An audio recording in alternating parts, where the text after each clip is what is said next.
This is the original Esports racing game. This is iRACING.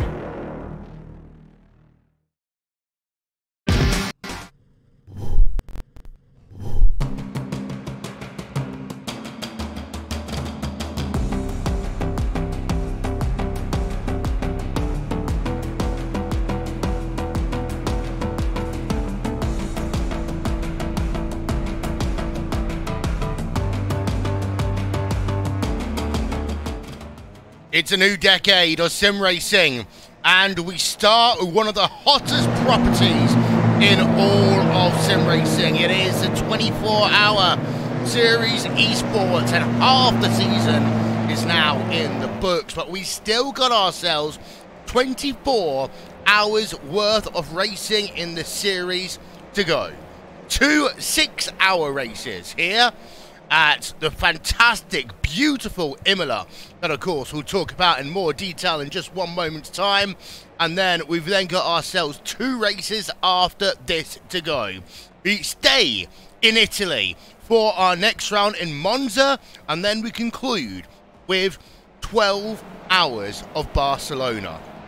So, just a few days before the 24/8 series starts its 2020 journey over in Dubai, we can say hello, welcome to a new decade, welcome to Racespot TV, the iRacing Esports Network, and of course, welcome to the Autodromo Enzo Dino Ferrari, better of course known as Imola. Qualifying is just getting itself underway, and as ever, we're going to start ourselves with our TCR class. But before we do that, let's talk about the standings, and we'll start talking about the standings as we go through each of those classes. And well, it's been absolute domination for the TCR class in terms of the number 127 car of Craig's Setup Shop. They have won every single round of the championship so far, winning at Spa, winning at Circuit of the Americas, and of course winning last time out at Silverstone as well. It's been a case, of course, in racing being the bridesmaid 3 times in a row. The 100 car. They have finished 2nd place on each of our 3 trips and our 3 journeys so far in this championship, and they are here looking at Imola to try and go one better. Similar C, they've had themselves 2 podiums. First at Circuit of the America, and of course last time out at Silverstone. That's moved them up into 3rd place in the championship. MSI Esports in 4th place, and Team Chimera, they round out your top 5. In terms of the qualifying, for those of you who are new to sim racing, happy 2020, welcome to Racespot. 15 minutes is what each of the car classes will have. First of all, we'll do TCR. Then we'll move over to our 991 Porsche category. And then finally, it will be the turn of our Fable GT3 machines. It's Will Vincent here along with David Haynes and Connery Maddock, as we say, qualifying is underway. Well, David, at the moment, it's business as usual, because we've had a couple of times in, and Craig's done up shot Peanut. Yeah, indeed. Very, very difficult for any team to try and get ahead of these guys, but they're not away and clear in the standings, because Core Sim Racing have finished 2nd to them in every race so far, which means the points advantage for Craig's Setup Shop really not that huge. And of course, the 12-hour race that rounds out this championship is double points as well, so heading into there, Craig's Setup Shop still need a good finish as well. And throughout this season, the TCR class has been the closest and on paper the most predictable, but some of the racing has been pretty wild. Yeah, we're on board to that, and well, free Tuscan, they've got the guest driver, Racespot's own course, they will be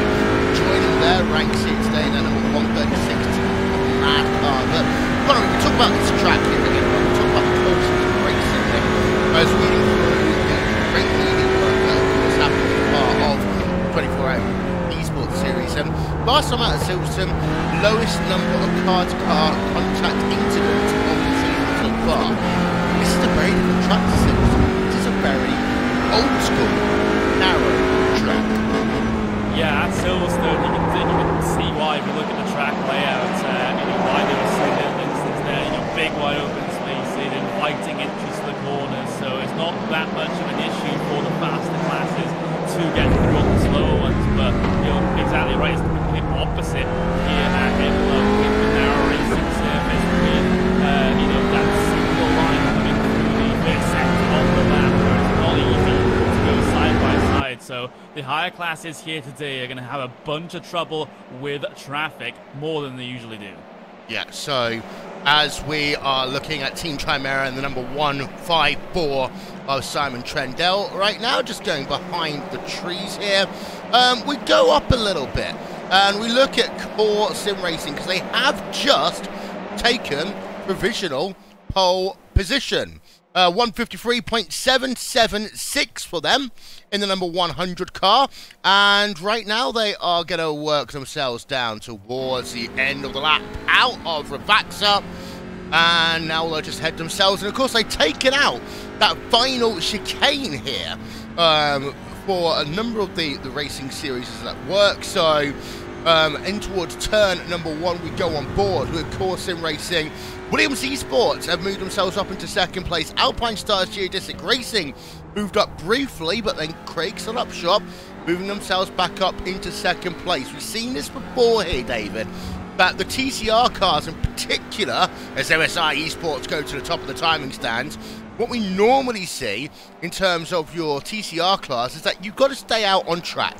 You've got to put the heat into those tyres all the way through the run, compared to what we see of our Porsches and GT3 cars later on, when we are going to see more in terms of them going in, doing a quick run, going back to the pits and restarting.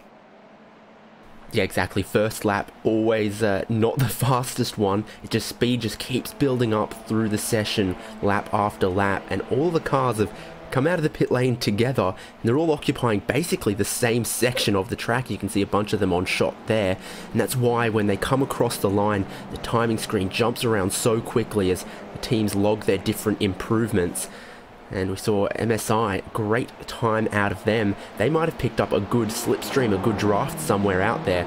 Certainly at the moment, Cora kind of leading the train. They go quite wide out some of the chicanes here, but they're not picking up the slipstream off anyone. There's some other cars behind them that might be benefiting from that.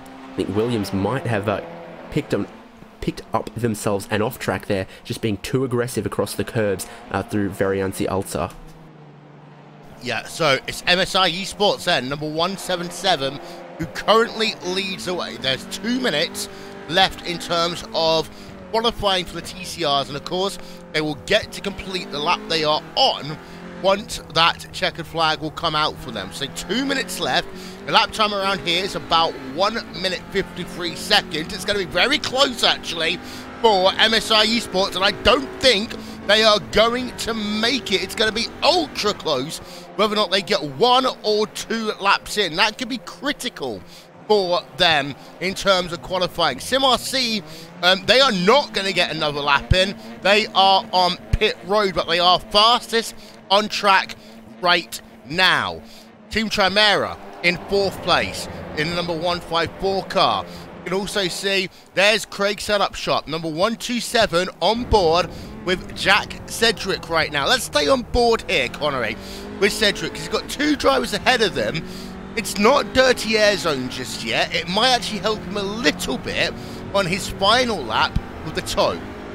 Yeah, I'm just helping him a little bit there with the straight line speed in towards Piratella. Of course, taking that corner, Jack Cedric, absolutely perfectly, but 5th place in qualifying right now, not the ideal spot for Craig set up shop, but they still have time before the end of this session to get a decent lap in, and well, a decent lap will only be a couple of tenths of a second faster than what Cedric has already been able to put in. That's how close the front of the field here is in the TCR class. SimRC still leads it, but all could change very much here by the time this qualifying session is done for the TCR cars. Cedric, though, is coming towards the end of his lap here, lap number 5. So those tires very much up to temperature, and now is go time in terms of lap time. Yeah, and there's 20 seconds left on the clock then. Let's see what this lap time is going to be for Jack Cedric and that Craig set-up shop car as he works himself towards the start-finish line. Will he get this lap in the books? He should do. He'll get it done by just a couple of seconds. Yes, he does. Up then into 6th place for him. He has got one more lap to go. MSI Esports, they are on pit road. They have got no more lap times that they can set. So, it's all changed here. SimRC.de, they can't do anything. MSI Esports, they can't do anything. Core Sim Racing, however, oh, they can. Actually, can they? I don't think they can either. It will come down to a couple of teams here on this final run. We look from the rear of the Astro Gaming Altus Esports car as they have got an opportunity to do one more lap, David. Yeah, I'm just thinking, I believe this session started 5 minutes later than normal. No, 5 minutes past the hour, which is normal. They might still have a tiny bit more time left on, and of course this is the shortest lap of the whole season. Imola and Barcelona remaining in the season are longer, and so too the 3 tracks we came to as well. So when it comes to the amount of time in the qualifying session, this is definitely the round where you can get the most number of laps in. I think definitely going to be a challenge to continue to improve on the lap times that we've seen. You know, we've had the whole class separated by under a second before, so that 0.12 of a second that SimRC have, ordinarily you think of as not very much at all, but that's a very comfortable margin as far as qualifying in this class goes. Yeah, as you can see, through Ravata 1 into Ravata 2 then for Thomas Tatala. As he pulls it off at the side of the racetrack, he's going to allow the Craig set-up shop car to go past. There is Jack Cedric, as let's have a look then at the lap times. Can Cedric do a last-minute dance here to the start-finish line? This is his final qualifying lap, past the line, 1:53.224. That puts him to the top of the timing stands at the very, very end of qualifying. They made us wait for it, but Craig set up shop once again take honours at the front of your field. And I was about to say, Connery, that would have been set up for a great race with Craig set up shop further down in your field, but well, that one's been ruined thanks to Jack Cedric. It's not quite over just yet. We just got a couple more laps to go here, in fact, because the end of TCR qualifying will be when there's 40 minutes left remaining. So it looks like, you know, SimRC could potentially have a little bit of a last hurrah here. They do a 1:56.278. That last time around, that very much is an outlap there for Claudius Veed. So still a couple laps to wait with to try and get more heat into those tires. You see Apex Racing Team currently in the 3rd place position as well. MSI Esports, though, they are not too far behind. They are only 0.02 of a second behind the 199 car. So things very, very tight here in the mid-pack here coming towards the end of TCR qualifying. Yeah, you know what? I've been hit by the 2020 bug. There's no 2K bug. I've had a 2020 bug in which the time on one of my computers, one that's in my perfect eyesight, is exactly 5 minutes later than my other one. So this is what happens when you disappear. Of course, we are entering a leap year, so I'm going to blame it on Windows. Windows making PC suck in 2020. As there's MSI Esports. Let's go on board with them, actually, very quickly. And Ariel Burr in the number 177 car. We're on board with him as he works himself down towards that 3rd chicane. And actually, Connery, this is the hardest of the 3 chicanes, both because of the high curb, but also because of off tracks. Yeah, you do have to be very, very careful coming through there. And Oriol Boe, well, he was very, very close to getting himself an off track there. I wouldn't entirely be surprised if he did actually pick one up, because he did go very, very wide off the exit of the corner. And now coming through the final 2 corners of the lap, he does have the slipstream from SimRC here. So able to recover a little bit of time here coming down the pit straight as they head their way across the line in just a couple of moments' time. It's going to be a invalid lap time for MSI Esports, so they must have gotten the off track. Yep, good observation there.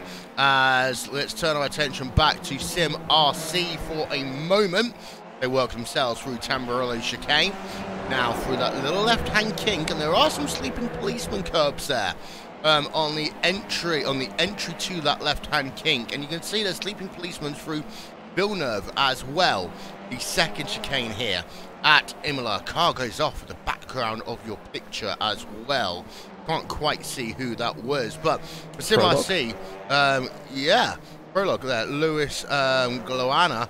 As we just turn our attention, keep our attention even with SimRC for the moment here, David, because they have looked fast so far in qualifying in that number 176 car. We go on board of them now. They've got a car behind them, but in qualifying mode, you don't really look in those modes that often, do you? I'm not going to dare speak for Claudius, but yeah, you'd probably not need to. He had a very tidy line across the top of the hill there.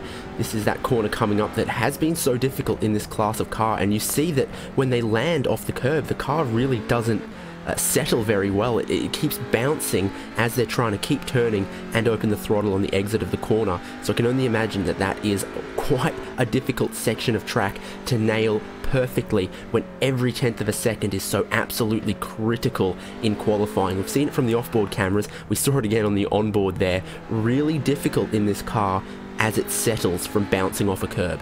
The checkered flag is now out for qualifying. This is it then for SimRC. Can they go faster than 153.224? And the answer is no.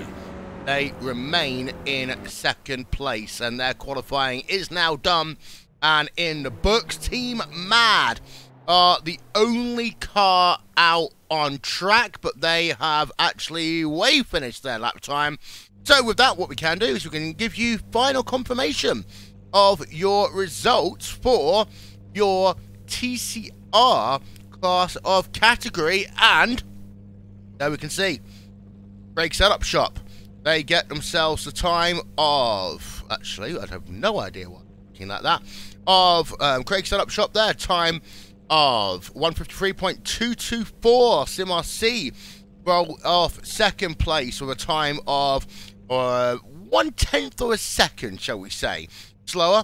Third place, Apex Racing Team. Fourth place, MSI Esports. Fifth place, for Sim Racing, Altus Esports in sixth. Chimera 7th, Team Mad in 8th. Williams Esports in 9th. And Satellite Racing round out your top 10. Satellite Racing second car in 11th. Alpine Stars Geodesic Racing 12th. Prologue React Esports 13th. And Talk Creek Racing, they are 14th. And now, of course, we've just got ourselves a short breather before we head ourselves down to qualifying for your Porsche 991 category. And while we talked about how things were in terms of the standings for your TCR class, it's a similar picture in terms of your Porsche 991 category. The reason why I say that is because one team has won every single race so far, and that is MSI Esports, a perfect score of 75 points. Burst Esports, they currently are in second place in the championship. They have got themselves a second place, that was at Circuit of the Americas, and 2 third places. And then third place is DV1 Triton Racing. They had themselves a second place over at Spa. Third place at Circuit of the Americas. Off the podium, however, in terms of Silverstone. So, Connery, in terms of the 991 category, MSI Esports, they are fast up in front of things. But, as we know, and as Dave's already alluded to, there's still half the season to go. So, MSI Esports, they have had a lot of good luck so far. They need to hope that their form and their luck all continues. Yeah, absolutely. It's been an absolutely perfect season for them so far, not just metaphorically, but theoretically as well. 25 points across all 3 of the races that we've had so far this season. And it's very much unlike the TCR battle where Craig's setup shop, they have won all 3 races this season, but Core Sim Racing have come second place all 3 races this season. So they've been able to keep themselves close. Not the same, though, in that 911, in that 991 Cup car class, excuse me, as MSI Esports are able to gain themselves quite a comfortable points margin over Burst Esports. So it's going to be a lot of work for those teams behind to try and catch them up. And with MSI Esports' performance at Silverstone especially, where they won by basically 2 laps, then it's very, very tough to see anyone rising to the challenge. Yeah, there we are on board with the MSI Esports car. Alejandro Sanchez, no one's in the car yet.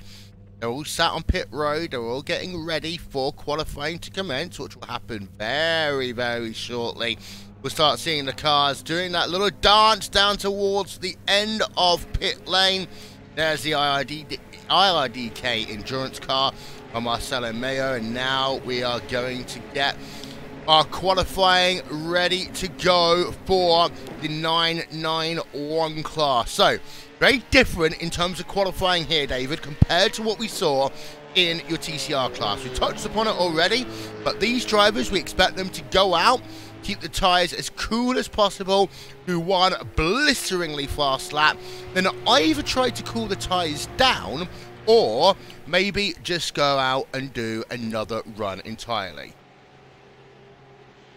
Yeah, we'll see what the teams opt to do, but certainly there'll be some differing strategies out there, and I think in these cars, you want a little bit more clean track compared to the TCR cars were very happy to run around in a pack. Here we see the cars a little bit further spread out, but a point about our championship leading car, they, at least for this round, no longer have their gun of Marc Perez in that MSI Esports Porsche. He was the driver who'd qualified it in the previous rounds. He was their starting driver who would bolt away from the field, and he's been replaced by Salva Talens in their entry.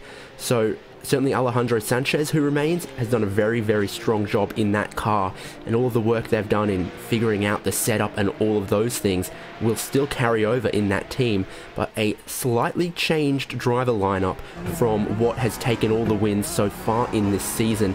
I think that's got to be the hope that every other team cling on to, and Alejandro Sanchez is not being shy in showing us how he's going to try and warm up those particular tyres. Yeah, I was going to say, it's complete opposite to what I was saying. Of course, one of the new cars on the NTM V7, for those of you who are slightly new to iRacing. Of course, every 13 weeks, iRacing do a major build, and that includes things that include new cars, new tracks, and also the NTM V7, which is the 7th iteration, ironically enough, of the tyres. And you can see very different strategy to what we've seen from previous races in the championship for some of these drivers.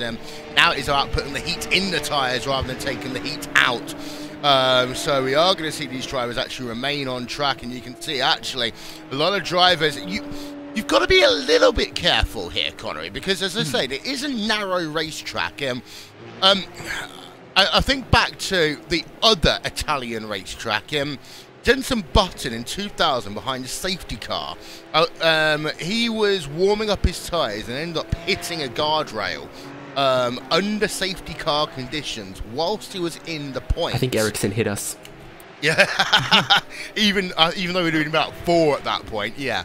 But it's worth noting here, you've got to also pay attention to drivers and traffic, and there's a perfect example of what I was talking about there with DV1 Triton Racing. Yeah, they've had a bit of a moment, haven't they? They try to get it spun back around, but, you know, just as you were talking about it, Will, it does happen. These cars are sketchy at the best of times, even when the tyres are fully warmed up, but on cold tyres, it's so much worse. So now Akowski will now be very, very well aware of that. We'll get the replay up, as you can see, having a happy time waving his tyres. All of a sudden, it just breaks away from him.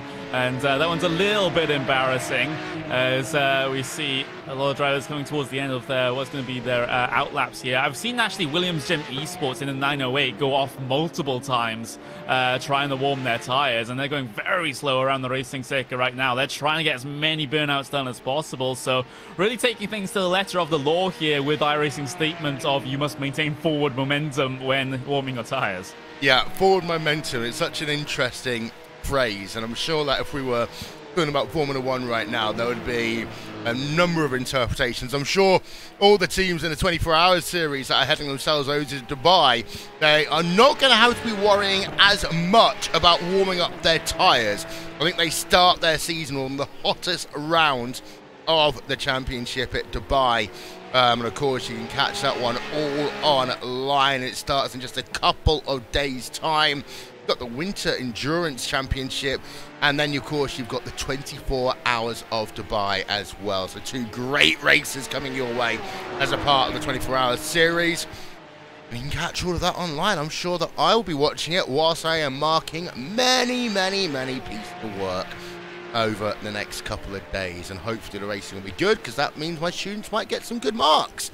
On board of Burst Esports, Ananda's Dahl right now in the number 911 car. He's on a flyer right now, David, as he works himself towards Villeneuve. Yep, certainly is indeed great onboard view. Get to look at the gear selection and where and how he chooses to downshift. Probably second gear through Tosa here, but that'll be interesting to see. One of the slower corners on the circuit. First gear can sometimes be a possibility, not on this particular lap. A couple more flying laps starting to come in, as we saw a lot of those drivers really waiting to get their tyres properly warmed up before they have a go at a full flying lap in this session. And I don't think we'll see many pit stops in this 15-minute window if they're all spending as much time as they are trying to warm up a set. Seems like a cold set of tyres is less than optimal. They really want to get them into that window before they attempt a full out lap, but it is looking good for Anders Dahl so far. I can't immediately tell you how quick it's been, but it's looked relatively tidy, all things considered so far, and that's definitely a positive. Yeah, as there's a look then. Beautiful overhead camera here, put to you by And1 Design in towards Ravazza, the double apex left-hander. Burst Esports can have a very interesting 2020 here, Connery, because of course, the biggest story of the winter break didn't affect them directly. Of course, that was the dissolution of Pure Racing Team and a number of their drivers joining Team Redline. Of course, we've seen Burst Esports work with Team Redline in the past. It's going to be very interesting to see what their working relationship with other teams is going to be in 2020. Yeah, it is going to be interesting because some teams that don't compete in a particular league might loan their drivers out, as Pure have done on occasion, and as Redline have done on occasion as well, as you quite rightfully mentioned. So it does put Burst into maybe a little bit of an awkward spot, but you can take this one of 2 ways. You can go out and aggressively recruit drivers, or you can just make sure that the drivers that you have are all happily fed and watered, shall we say? Yes. So we get to see which routes Burst Esports will go down, but we're sort of well into the Porsche Esports Super Cup Pro season right now, the Pro qualifying series, and we haven't seen any big moves from them so far. But so I think it's going to be the latter more than the former.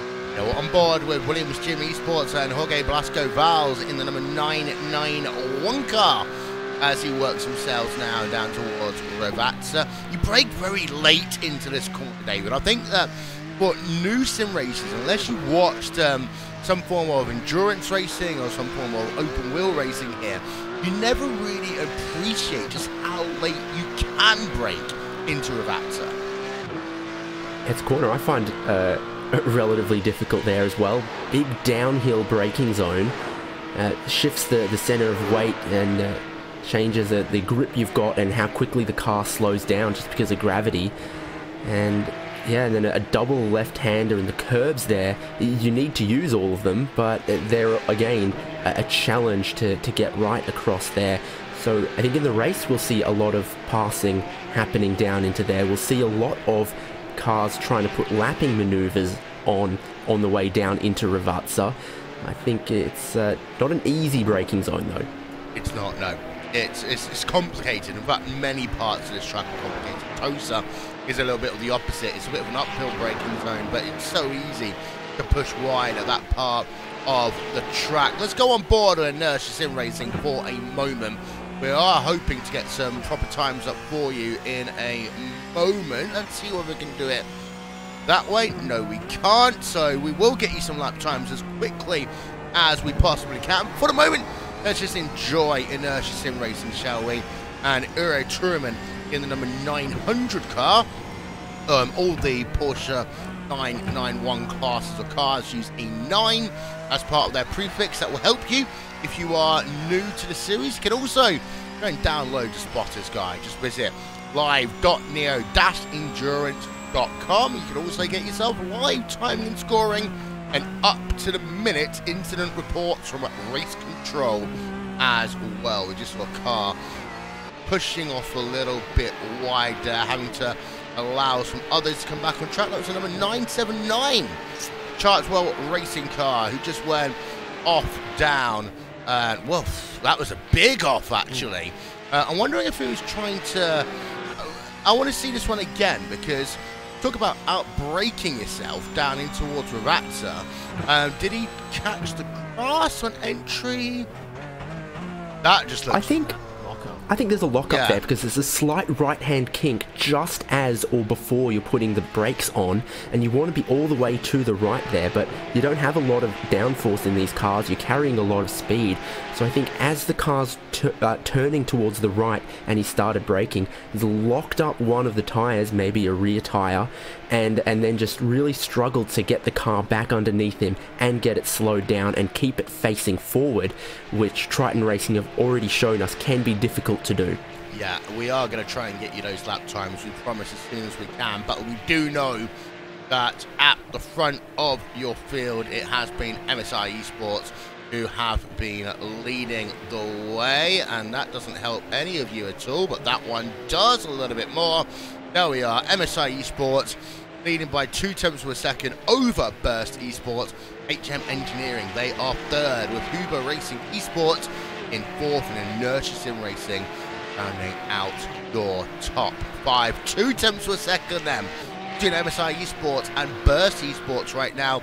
And well, they even talked a moment ago, in fact no, it's you who talked a moment ago about changes over at MSI Esports, but right now, Connery, they still got the advantage in terms of qualifying.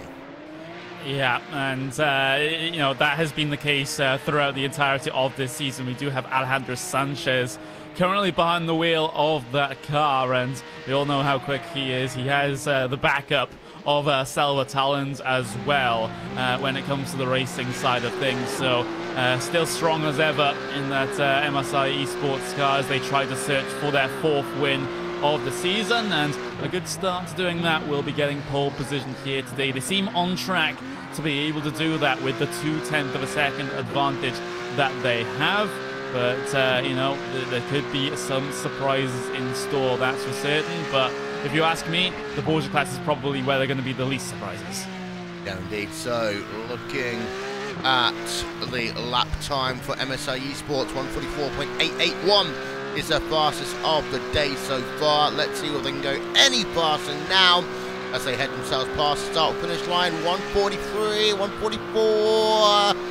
Yes, he does. 144.543, fastest lap so far for MSI Esports, and they just increased that gap, David, a little bit further. Yeah, Alejandro Sanchez really carrying the torch there for MSI Esports Cup, picking up where Mark Perez had left off, and clearly he's learnt all of the tricks for a quick qualifying lap, and they have set down a time that is going to be very, very difficult for everyone else to compete with. And from what I see, there's only 2 minutes left in the session for the Porsche cars before their checkered flag, so maybe 1 or 2 laps for anyone to try and challenge that. TNT Racing out the final corner, and then quite a long run towards the start-finish line. You'll be in 6th gear by the time you cross it. See if Paul Darling can improve for TNT Racing. And the answer is no. They remain in 8th place for the time being. F 4H. Let's have a look then on board with them. They're 4th place. Ashley Finch behind the wheel of the number 997 car as they work on the exit of Tosa. And now it's the shortish run down towards Piratella, turn number 8. On track, and it's a left-hander, not a right-hander there, Ashley. Come on. So he just completely bins that car. Let's get ourselves another look at that one, shall we, from up above. He completely messed up that corner. Let's have a look at the replay from up above. He catches the grass and corner entry there, Connery.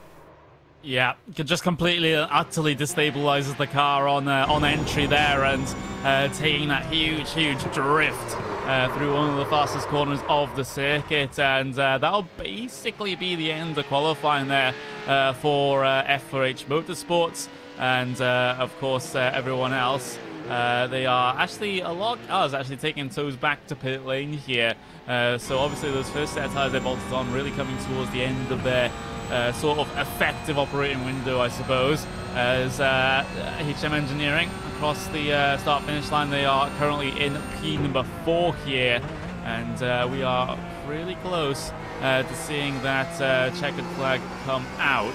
And a couple of drivers out there. Well, speaking of checkered flag, of course, 20 minutes remaining. That's when the checkered flag comes out here for the Porsche Cup class. So all the drivers still out there. They have the opportunity to complete their laps here before we get on to GT3 qualifying. Yeah, so we might as well just ride on board, shall we, for this lap with Kieran Harrison in the number 959 HM Engineering car. We did see a moment ago, David, Burst Esports dropped down to 3rd place. DB1 Triton Racing moved up into 2nd. Burst Esports put a tiny bit of a faster lap time in, but look at the gap in MSI Esports and Burst Esports. It's almost 6/10 of a second.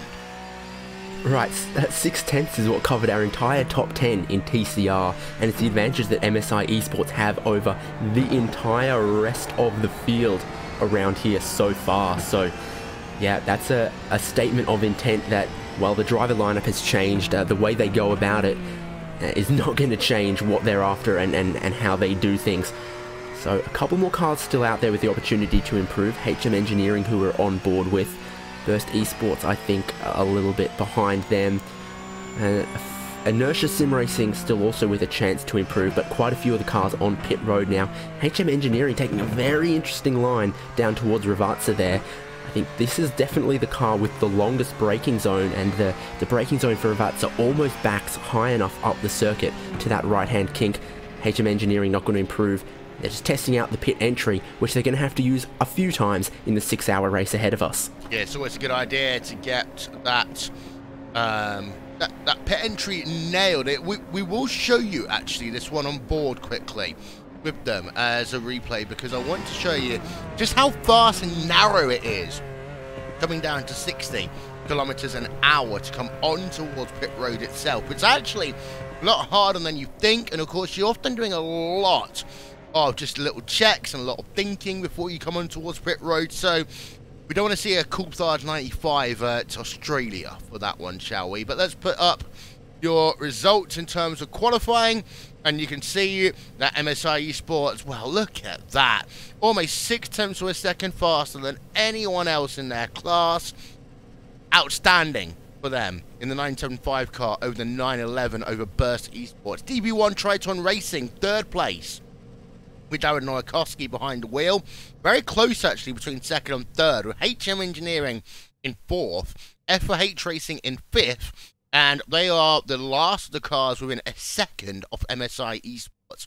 Uber Racing Esports in 6th, Inertia Sim Racing 7th, TNT Racing in 8th, Williams Gym Esports 9th and 10th in terms of your car classifications there, as something's just happened to the result. So we'll try and sort that one out quickly for you there, as, well, we are just a couple of moments away from qualifying starting now, of course, in your final class. That will be your GT3 class in Go Team Racing, and there we can see confirmation 11th place for your Porsche 991s. RDK Endurance in 12th, Gold Racing Team 13th, SRN Motorsports in 14th, and Chartwell Racing rounding out your top 15. And there's actually a little comparison between the top or the last place driver in your Porsche 991 category and your first place driver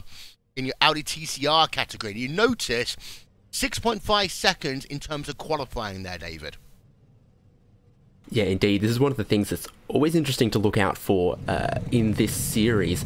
That sometimes if you've got 10-second gap between the fastest car in 991 class and the fastest car in the TCR class, you'll also have a 10-second gap between the fastest Porsche and the fastest GT3 car, which is what makes some of the traffic in this series kind of ridiculous, because the first time the 991 class are catching the TCR class is the first time the GT3 class is catching the 991 class. And about 25 minutes into the race, we have all three classes and all of the traffic in one place at the one time on the circuit. So let's keep an eye out for what the time difference is between the GT3 class and that 991 class, because as we've already touched on, at under 5 kilometers, this is the shortest lap of the season. So it stands to reason that then the traffic would also be the most difficult. It will be an interesting race, especially for whoever is leading the GT3 class when they approach that traffic, and who that is might be determined in this qualifying about now. Yeah, and it is about time to get our first pit party of the year. Can we get ourselves a pit party? There we are, the front of your field. It is Lauren Heinrich in the number 55 Williams Esports car.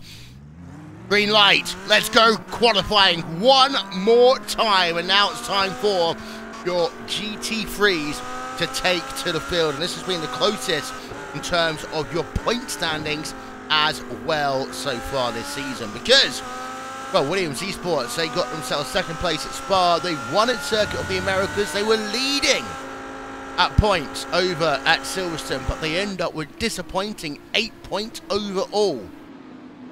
Imola Racing Team Euronics, they won at Spa, second at Kota, even more disappointing. Only 4 points picked up at Silverstone. Meanwhile, Williams Sim Esports, after having a dismal result at Spa, picked up a third place at Kota and then won at Silverstone. And Running Sim Sport got second place at Silverstone. That moved them up into fourth place in the championship. Vano Racing up into fifth place. Yeah, equal third, yes, okay.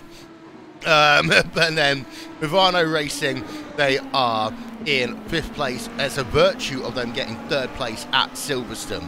I'm going to give it third place to Williams Jim because of the fact they won a race. And if we were to do the count back, David, then it would be Williams Jim ahead of Running. Leave me alone, yeah, I know what I'm doing. True, but they are currently on equal points. And does the official standings actually say them equal, or does it say them third and fourth? I can't remember. I did look at it earlier. Certainly it does mean that the points in GT3 class here are very, very tight, and it's been probably results-wise the least predictable class. Yeah, let's have a look at our weather. Connery alerted us to this a minute ago, and just have a look at how hot it is. 50 degrees Celsius, 122 degrees Fahrenheit. That means, Connery, that these GT3 cars are going to struggle. Yeah, it's pretty balmy out there. 50 degrees on the track temperature. It might drop just a tad before we get the race started here with the change of session and being slightly later in the day, but it's not going to drop all that far. So the first couple of stints of this race will be very, very interesting when it comes to the tyre wear.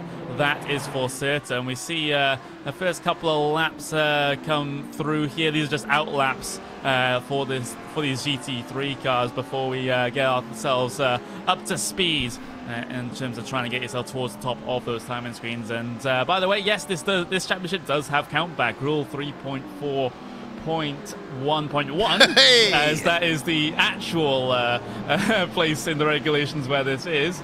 If two or more teams finish the season with the same number of points, the higher place in the championship shall be awarded to the team with the highest number of wins. And then if the highest number of wins are the same, the team with the highest number of second places, and it will go on until the winner emerges. And in the very rare case that this is the same all the way down, which is very, very, very unlikely, Then they'll sort it out by comparing the quickest race lap time in all races for both teams. The team with the most fastest lap times will emerge as the winner.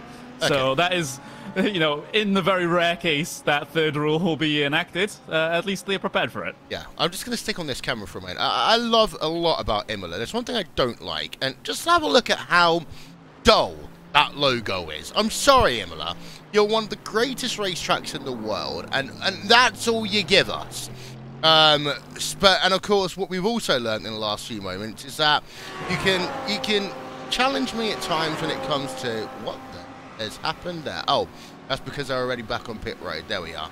As I can mess up in terms of, you know, updates to cars, etc. But you will never get me on a rule, ever. As we've got lap times coming in. And Running Sim Sports are second place. Williams Esports, they are fastest for the moment, but you see a lot of them immediately. They are coming back on towards pit road. They are going to go again. And we are, with the short lap time here, David, we might see 3 runs here.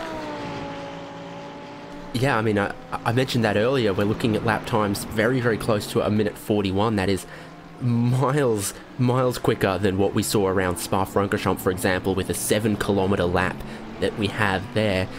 That does give teams a little bit more room to play around in a 15-minute session. When an outlap is underneath 2 minutes, they could potentially leave the pit lane with a minute 50 left in the session and still be able to get a flying lap in. So we'll see what the teams opt to do, but indeed a few of them put in a time and are now out on the second set of tyres once again, trying to shuffle up that order as you see it on the left there, with Williams Esports leading. SRC Squadra Corsa, very good lap time that they have there. What is going on here with Biela and Williams? I've got a feeling they're playing that little game we have every so often where everyone tries to go as slowly as they possibly can to get themselves as much clean air as possible. And this is where the issue comes. Drivers on a hot lap, drivers on an out lap, and you've got to be really careful. And actually, I think that Williams Esports here, Connery, are going to have the same issue in about 90 seconds time when they're in the middle of their flying lap. Yeah, they're trying to let people by right now. There goes the Biela Racing Team Euronics car down the inside at Aqua Minerales. So Lauren Henrich really trying to find his own piece of real estate to work with here. He might have just found a little bit of a pocket to slip into because Ronin Simsport, which is the car directly behind them, they're not catching up at a rate of knots at all. So Heinrich has been able to find a space and looks to try and improve on his already provisional pole position setting lap time. Just coming towards the end of the lap in just a couple of moments. The only driver in the 141.1s, but, you know, still a lot of time left in this session. Still plenty of chances for those teams further back to try and make an impact. Yeah. So let's have a look then as we go and turn our attention over to SRC Squadra Corsa. They are on an outlap. Let's go down and have a look. Running. They are on an outlap right now. Biela Racing Team Euronics, they are on a flying lap. Let's go on board of them, shall we, David, as they already are into Tamburello. Yep, Sven Haas has been one of the drivers with this car and with this team all season, and they've had some strong results. They had quite the disappointment at Silverstone, so they're looking to bounce back from that. And so far, this lap is looking very, very aggressive. This is what we sort of get when we do the qualifying session from slowest to fastest. We see the TCR cars and we see the Porsche Cup cars in the 991 class. Now you get to see how the GT3 cars can attack this circuit with the downforce that they carry, much higher speeds through the corners, and really stood out to me through some of the chicanes. Maybe not so much here. Sven Haas needs to be focused and laser focused on his racing line. Ignore all of those cars trying to stay out of his way off the racing line, not be distracted by them, not miss his braking points because of them, and make sure he is fully committed in spite of those little distractions. And it does look like he is fully committed, especially across the curbs here. Bouncy over the curbs down at the third chicane, now running down towards Ravazza, and he's got traffic ahead of them. Now, as soon as he doesn't catch it from the centre of Ravazza, he'll be okay, and actually, could help him a tiny bit in terms of a toe, because there is no final chicane here now at Imola, or at least for this series. It's flat out. He won't get a toe. He's a little bit too far back. 139, 140, 141, and it will be 5th place up into 3rd for Sven Haas there in the Bela Racing Team Euronics car, but it's still Williams Esports who are leading the way. They are on another outlap by the looks of it. They're heading themselves very slowly through Villeneuve right now, and well, they've got to get themselves, I think, another lap in. Let's have a look. A flying lap commencing then for the SRC Squadra Corsa car here, Connery, as we go on board with the number 27 machine of Alessandro Bacielka.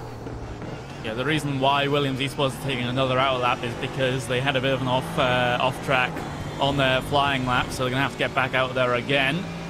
Squadra Corsa, though, SRC, they're heading their way through towards the very end of the first sector here through the Villeneuve chicane. A lot of track being used on the exit of the corner there, dipping 2 tyres into the gravel, but doesn't look like he's picked up an instant point as a result of that one. Pretty clean through Tosa, so making up for the messy exit of Villeneuve, and then up in towards Piratella, trying to get as much entry speed as possible and try and drag that AMG Mercedes in, and did have a little bit of an oversteer moment through the corner, but easily recoverable for Baciela here, as I probably butchered that pronunciation, out of Acqua Minerale now. It's sort of, you know, everything except the Villeneuve chicane has been pretty clean here for SRC, so this is looking like a pretty good lap so far. Through the final chicane they go, and make sure you don't step a foot out of line coming on the exit there. We've seen a couple of drivers do that already, which does invalidate their lap times, but it looks like SRC might have just had that happen to them. I'm not sure where they would have picked that up, but they abandoned the lap regardless. It looks maybe they just, their delta was wrong down at the Variante Alta, the third of the bridge chicanes that you got here at Imola. Of course, the first one, Tamburello down at the first part of the racetrack. Villeneuve is your second chicane, the fastest of the 3.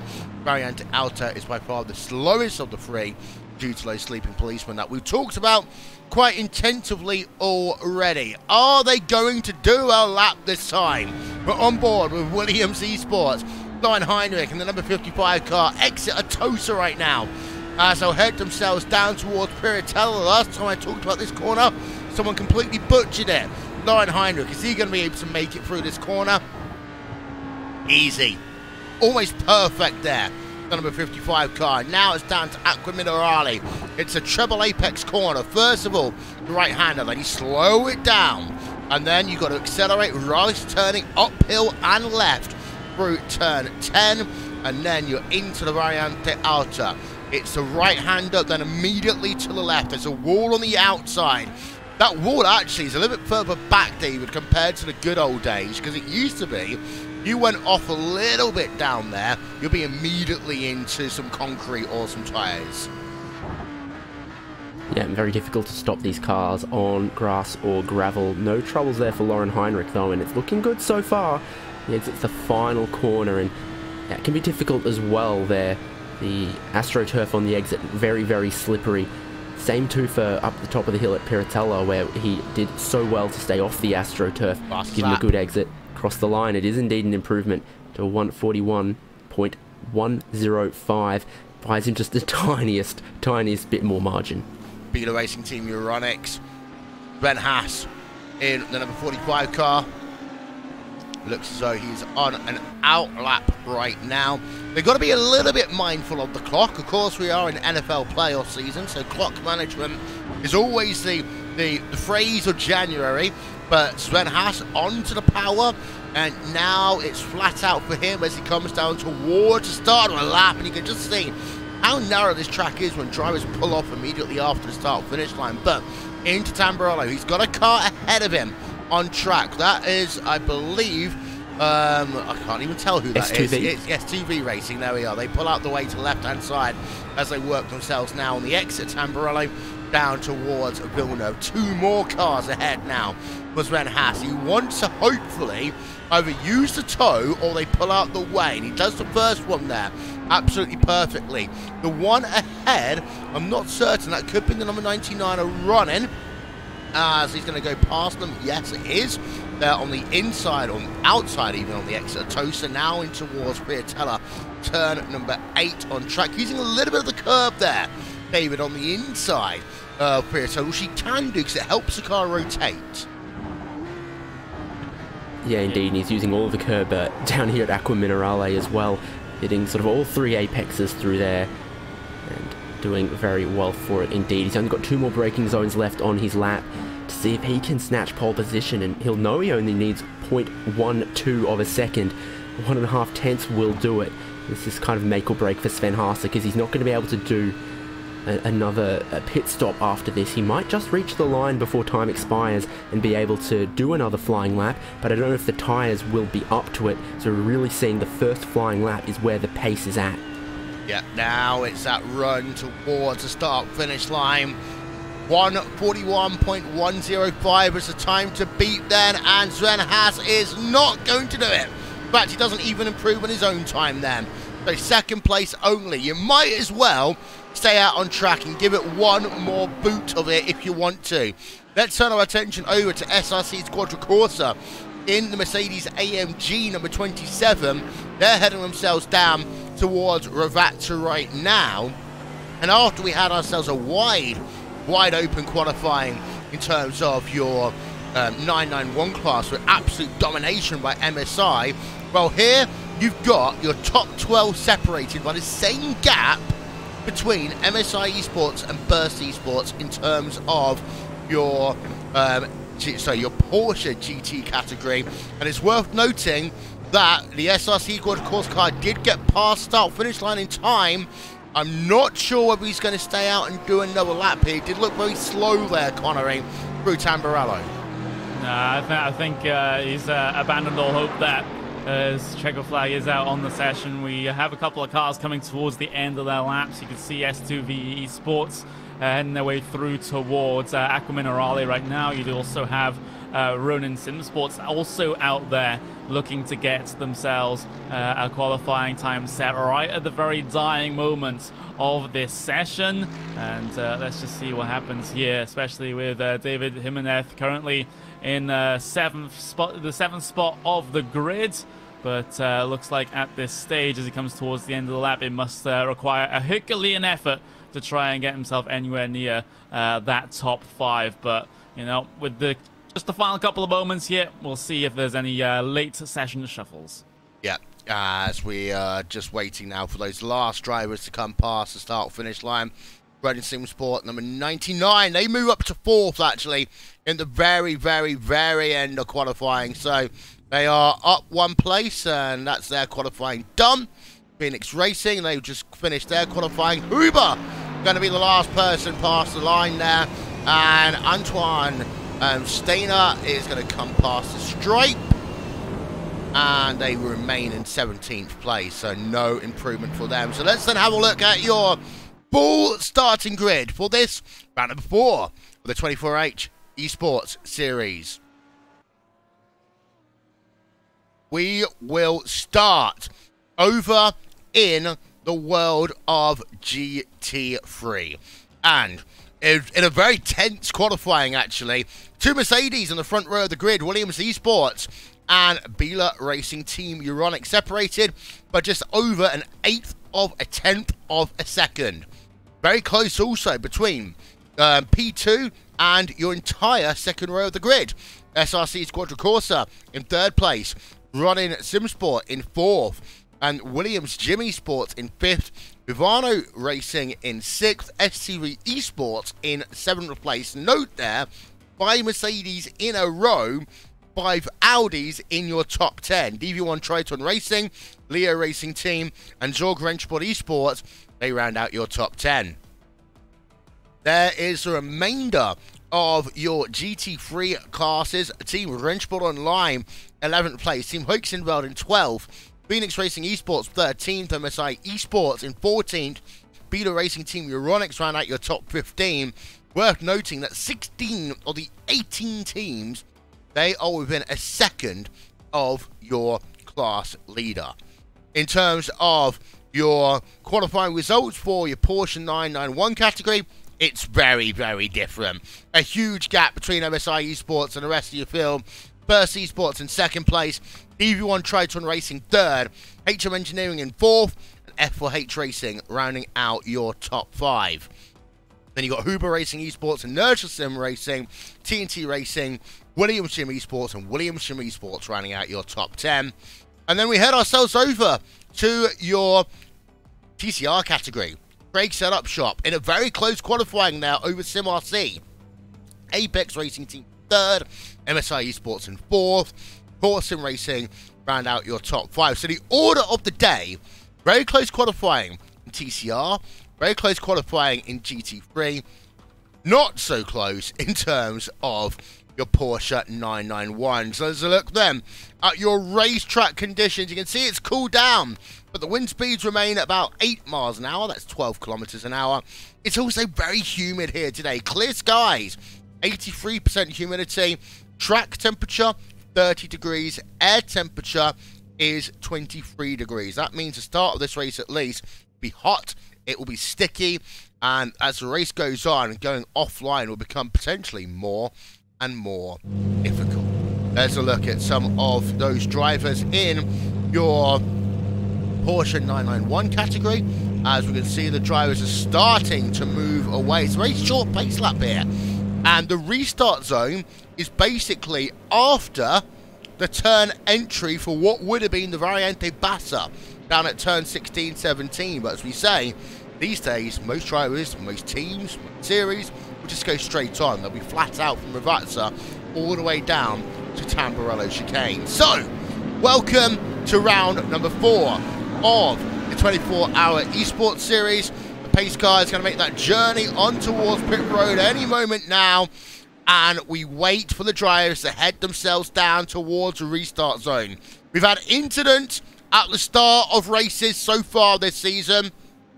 Let's hope we don't have any here today.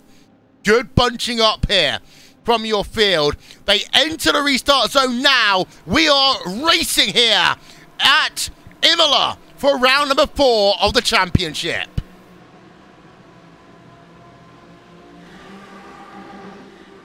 There was a bit of 3 wide in the background there, but it all looked relatively sane down in towards turn 1 in the GT3 class. Their classes, of course, start separately with their own starting orders. RSO went for a bit of a spin in the background there, but it's Porsche Cup time. Yeah, Porsche Cup cars come past the start-finish line, and then immediately you're going to start seeing at the back of your shot, we're going to see our TCR class coming past the start-finish line. Now they get the green flag. They are underway. They are racing, and I can say, I think we've had all the drivers through the first couple of corners without any major incident. That is a great way of starting our event here today, Connery. Yeah, everything pretty clean here at the start of the opening lap of 6 hours of racing here in the 24 Hours Esports Series.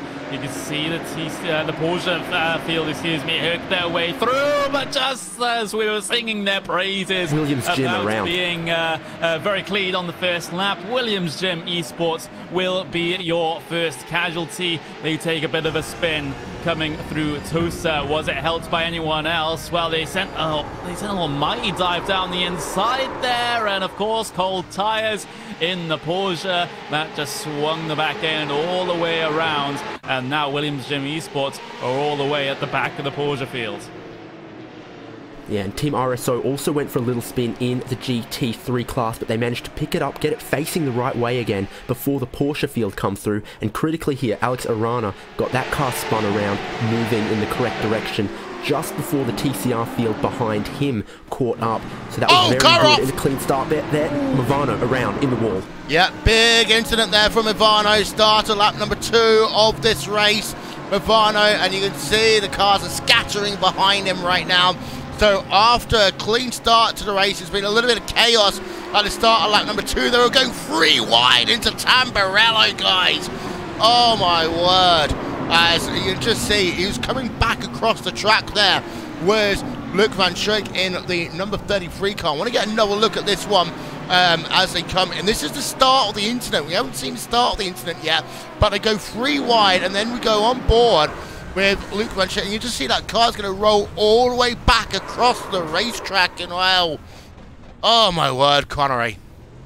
Yeah, it's not the greatest of rejoys either. Spinning that car back onto the circuit. That's so dangerous there from Luke Van Schaick. And I have to say, he was the main instigator for that incident as well. Gave the squeeze a little bit too much to DV1 Triton Racing on the inside of that left-hand kink on the way into the first corner. There's no reason for you to be squeezing that much. Really, there's no reason for you to be going 3 wide. But that's by the by at the start of a 6-hour endurance race. And Luke Van Schaick pays the price, and so does his team. Yeah, he's actually got more damage because he just spun that car again down at the 3rd chicane. I want to go back to your Porsche 991 field for a moment.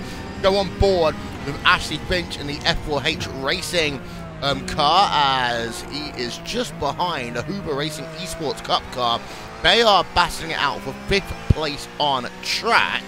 And then we'll turn our attention over to what is going to be a snake for at least an hour in terms of your TCR class here, David, because already we've got the snake and it involves, well, your entire field in TCR. Yeah, not a whole lot of movement since the start of the race in this class. Craig Setup Shop from pole still leading. Core Sim Racing have gone from 5th up into 4th. Of course, they're 2nd in the championship, and they do need to keep moving up the field so they can stay in touch with Craig Setup Shop in this race. Now, the only other big winner I really see there is Alpine Stars Geodesic Racing, who've jumped up 3 positions into 9th. But otherwise, in your top 5, pretty stationary, and everyone will be worried about their fuel number because of how slowly these cars fill. Saving just a little bit of fuel can gain you seconds and seconds on the pit road. They don't have the high-tech fueling rigs of the Porsche Cup cars or the GT3 machines. Yeah, they don't. At the front of your field, Lion Heinrich right now with about 8 tenths per second advantage over Sven Haas in the Beta Racing Team Euronics car. 2 Audis leading the way in front right now, and then you can see 1.3 seconds between Beta Racing Team Euronics and SRC Squadra Corsa. I said, as you can see, I'm 5 minutes into a race, got to slap myself on the wrist already, making one of the bad things a commentator should never say. But as you can see, I said it again, in towards turn number 1, into Tamburello corner they come. The battle for P2 has eked itself out, Connery, to about 10 car lengths on track. Yeah, it looks like that Williams and Biela are starting to try to gap the field at this very early stage. SRC Squadra Corsa, they haven't had the greatest of opening couple of laps here. They remain in 3rd place, which is exactly where they started, but already starting to lose touch with your 2 leading GT3 machines here. So Alessandro has to be pretty careful here that he doesn't lose too much time to those cars ahead if he wants to finish any higher on that podium here today. He's also looking behind as well because Williams Gym Esports Azuri actually gained a bit of a chunk of time on that last lap, a couple of tenths of a second going the way of Williams Gym. And of course, they were the winners last time out at Silverstone when the rest of the championship contenders really had major problems, and they were able to pick up the pieces right at the very end. And this time around, running pretty well in P4 as well. They are. A good job then for the start of this race. And just to give you an update, all cars are running where they are supposed to be in car classes as well. So we've had no pit stops in the opening couple of laps of this race. We have got a battle going on for 2nd place in your Porsche division. Anders Dahl, 2nd place for Burst Esports. HM Engineering, Kieran Harrison in the number 959 car right behind as they exit out Minerali, now head themselves down to Variante Alta.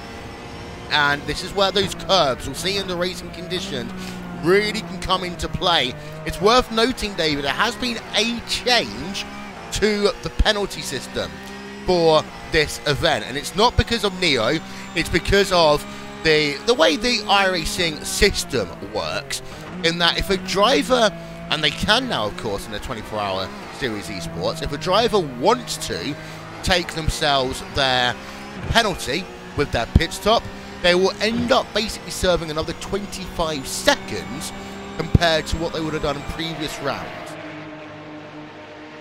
Yeah, indeed. So sometimes teams would be given 5 seconds stop and holds, which they could roll into one of their pit stops, and it was a little slap on the wrist, maybe for things that would go unpenalized in other series. Now there's no cheap, easy little penalties in this. Either you serve it as its own separate drive-through, or you take a much bigger penalty in the pit stops. Here's a change for position. Triton Racing on the outside there. Down the inside goes S2V. And then Triton Racing, much better run because they're not on the AstroTurf. Down towards Aqua Minerale though, on the outside. Only one line through there and they have to give it up. Great little bit of racing for your GT3 cars there. 7th and 8th position. Yeah, and they want to get themselves as close to single file out of racing as quickly as possible because of just how quickly they will get into a situation with the lapping of traffic. And here's the track map then at the bottom of your screen, and you notice already just how close some of these gaps are as we're looking. And there we are, we already have got overtaking going on, and look how close it already is, Connery. We're only 5 laps into this race.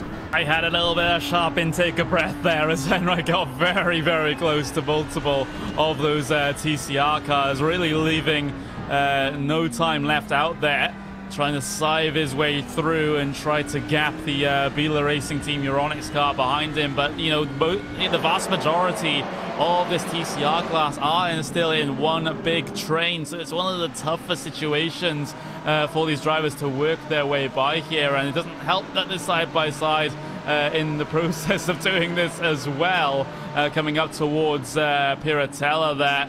That is going to be the drivers of Saw Grand Sport Esports. That's DV1 Triton Racing. They actually lose a bit of time off of Piratella, allows Logitech Altus Esports through. So the traffic really sparking a little bit of fire here in terms of the battles in the mid-pack of your GT3 field. Yeah, on borderline Heinrich in the number 55 Williams Esports car. He's cleared the Craig setup shop car at the front of your field. And let's have a look back through a couple of the others. You can see just how many of them there are on the same piece of real estate right now. It's almost as if they're doing some form of oval pack racing. That's how close it is. Look at this down the middle part of your field. It is absolute pandemonium right now. There's no clean real estate, I think, for about 700 yards on track. So this is what we like to call heads-up endurance racing driving. And I did say at the start of this season, David, the fact that we haven't got a Road Atlanta on this track, well, this is proving already to be just as complicated as a Road Atlanta race.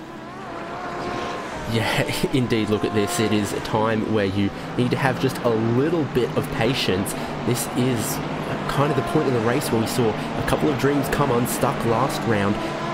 Crazy things can happen like this, and sure, you might feel a bit opportunistic, but you don't want your whole race to come undone. Right now, the GT3 cars have the speed advantage over the TCR cars that makes this a little bit less complicated. It's when the Porsche 991 class get involved with their higher straight line speed. There's already a bit of contact there though. Team Mad gets shoved a little bit wide, but will carry on. This is sort of the taster before the full madness when the 991 class gets involved in a couple laps time. So we're going to ride on board Miguel Freitas, and he gets a little bit of a hip check in the middle of the corner here. Who does that? Just can't see it from that angle. It might have been Sorg. Yeah, so you're saying it's the amuse-bouche before one of your mega eating challenges? That's not the words I chose to use, but if we're doing that, yes, go follow Hungry Bear, everyone. Yeah, there we are. There is a look, by the way, and look at how big the gap is. This is going to be important here today, Connery, in terms of track positions, because if we are going to invoke Road Atlanta endurance racing rules, which I think we need to an extent, at Road Atlanta you can lose 5 seconds in sector number 1, and the rule of racing is you've got to put it behind you. You've got to take every lap as it is, but having yourself a big advantage early on, that could prove to be really, really beneficial when it comes to traffic. Yeah, it is, and MSI Esports just doing what they've done basically throughout the entirety of this season, just getting away at the front of the field, simply not looking back, and it doesn't seem like Burst Esports, HM Engineering, DV1 have really anything for them It's been an absolute masterclass so far this season from Sanchez and Talons as part of that MSI Esports team. And it looks like they've gotten themselves the perfect start here to the 6 hours of Imola in the 24-hour series. Running on board, though, with the F4H Motorsports car here. And this is in the Porsche classes. They tried to hunt down the iRACING Esports Cup car. As a result of all that GT3 traffic coming in and interfering, it looks like actually they will interfere in just a couple of moments' time. This is actually natural separation in your Porsche field here, at least at the very front of the field. Yeah, for the time being, I say that will prove to change a lot over the course of the next 10 minutes. The next 10 minutes are going to be some of the most stressful 10 minutes of the season for some of these drivers who are on board a Shogun Sports Esports car of Mike Nürnberg, number 52 machine. Put that track map back on and you'll notice the fact that we've got, so the orange, the light orange, they are your GT3 cars. The dark orange, almost poo colour, copper, bronze. Copper, bronze, there we are. They are the 991 division, and the dark blue, they are your TCR car class. I am not making any reference to Porsche and poo ever again. I don't know how I could possibly carry on from that, so we're just going to take the baton and run with it. And Williams Esports, though, they've lost a lot of positions here. Oh, no, this is in the TCR class. Excuse me, of course. It's always confusing when multiple teams run in multiple classes. This is worse the for MSI, who are MSI Esports represented in every single class in this as well. So a couple of teams with their fingers in different pies. iRACING also come to mind as well in that. Yeah, they do. And Williams Esports, well, actually, we see Team RSO behind trying to work their way through. Meanwhile, in the Porsche field, you have that bit of a train going on for second place right now, involving Burst, involving H Engineering, involving DV1 Triton Racing as well. And not really all that much to separate these guys in terms of lap times either. So very much stuck together here at these early stages. Yeah, indeed. So there is HM Engineering right now, number 959 class again. We've been on board with them so far in this race. And we have had a couple of people coming towards pit road. Team Wrenchport Online, number 97. They've made themselves a pit stop. No penalties so far. There are a number under investigation, so this is a pure pit stop with damage repairs. 32.5 there for Niels Laurent. And then Movano Sim Racing, we saw them, of course, have that three-wide crazy incident down at turn number 1. They did a 40-second pit stop to repair some damage in the number 33 car. So that is the state of play right now. In terms of building up the gaps, it is still, of course, a trolley train. We can say trolley train. We are at Imola here in terms of your TCR class here today. Then we've also got a little bit of a train going on in terms of much of your GT Porsche division, your 991 division. But things are getting a little bit more spread out now in terms of your GT3 category, which Williams Esports are leading now by almost 2 seconds over Beeler Racing Team Euronics. And that's the sort of thing, as I say, David, that they are all hoping that they just get themselves spread out enough for the next couple of laps, just to make that next traffic pass a little bit more palatable. Yeah, indeed, Williams Esports have obviously had a little bit of a better run through the TCR class, and in fact it looks like Beeler are up behind Movano, who we saw have an adventure in this section of the circuit. So Beeler will be hoping to use a little bit of that slipstream, but then hoping Movano thoroughly get out of the way, which it looks like they do. So that's helped Sven Haase find just a couple tenths of a second, but not enough. He needs to get back in that 1.5, that 1 second or so, where he'll be picking up the slipstream of the race leader. Here's Sven Haase just right in the slipstream of that somewhat damaged Movano car, who then pulls off racing line, and I think that was quite respectful. Maybe more so than the rejoin we saw earlier, but that's kind of how you want the traffic to behave around you. Nothing unpredictable, but not get in your way. Yeah, that number 33, by the way, is under investigation for an unsafe rejoin. We've also got causing a collision incident alert for the number 33. So this could be 2 penalties potentially here for Movano Sim Racing at the start of this race.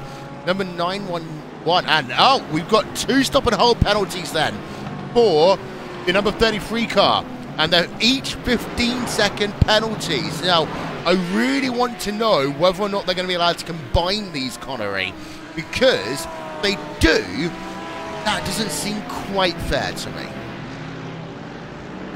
Yeah, we'll just have to see. Of course, you know, for this season, teams do have 90 minutes to serve the penalty after race control has published the final decision. And of course, you know, at least in the version of the rule book and the version of the driver's briefing that I have, it does say that they'll be able to serve their penalties with their pit stop. So, but can they serve 2 penalties or a pit stop? That's the question.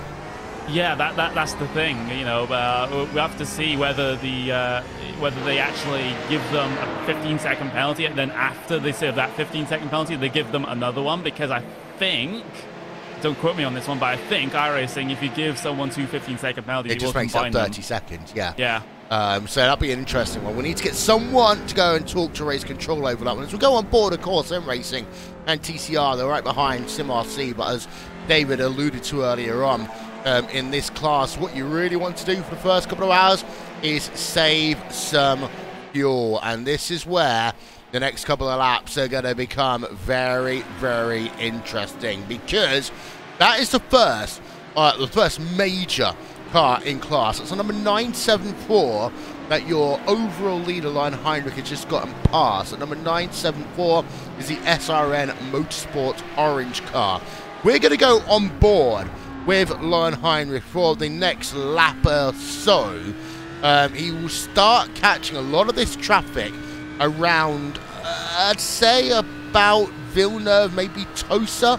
He's going to catch a lot of the leading Porsche traffic, and then he's going to catch the TCR traffic in and around the same time. So let's give you a RaceWhat TV fan immersion.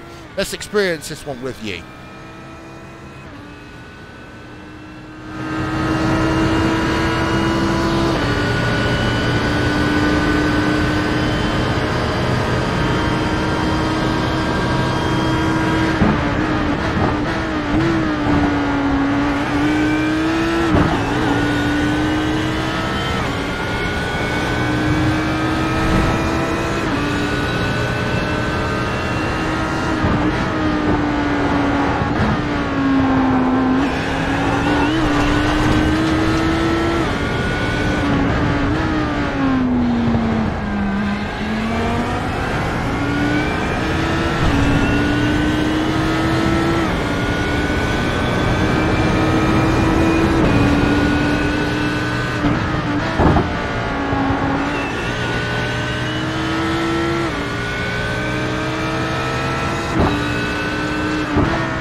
So I think that I've just guaranteed myself a job at McLaren, being one of the people that sits there looking at their pit time. because I was about at least a lap out there. But you can see just how much traffic there is coming up on the radar right now here. This is going to be a little bit crazy, David. Yeah, exactly. So what Lion Heinrich is doing right now, because he knows what's coming and he can see all of that traffic in front of him, and someone is off. Huber Racing 991 Cup car, I think, is that vehicle off in the gravel. But he knows he's got about 2 seconds over the car behind. What he wants to do is make sure at all times there's some traffic between him and Imola Racing Team in second in GT3. He's catching Porsche Cup cars that are trying to lap TCR cars. It's like a triple-decker sandwich of traffic coming up for us here, and it was crazy earlier, and now we've involved the third class. So Lauren Heinrich is well, if this was your commute to work, you wouldn't be too happy. And look at him there, getting a little bit blocked out as the Porsche Cup cars trying to catch the TCR cars, and he dives into the narrowest gap down into the chicane. That was gutsy and bold, and he's just pulled it off, or has he? We got a big incident. Contact. Yeah, big incident there. And that all started in a... Well, it started off here, I think, because the number 9... I need to get another replay. 9-5, I think it was. And then we ended up with Simon Trendell, etc. And then back of our shot, I have a feeling... Yeah, I just want to go back. And Chimera. Yeah, IRDK and Team Chimera. And they were right there in the middle of all of that. So let's have a look. We go on board now. This was IRDK, who got, I think, a bit blindsided by going 3 wide and then ended up getting turned, and then a 4-5 car incident there. I want to have another look at this one from on board with Lauren Heinrich again, Connery, because I want to go back, if I can, just a couple of seconds, because it all really started actually on the exit of Aquamin Raleigh, because the IRDK endurance car, you'll notice it top right of your screen now, you just see that wiggle as he comes out of Aquamin Raleigh, and I think that's what set up this whole 3-wide situation. Yeah, it was the little ember that started. Look at the dive though from Henry. That's absolutely ridiculous. And of course, you see the contact further back with the TCR car of Team Chimera there, causing a bit of confusion behind. But wasn't all that many cars that actually got caught up in there. Everyone being very respectful and you know, lifting out and applying the brakes as soon as you know, those yellow flag conditions came into effect. Of course, they're not enforced on iRacing, they're sort of more advisory here, but still good to see that everyone has their wits about them, trying to avoid that incident. But you can just still see this lapping procedure underway. We're riding on board with Ronan Simsport right now on the way out of Variante Alta and down towards the Ravazzas. You can see 3 wide ahead of them, all dealt with in quite swift fashion. Ronan from quite far back, trying to search for the inside on the Porsche, and they will actually be able to get it, and they're able to secure the position ahead of the lap traffic. We see someone spun though. That's HM Engineering. That was P3 in your Porsche class, and they've lost quite a bit of time as a result of a big old slide coming through turn 1. It just snapped on entry. Yeah, and he caught the grass. Yeah, down at turn number 1.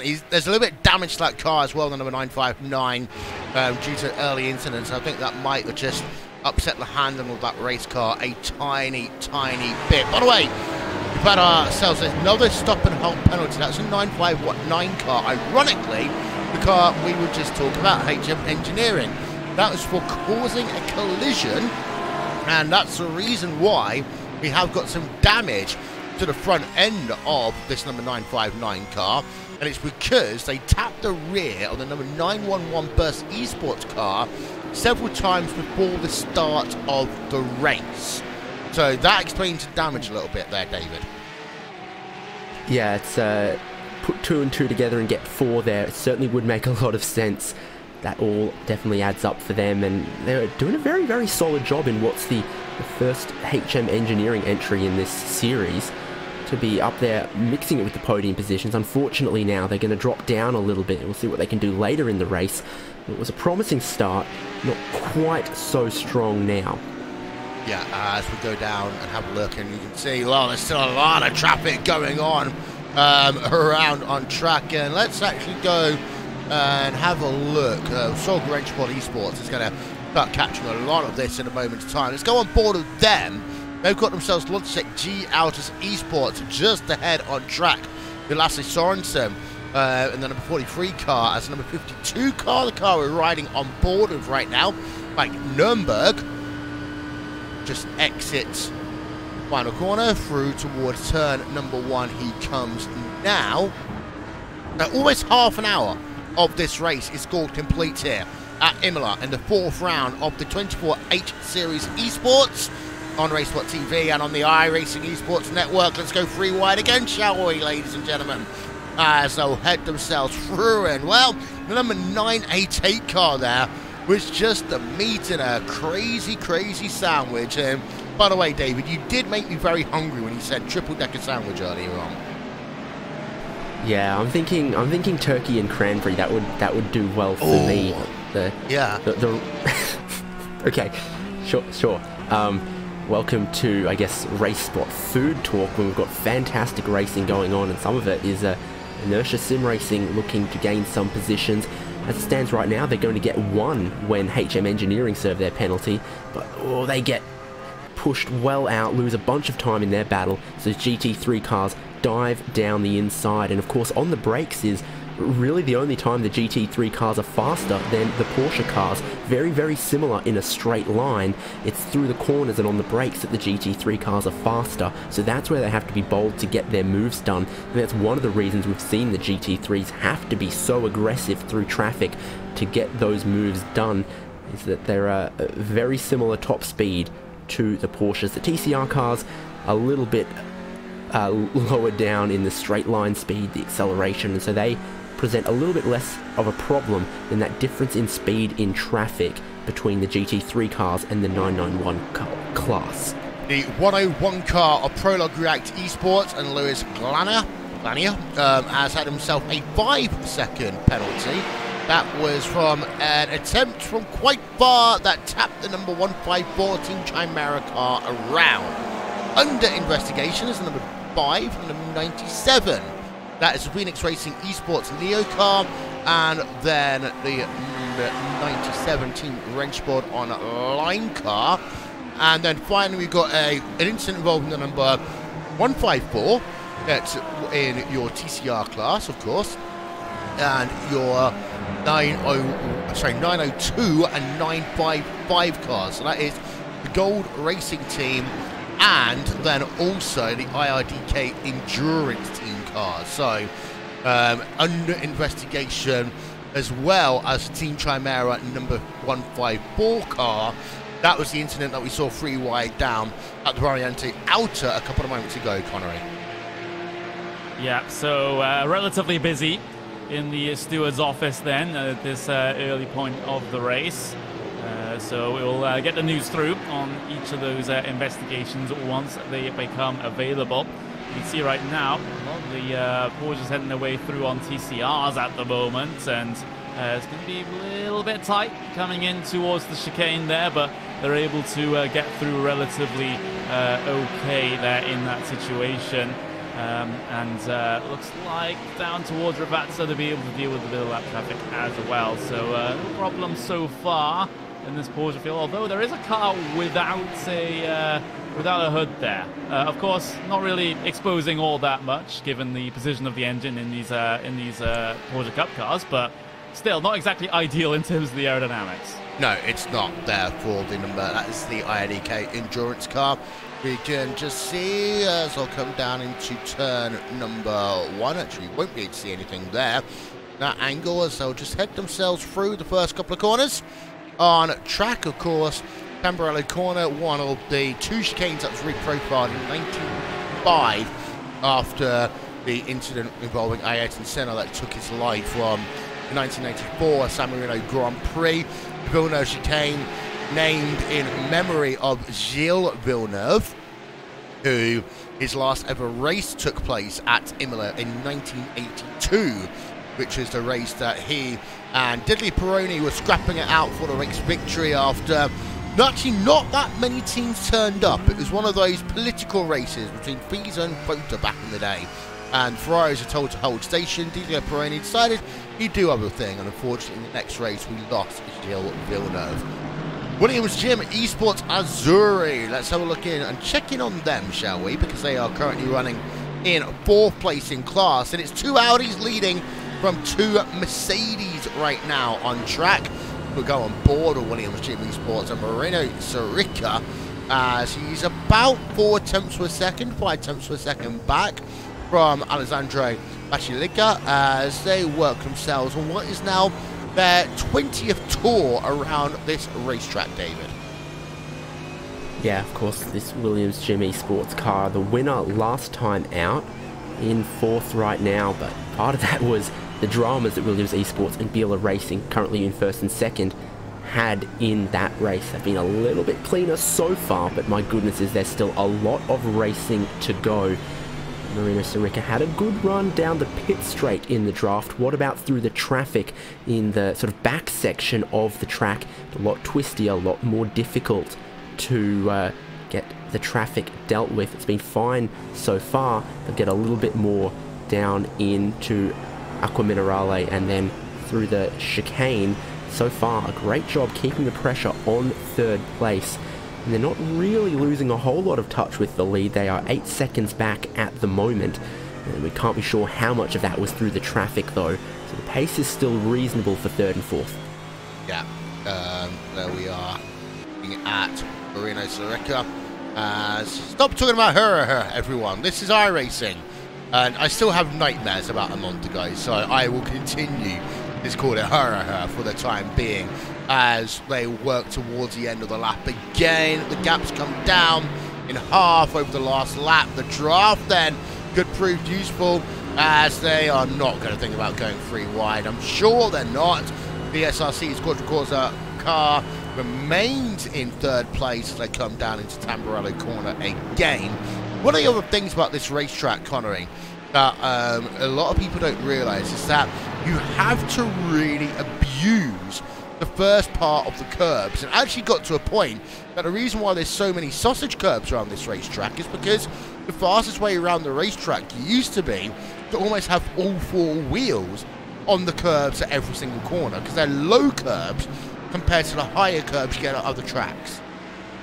Yeah, those cheeky racing drivers trying to find the limits everywhere they go, right? But yeah, exactly. You know, and even with the sleeping policeman there, you can still cut the corners just a little bit without getting yourself an off-track or a slow-down penalty, as it turns out. Looking back into your TCR class, though, we have a bit of a train going on for P4 in class, I believe. We see Arthur the Hook as part of Williams Esports right in the middle of that 3-car sandwich at the moment, and he actually lopped 0.2 of a second off of MSI Esports that time around, and a lot of that helped with the draft, so he's able to close all the way up, and now MSI having to deal with a bit of pressure from behind as LeHook tries to gain the upper hand. And more importantly, Connery, compared to the other races in the season so far, you've got separation between your first 5 or 6 drivers. A lot more is down the inside then.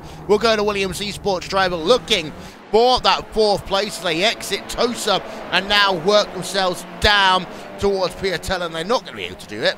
So they're going to remain where they are for the time being. It's a little half look then by Arthur Lee Hook, but compared to other rounds of the championship, the field's more spread out, and I think that is because of A, how narrow this track is, and B, the level of traffic involved in this race so far.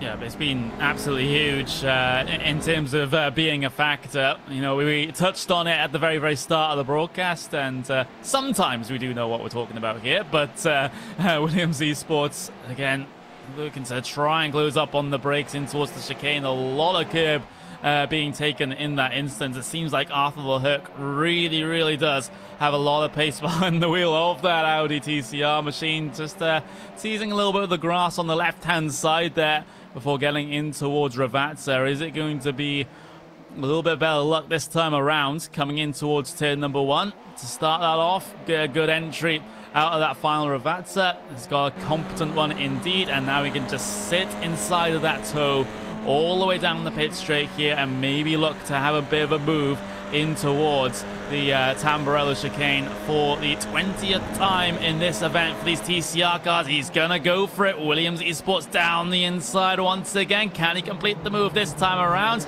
And Arthur the Hook, he's been able to work his way through.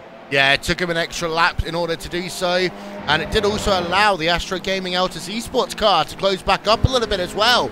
So now you've got a 3-horse race for 4th, 5th, and 6th place in class. And I was wondering there, David, the reason why Arthur LeHook was being so aggressive was because it's 5.5 seconds to SimRC up the road and Jürgen Frank.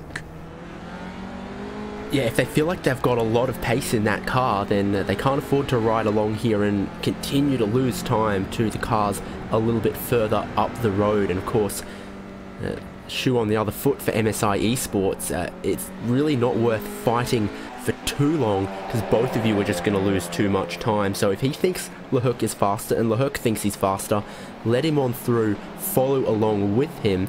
I think Altus also doing a good job following along here. And of course, I'll say it again because it's been the story of this class every race. The fuel is critical. It's how the race has been won every single time, is just spending less time in pit road and not letting anyone get away from you on track by staying right in their slipstream. So third in that train, not a bad place to be. So we see the 2 DV1 Triton cars on track in the same place. Different classes though.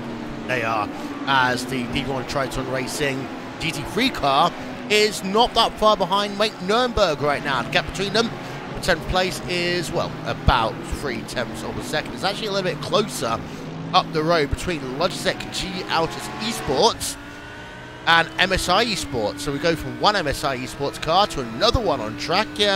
This is the Altus Esports GT3 car, an Audi battling it out with an Audi of MSI Esports. It gets bulked there by 2nd place in class Burst Esports. Just to let you know, no further action between the number 5 and the number 97 cars on track from a previous incident. That was Phoenix Racing and the number 97 car involved in that one as well. No further action. We are still under investigation. It was Wrenchable Online, by the way, number 97. Still under investigation. The incident we saw earlier on down at the Variante Bouncy Castle, as David Haynes has now renamed it. And then also an incident that took place between the number 11 car, D1 Triton Racing, and the number 127 car. That was your leading car in your class for TCR. That's your Craig setup shop that drifts it wide there down at the Aqua Minerale complex and loses the race lead and 2nd place in a heartbeat. Craig setup shop. Wow, we caught that one at a very opportune time. They just lose 2 places. Let's go on board and experience the replay then. On board of them into Aqua Minerale. They're fine through the first bit. Caught a little bit of curb, and then the back end just steps out on them. They lose 1, they lose 2 places. That was a drift and a half there. I want to see that one again. I've got a feeling he caught something, and then yeah, it looks like he might have just caught the grass and the entry to the 2nd part of that complex there, Connery. Yeah, he certainly did. So yet another team, yet another driver falling foul to how close the grass is to the track on entry to some of these corners. And now Jack Cedric, he's filed in behind actually SimRC, so he's lost 2 positions here instead of just the 1, and that's how close the front of this TCR field tends to be. And now how quickly does Jack Cedric want to get back through on that SimRC car here? He could just sit in line, maybe save a little bit more fuel, but that's not going to be the option here as Cedric sends it down the inside at the hairpin of Tosos. He starts to climb the hill towards Piratella. It looks like SimRC at least had the initial speed off the corner, but Jack Cedric gains ground on that driver's left-hand side. He will have the inside line for Piratella. He's able to gain 1 position back, but that's a decent amount of time gained by Core as well. SimRC having a look back just as the GT3 cars send themselves in. Avoiding action had to be taken by Craig's setup shop there as Williams Gym Esports Azuri certainly going to be waiting around. Yeah, I love the comments on social media today, by the way, guys. You are being as fun as ever. Of course, conspiracy theorists already coming in that they're playing 4D chess by losing the race lead. They can save some more fuel. That hasn't worked out for them because they're 1.5 seconds back now from Core Sim Racing and Thomas Gibson. So that wouldn't have been the way to have done that one. And then also, the comment, was it setup or was it driver? I'm not going to validate that question with an answer because I don't want to be slapped more than anything else. As Altus Esports then is in 6th place in class, MSI Esports just ahead of them. Just to let you know, number 154 car, penalty for Simon Trendell and Team Chimera for causing a collision. That was the incident down at the Variante Alta there, David. Yeah, that was quite early in the race. The first time the GT3, the first time we had all classes together, and I think the Porsche in that case was checked up a little bit by the big dive from Lauren Heinrich. Simon Trendell was sort of expected to fall back in line, but kept his nose in through Variante Alta when the car that was trying to lap him was checked up. So, look, I can kind of see that, and you can also see as Altus Esports trying to get a move done here in traffic, and SimRC are back past Craig's setup shop.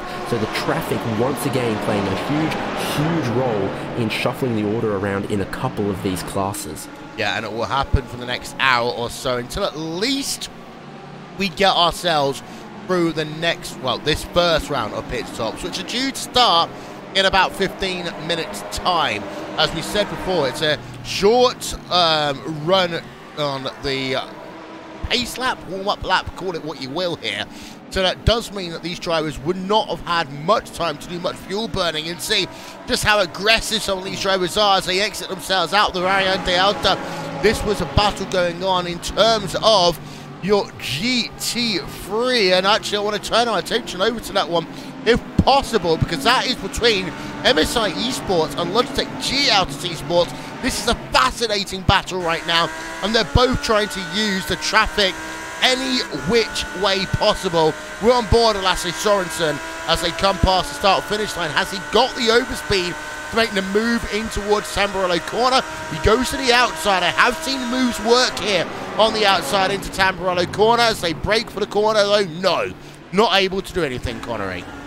Yeah, not able to, but it looks like Sorensen, he has the better line coming through Tamburello. He gets to speed off the corner as well on the way in towards Villeneuve, and there's a door left open, but no diving in just yet from Altus Esports. They get a huge amount of exit speed off of Villeneuve as well. They'll try to take the duel into Tosa, a little bit of a wider line being taken, but all of this battling has just meant that Sorg Rensport Esports are now inside of the picture.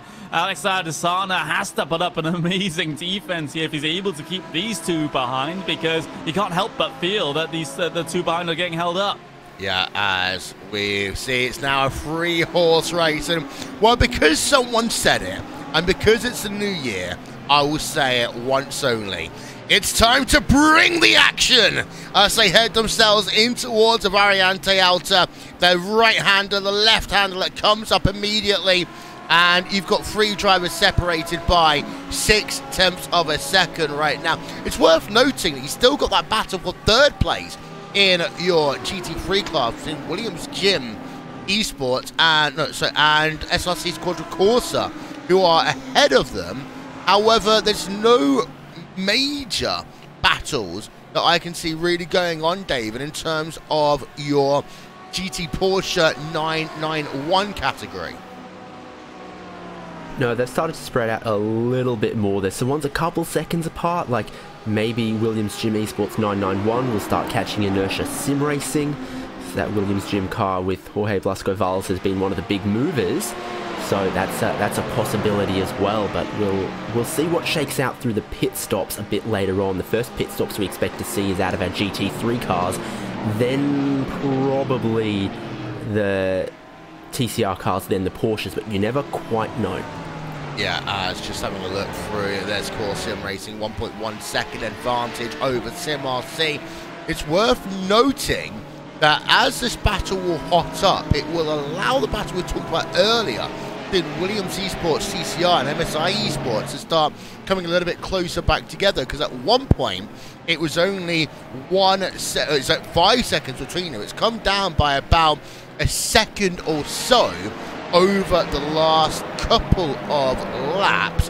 It's worth noting though, Connery, that Core got a tap by a Porsche Porsche GT3 even into, sorry, GT3 in towards turn 1, but they still maintained a race lead, and everything's restored for the moment in the Galaxy.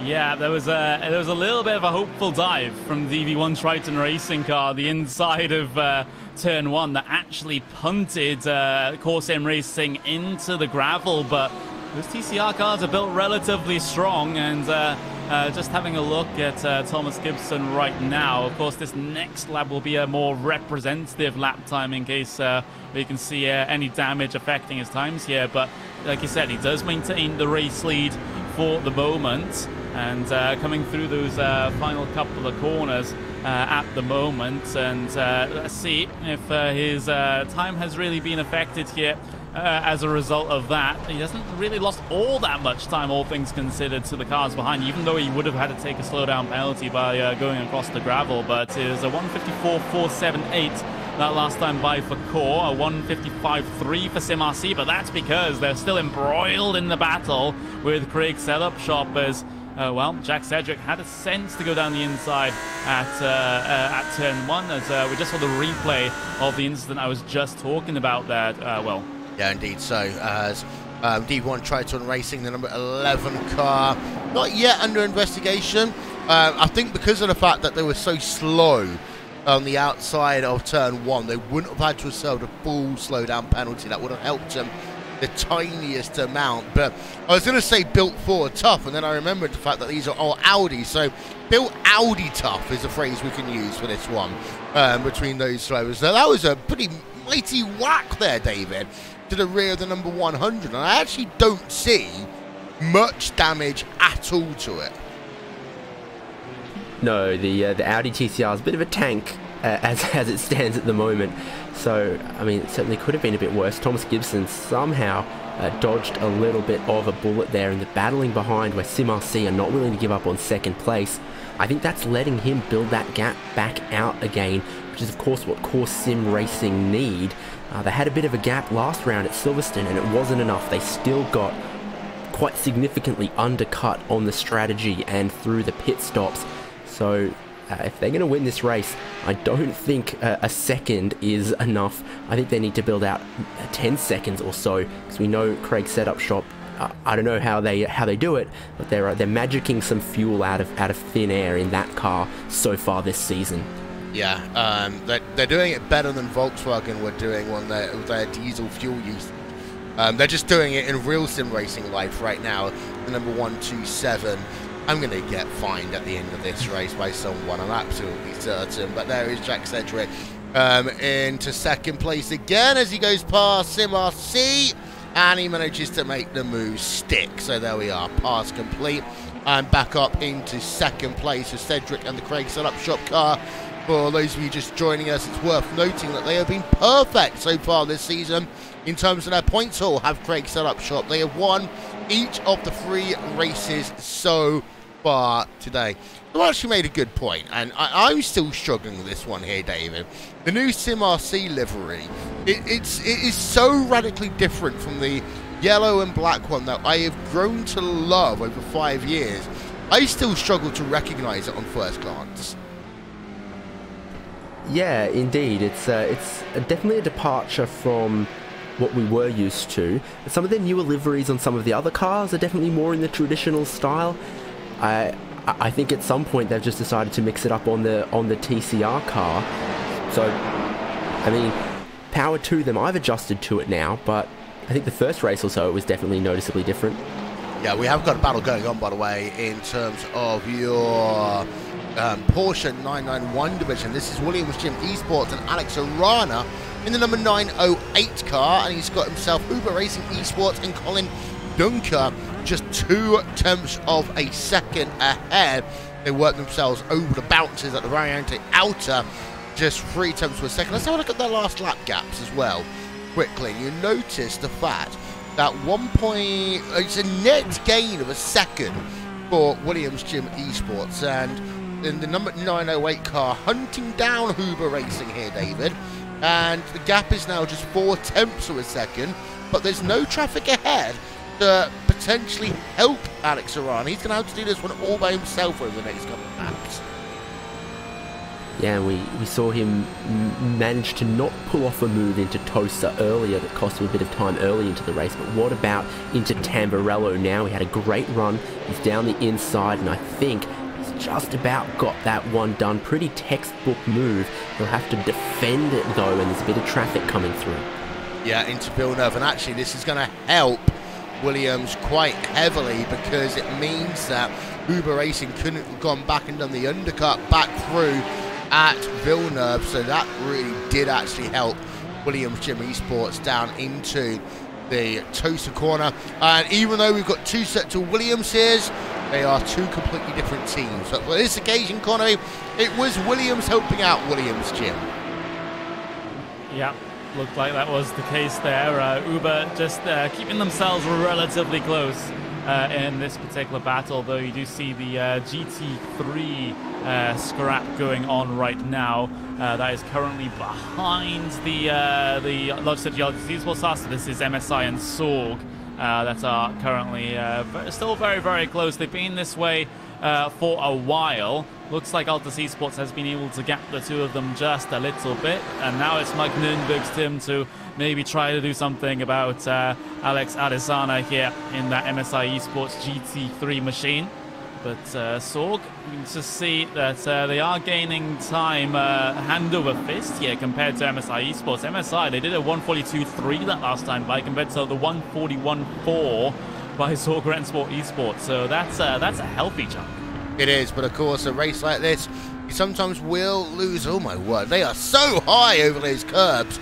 It is unbelievable, but sometimes you do lose a little bit, you do gain a little bit. It's not a track like Daytona, where, of course, the 24 Hours of Daytona will be here live on Racesport TV and on the iRACING Esports Network, as ever. And, of course, David, when we do get to the 24 Hours of Daytona, we'll have the opportunity to spend 6 hours talking about food. They still haven't got your turkey and cranberry treble layer sandwich out of my head. Yeah, don't get me started on the burger I had the other day, but certainly, yeah, a lot more hours in that Daytona race for the field to spread out and for our mind to wander to other things. Certainly in this one, the GT3 class has been giving us some ripping action. The mid-pack in the GT3 field just seems to have some very, very equal teams. The battling goes back and forth. Sorg just can't get any overlap on MSI. This time, Mike Nürnberg continues to look. The traffic didn't favour him that time. So the other battle that involved the Altus cars and such. So plenty of great battles in this GT3 field. What's going to be interesting is who decides on what pit strategy, because the track temperature continues to rise since the start. That's always one of those go-tos, isn't it? Talk about the track temperature. But we started, if you remember, at 30 degrees Celsius, now up to 37. So some of the teams might be thinking about their tyres. We're really only 5 minutes away from some of the GT3 cars hitting the top of the hour and hitting their pit stops and also grabbing a new set of tyres. So that's a shake-up, I think, coming in the future of the GT3 class in just a couple laps' time. Yeah, and as it stands for me, Connery, I mean, even though the air temperature's only gone up by a degree or two, the track temperature's gone up by 7, and that's because of the fact that it's clear skies out there. There's not a cloud in the Italian sky where we are in virtual San Marino. It's not San Marino, it is Italy. As we've got one car in already, that's MSI Esports. Now, this is early. I sound clever now. You do sound clever. This is early for them as they come in. I would expect to have drivers come in and do fuel and tyres unless the track temperature dips about 15 degrees. Yeah, MSI Esports, though, they missed their box slightly. They have to stick it in reverse, so that's a bit of lost time there for MSI Esports, and that might mean that Sorg Rennsport Esports are going to be pretty clear through once they get their pit stop over and done with. So yeah, MSI Esports going to be basically the first GT3 car to come down in and get their pit stop service done. You'd usually expect more of these GT3 cars, once we hit that hour mark, to come down in. An important point about the track temperature, though, because we did have a sort of a a little bit of a time skip from qualifying. So the way you can set things up in iRacing here is you can actually have the racing and the qualifying on different days, like it is in the real world, and start at different times. So now we're basically the next day in sim time compared to qualifying, and we started at around about 9 a.m. local time. So this track is only going to get hotter towards the middle portion of this race, and it's not going to cool down anytime soon once it gets to that point either. So we could see that 50-degree track temperature come later on in the race, like we saw at the very end of qualifying. Yeah, we've got a battle going on though for your class lead in TCR. Breaks are up shop. They're within a couple attempts now of core sim racing.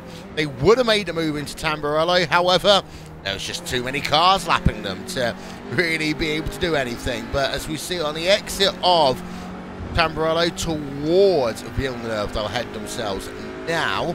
And Craig set up shop is within 2-3 car lengths. Is he going to save some fuel, or is he going to go for it on the exit? Is he going to be a lunge and ascend into Tosa? Well, it can't be, because there's a car there again on the inside line, just at the point that normally Craig set up shop would want to put that car down to the inside. It's worth noting as well that even though some cars are going to come in early, this track is going to get slower and slower throughout the course of the race. So compare that to, of course, last time when we were racing at Silverstone, where the track got to a point where it started to get faster because the track temperature started to cool. And this race is the complete opposite to that, in that because the track will continue to get warmer and warmer throughout the course of the 6 hours, David, we are basically the fastest lap time of the day has pretty much already been set. Yeah, and of course it doesn't hurt as well that the first couple laps are without the multi-class traffic. So once you get, 15-30 minutes into the race, I don't think around here you're ever going to have a lap where you're not somewhat disturbed by traffic. See the MSI car go down the inside of what's our top 3 battle for the TCR class contact. SRN around. And that could well have taken out all 3 of your class leaders. So all 3 of your leaders in your TCR class. That was a lucky escape. There is a replay.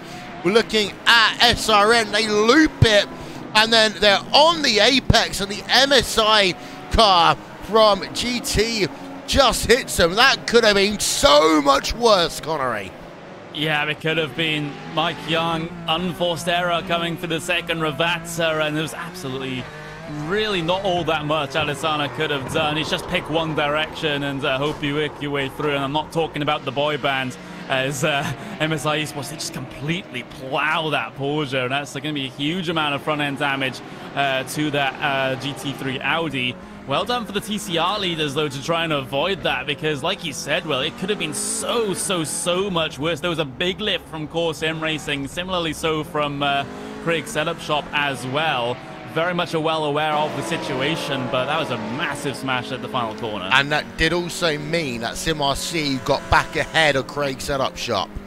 But as any good team manager would say, it's better to lose position and live to fight another day than go for a gap that just isn't there. And you can see just how they all got so bunched up together in the aftermath of that. And then SimRC was able to just go down to the inside. And actually, SimRC wasn't driving overly aggressively, David. They just had the better line coming out of the corner. Yeah, I mean, they try and slot their way back in there, but certainly there was a lot going on, and for some of these TCR cars, their visibility was also restricted by having the MSI GT3 in front of them. So really heads-up driving, really focused on what's going on. A lot more cars on pit lane. Our GT3 cars not going to be able to go much further on fuel, only a couple more minutes for them. So from second place, the graphic says SRC Squadra Corsa on the lane. Peculiarly, a lot of the 991 class cars on the lane as well. They must be thinking that their tyres are getting away from them and they want to get a new set on. Otherwise, they really should be able to go another 10 or 15 minutes further than what they're doing right now. Look to our Williams car that was the leader. I think they're going to come back through into the lead. Yeah, and this is where the new tyre model and data becomes a big thing, David, because of course for many teams this is the first long race they've done on the NTMB7, especially in track conditions this hot. So those drivers in the 991 division, they are probably realizing the fact that the fuel is not going to be the limiting factor here today. It will be the tyre life, especially as the track temperatures go up. But more importantly, I was, as a team manager, be looking at projections of where the weather's likely to go, and I'll be saying, look, try and get the extra 10 minutes if you can now, because it'll be unlikely you will be able to do so later on. Yeah, I mean, it's a clear day, so I don't think that'll change a whole lot, but I'd like to get one of you guys to check what you saw as the pit lane time, the stationary time in the pit stall for Williams Esports GT3. Because if I'm seeing a weird number, I'm happy to be wrong, but that's what I'm seeing, 41.2, 20 seconds quicker than, or even more so than a full service. Was this fuel only? This is going to be ridiculous. I mean, the track conditions, they are leading, and they have got the opportunity to manage the pace, but this is the realms of Coanda SimSport craziness maybe kicking in here, Connery. Yeah, I mean, well, we see Aldous Esports actually taking the same amount of time stationary on the lane as well. They were around about 41, 42 seconds as well, so they're going for a very similar strategy to what Williams Esports are going with here. We see S2V Esports actually head their way onto the lane as one of the final pit stops in your GT3 class for this first pit stop cycle. We're just going to be waiting for Virtual Motorsports to head their way in, and they do so. So that's going to be basically all of the GT3 pit stops done within a couple of laps. That's what we usually see when it comes to a first pit stop cycle. But yeah, Williams Esports taking that short stop here early on. We'll have to see how that works out. If you know, a lot of TCR in as well. Yeah, so we'll see how that one works out. But the thing is, you know, if you're going to double stint any stint in this race, the first one's probably your best bet, because the track's just going to get harder, and that tyre wear is just going to become more once this race draws to a close. So the kind of point I was making about the fact that if I was a team manager in a Porsche or a TCR thing, try and go the extra 10 minutes early, but that's maybe what Williams are trying to do now. They're trying to get a double stint out the way, and also they had the race lead. They've got a decent race lead now, 32 seconds. It's that time, and I'm going to talk, and we're only less than 5 months away now from the month of May. And, you know, you go to the Indy 500, you do all of your crazy work early, you try to get to a situation where you know what you're doing right when you get to the last half of the race, especially the last 20-30 laps of the race.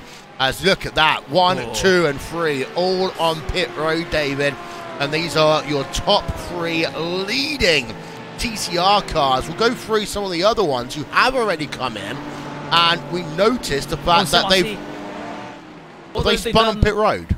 No, they've just missed that pit stall by a good 1.5 pit stalls.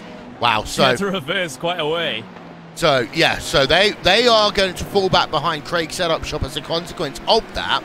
But the times, and we've got now everyone in an hour 5, and this is something that we've not seen this season so far, David. In terms of TCR, again, it's the tyres that are dictating the flow of the pace compared to the actual fuel. And of course the tyres then take a long time to warm up as well. So no difference in the strategy there for our top 3. Certainly they're in a little bit earlier potentially than they can go on fuel. But of course they're going to need a certain drop across the race. Coming in a little bit early now, not really going to be a problem because you're taking that fuel on board. You just need to keep taking the same amounts of fuel at the next stops. So a little bit of split in the strategy there in TCR class, but nothing crazy for our top 3 of all. Probably just reacted to the first car coming in and decided they need to stay in that pack to save their fuel to have the shortest final stop.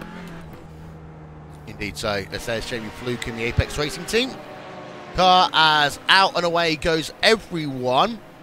And Core Sim Racing come out with the lead. And the longest pit stop of the lot, this is very rare, Connery, is Craig's setup shop.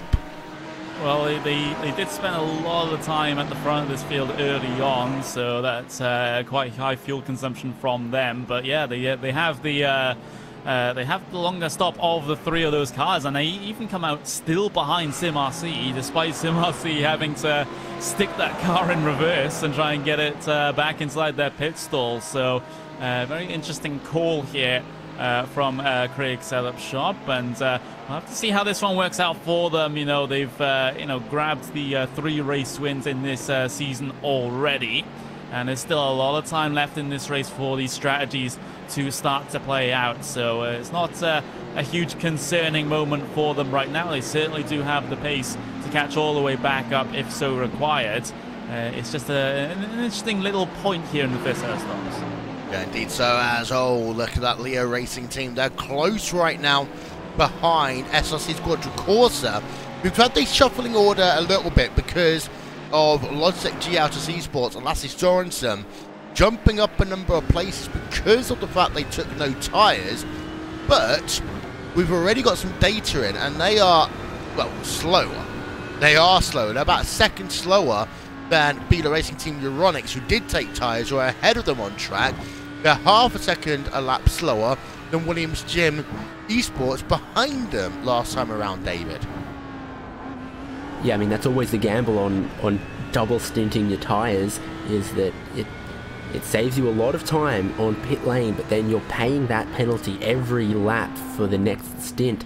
And the lap times they're doing, we're probably looking 35 or so laps into a stint. So if you're losing a second a lap for 35 laps in a row, in the end you'll work out behind where you'd be if you had taken tyres. I think the gamble from Altus Esports is about track position, is now there's a lot more traffic between them and the other cars that did take a set of tyres. They're hoping that might impede some of the other drivers and prevent them from catching them. I think that's the reason to double stint at the first stop, is suddenly it's jumped them out of a lot of the traffic they were a part of. Yeah, we just saw Jamie Fluke get past Blake Neck even in the Geodesic Racing black car number 124. So Apex Racing Team up into 7th place on track right now. Now might be a good moment to go through your top 8 in each of your classes. So we will do that right now. We start off in your GT3 division, where Williams Esports, they are leading the way quite substantially by 29 seconds over Bila Racing Team Euronics. However, it's worth noting that on their pit stop, they did not take tyres. And as a consequence of that, they saved about 29 seconds, let's be honest about it. So actually it's really close between Williams Esports and Bila Racing Team Euronics, so it should be at the end of this run. Altus Esports, they too did not take tyres, and that's the reason why they've leapfrogged up into 3rd place. Williams Gym Esports, they run in 4th, with SRC Squadron Corsa in 5th place, Leo Racing Team in 6th, Ronin Simsport in 7th, and S2V Esports, they are your top 8. In terms of your 991 division, Burst Esports, they lead by 3.6 seconds over DV1 Triton Racing. Neither of those two took tyres on the first round of pit stops. MSI Esports, they are currently in 3rd place. They were the first of the teams to take tyres. However, in that class, there's a lot more of a difference between those who did and those who didn't take tyres on that first stint. And then Williams Gym Esports are 4th place. Inertia Sim Racing, they run themselves in 5th place. And then you've got Williams Gym Esports in 6th, Chartwell Racing in 7th, and F4H Racing are your top 8. And finally, we head ourselves over to TCR and Core Sim Racing. They are leading now by 3.4 seconds over SimRC, with Craig Setup Shop a further 3 seconds or so back, and they are in 3rd place with Altus Esports in 4th, Williams Esports running in 5th, MSI Esports in 6th place, Apex Racing Team 7th, and Alpine Stars Geodesic Racing in 8th, and HM Engineering have just had themselves an incident on track. That looks as though it was down at Tamburello, We'll get ourselves a replay of that one now for you. This is HM Engineering, the number 959 car, who have been involved in incidents already here today. So it's going to be another 3-wide moment in towards turn number 1. There's 5-6 cars in the same piece of real estate. Oh, and yeah. Hard to blame them for that on first look. Once it's 3 wide like that, I mean, there just wasn't room for everyone. Take another look at some other angles and you can work out a little bit more. But it really looks like they were trying to put a move on Go Team Racing. Triton come down the inside. I mean, if anything, maybe HM go a bit too far across to the right in front of Gold Team Racing there. So I'm not going to blame Gold Team Racing either, but you said this track a little bit narrow, certainly with a little curve towards turn 1 at Tamburello there, and 3 wide, never easy, especially with the multi-class traffic that was going on. Pit stop time for HM Engineering last time, they did serve those penalties they previously had, so we know they had sort of top 5 pace. They were running down in 11th or so they were trying to work their way back up the order, and then that happens. Yeah, so that is a look there at MSI Esports and Leo Racing Team, by the way, in terms of your GT3 battle. They are in a battle with SRC Squadra Corsa, and that is about going on for 5th place right now, Connery. Yeah, looks like that's the case. Southeast Squadra Corsa really losing a bit of ground here at the first part of the race. They did start in 3rd place, but now they've dropped back into 5th, and now they're at risk of losing position and going all the way down into 6th place as Leo Racing Team tried to track them down, dealing with a little bit of traffic coming through Aqua Minerale, though that has actually impeded Leo Racing Team a bit more than it's impeded the SRC car, but SRC will get similarly held up coming through Variante Alta behind the Inertia Sim Racing Porsche. So traffic giveth, traffic taketh away, as is the case in endurance racing a lot of the time. And Leo Racing Team down the inside of the Porsche as they continue on their quest to try and catch their AMG Mercedes. Yeah, we'll give you an update on some penalties, by the way, as I try to ask, and everyone knows that I am very bad at doing any of this.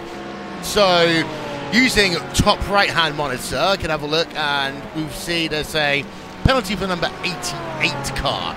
That is a 10-second penalty for making contact with the number 997. So the 88 is a Uber Racing Esports car. We saw this incident a little bit earlier on, actually, live.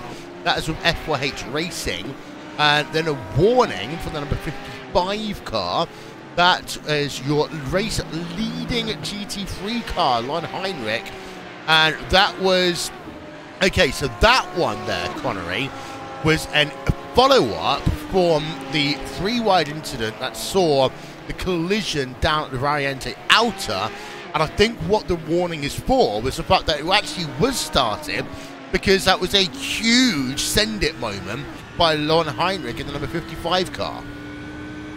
Yeah, that was, the big old send a little bit earlier on, and finally we're seeing some decisions start to come through with regards to those early incidents, and like you said, Simon Trendell has been pinned with the blame for causing that bit of a moment up in towards Variante Alta, right to the sort of the opening 15 minutes of this race through that first lapping procedure that the GT3s had to do over the TCR cars and the Porsches. So that's going to be one that, they're going to have plenty of time to try and serve, because of the new penalty system here in the 24-hour series, where, you're given 90 minutes to serve the penalties. So it's not like you're going to have to serve that within 3 laps and have to panic and have to rearrange a strategy around it. You're given a lot more time to think about how you want to have that penalty slot into what you're already doing. It's worth noting, by the way, that the incidents for number 33, Mavano Sim Racing, they were allowed to take them both at the same time, so they are both served. The warning for number 21 car on track, that is a Williams Gym Esports Azuri. So from one Williams-sponsored team to another Williams-sponsored team, as we get a warning there for a late move over car number 127 which is, of course, in your TCR division and is the Craig Setup Shop car, which we've seen so much of already on our broadcast. A stop and hold penalty of 10 seconds for the number 11 car. And that is because they pushed off the number 100 Core Sim Racing to make a pass. I think we remember that one, don't we, David? We did see that one, yeah, we certainly did. So that, I guess, makes a lot of sense. It did look like a little bit of a late dive from DV1 Triton Audi GT3, and I think 10 second stop and hold does make a lot of sense in that situation. They brought just a little bit too much risk into it. When you were talking about that Williams Gym Esports Azuri car, we saw they were tucked up right behind Logitech G Altus Esports, who didn't take tyres.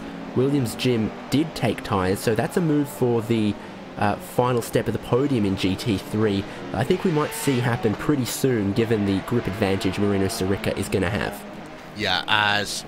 oh, sorry, F4H have gotten really upset at us because they were about to overtake and the camera cut away. So sorry, F4H. There we are. There's a pretty look at your cars. You have managed to make the overtaking manoeuvre now, as they are up into 7th place. They are in 7th place, actually, for the time being.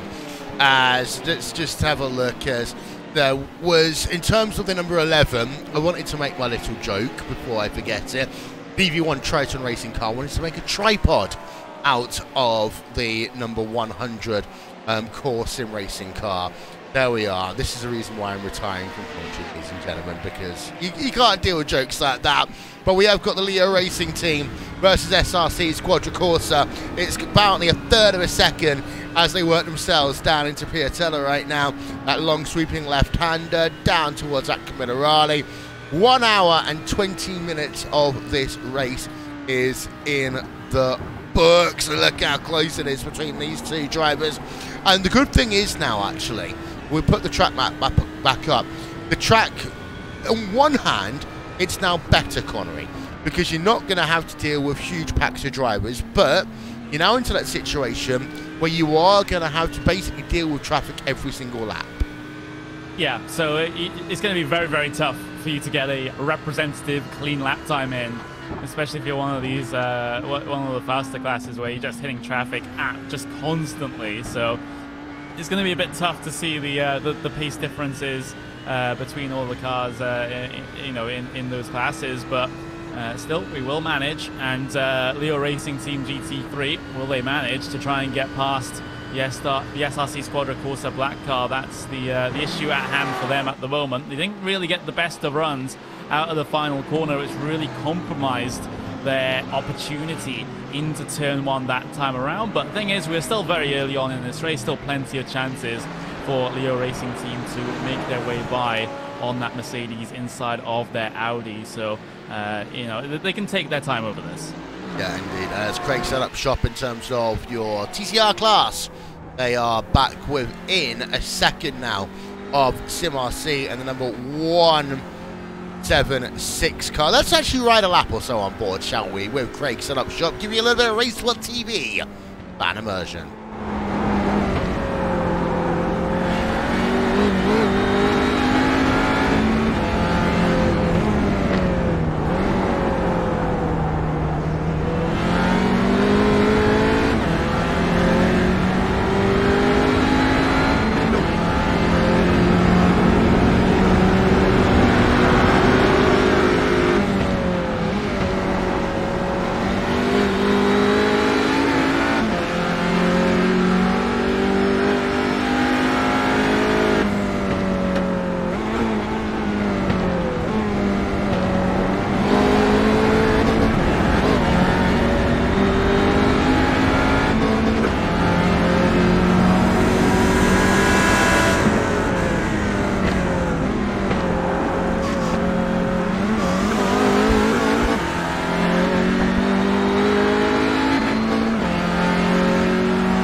Welcome back, ladies and gentlemen, and Craig set up shop back up into second place now on track. So Racesport TV fan immersion there, showing you getting them past Sim RC as Craig set up shop moved back up into second place on track. I figured it out, okay? David, I have figured it out what sandwich I want. I'm dying to hear.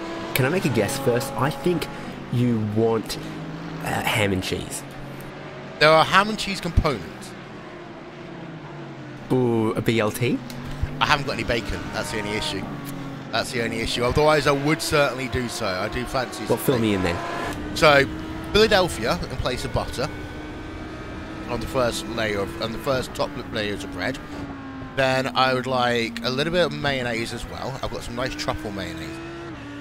Then I've got some ham I'm going to chuck on that. And then I'm going to put another layer of bread on there, which is going to have some cranberry sauce on it, because I've got to eat it by today. Then I'm going to have some more ham and some more cheese, and then Philadelphia mayonnaise topped. Final slice. Yeah, I mean, if that's what you've got around the house, I think you're doing pretty well for yourself there indeed. I sometimes go for cheese, tuna, and onion.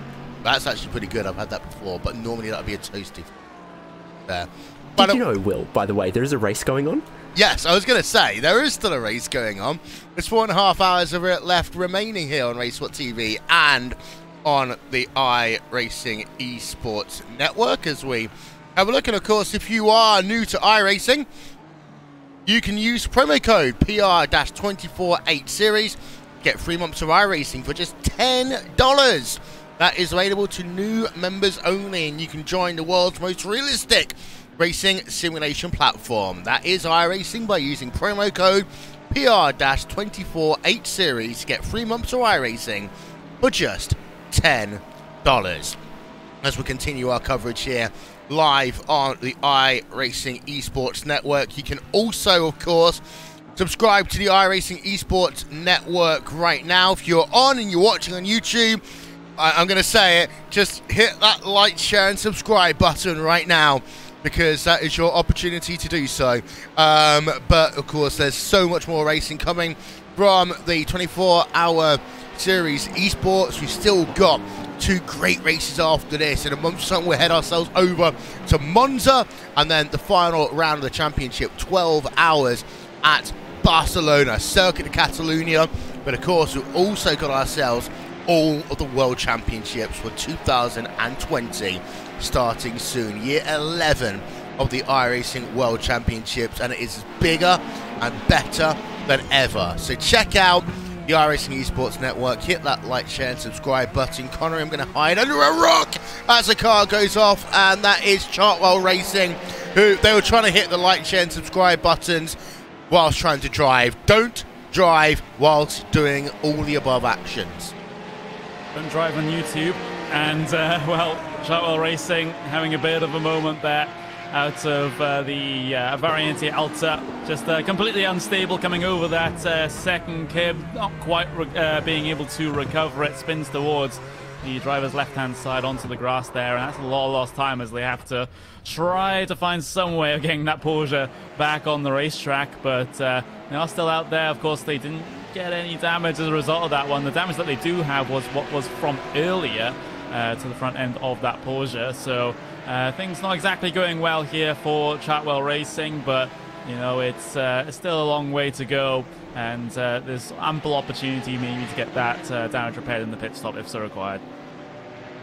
Also, I like the fact that you're talking about being given shots by Coanda all this time, this, that and the other, and then you always then forget about the fact that you were doing that, whereas I had to go back and go and do commentary at 11:30 at night while she was sat there drinking Coanda shots. How dare you? Hey, you know, you could have just asked me to go back and do the commentary for yeah, but you didn't. So I was being nice and respectful as a company director should Actually, I haven't read up the handbook on how to be a company director, quite obviously. That's the reason why. DV1 Triton Racing, by the way. First rule is get someone else to do it. If you have the power to tell someone else to do it, then do it. That's the first rule of company director, surely. Yeah, we saw battles between DV1 Triton Racing and MSI Esports, by the way. They're separated by a third of a second, as we're still showing you some live pictures. We have got Paul Smith here to talk to us, hopefully. But Paul Smith needs to actually come and talk to us. And Altus's GT3, in the meanwhile, they have been on pit road now for a while. The number 43 Altus Esports car is Oot, David. Yeah, this might have happened while we were on our RaceBot TV fan immersion, but an issue for them, unfortunately, and they were going to be one of the interesting cars to watch, being one of the few who had tried to double stint the tyres, grab some track position and see if they could hold on to it. Unfortunately, they have come unstuck out there, and they've had some rotten luck so far this season in that team. First couple of races getting caught up in some other incidents as well, so we're rewinding the tape rather furiously to find where that happened. And do you think you've got it, Will? Yeah, I heard it was down at turn number 1. Just to let you know, we've got a couple of extra penalties to talk through at the same time. So the 907 stop and hold penalty for 5 seconds. We talked about that one, making light contact with the number 100. We can see a Porsche just blew his engine up on our replay. And I think this is the start of the incident. Mamma mia! Yannick Lapchin. That's not on the Porsche. I just don't think he was paying attention there. Yeah, that's a little bit of lapse of concentration there from Altus Esports. You have to argue that is a bit of a blunder. And, you know, you have to be careful. You have ample warning. He's sending literal smoke signals at you that the car is there. You can see he's way off the racing line there. Yes, he is on the runoff a little bit there, but that's the only place where he could have gone without cutting back across the track to try and get out of the way. So that's all on Altus for me. Yeah. Another stop and hold. This is the number 22 car, STV Esports. I think we might have seen this one, David. They got a 5-second stop and hold penalty, and that's for making contact with the number 133 and 974 car. The 974 car from your Porsche division is the SRN Motorsports orange car, which is now out of the race, and the number 133 car, that is Williams Esports TCR machine. Yeah, I don't think we saw that that particular incident, but that is certainly a development for S2V Esports and their sort of flying purple machine. So that's going to set them back just a little bit, but the panels on the outside of the car look relatively okay, so the hurt on the pit lane for them. Yeah, as we are just looking at S2V, actually, they are in 7th place in class with David Pena Jimenez behind the wheel of that machine. In terms of battles going out on track, by the way, we've got Satellite Racing TCR versus Team Mad. This is for 9th place in your TCR division, and it's almost as if I made this a perfect segue to talk to the driver, a driver from the number 136 Team Mad car. It is the one and only Paul Smith. Hello. Hello. How's it going? It's been a bit of a struggle. We've been on the struggle bus for the first stint. Getting traffic hasn't been the best, shall we say, around here. It's very tricky, but there have been some, shall we say, questionable moves being made. But no, on the whole, Miguel's doing a fantastic job, although he did have a big pant-filling incident down at Aqua Minerale a few laps ago. But yeah, it's going okay. Qualified 8th, one of our best ever qualifying positions in the series. So try to look at the positives and just hit our numbers, hit our fuel numbers, and see how we get on towards the end of the race. And in terms of you are going to be driving today? I'm backup. Preferably, okay. I wouldn't drive, because if I end up driving in the car, something's gone majorly wrong. And let's just say there's a reason why I talk about racing rather than actually doing it majority of the time, at this level at least. Those that can't say, so those that can't do teach, those that can't race commentate. Yes. There we are. In terms of Team Mad, of course, in terms of you and the season, how's it been with this new format for the 24-hour series compared to previous Neo iterations? I'm sure you've seen you commentated on the past yourself, haven't you? Well, I've commentated, I've broadcasted, I've been a steward, and now I'm a reserve driver, so I don't think there's anybody else that can say that they've done that in this series, so that's a bit of a novelty. But I like this format. I like having this combination of cars. I think it's reinvigorated the series to a degree, and I think you're seeing some teams that maybe specialise in certain vehicles actually coming to the fore and are giving a good show of themselves.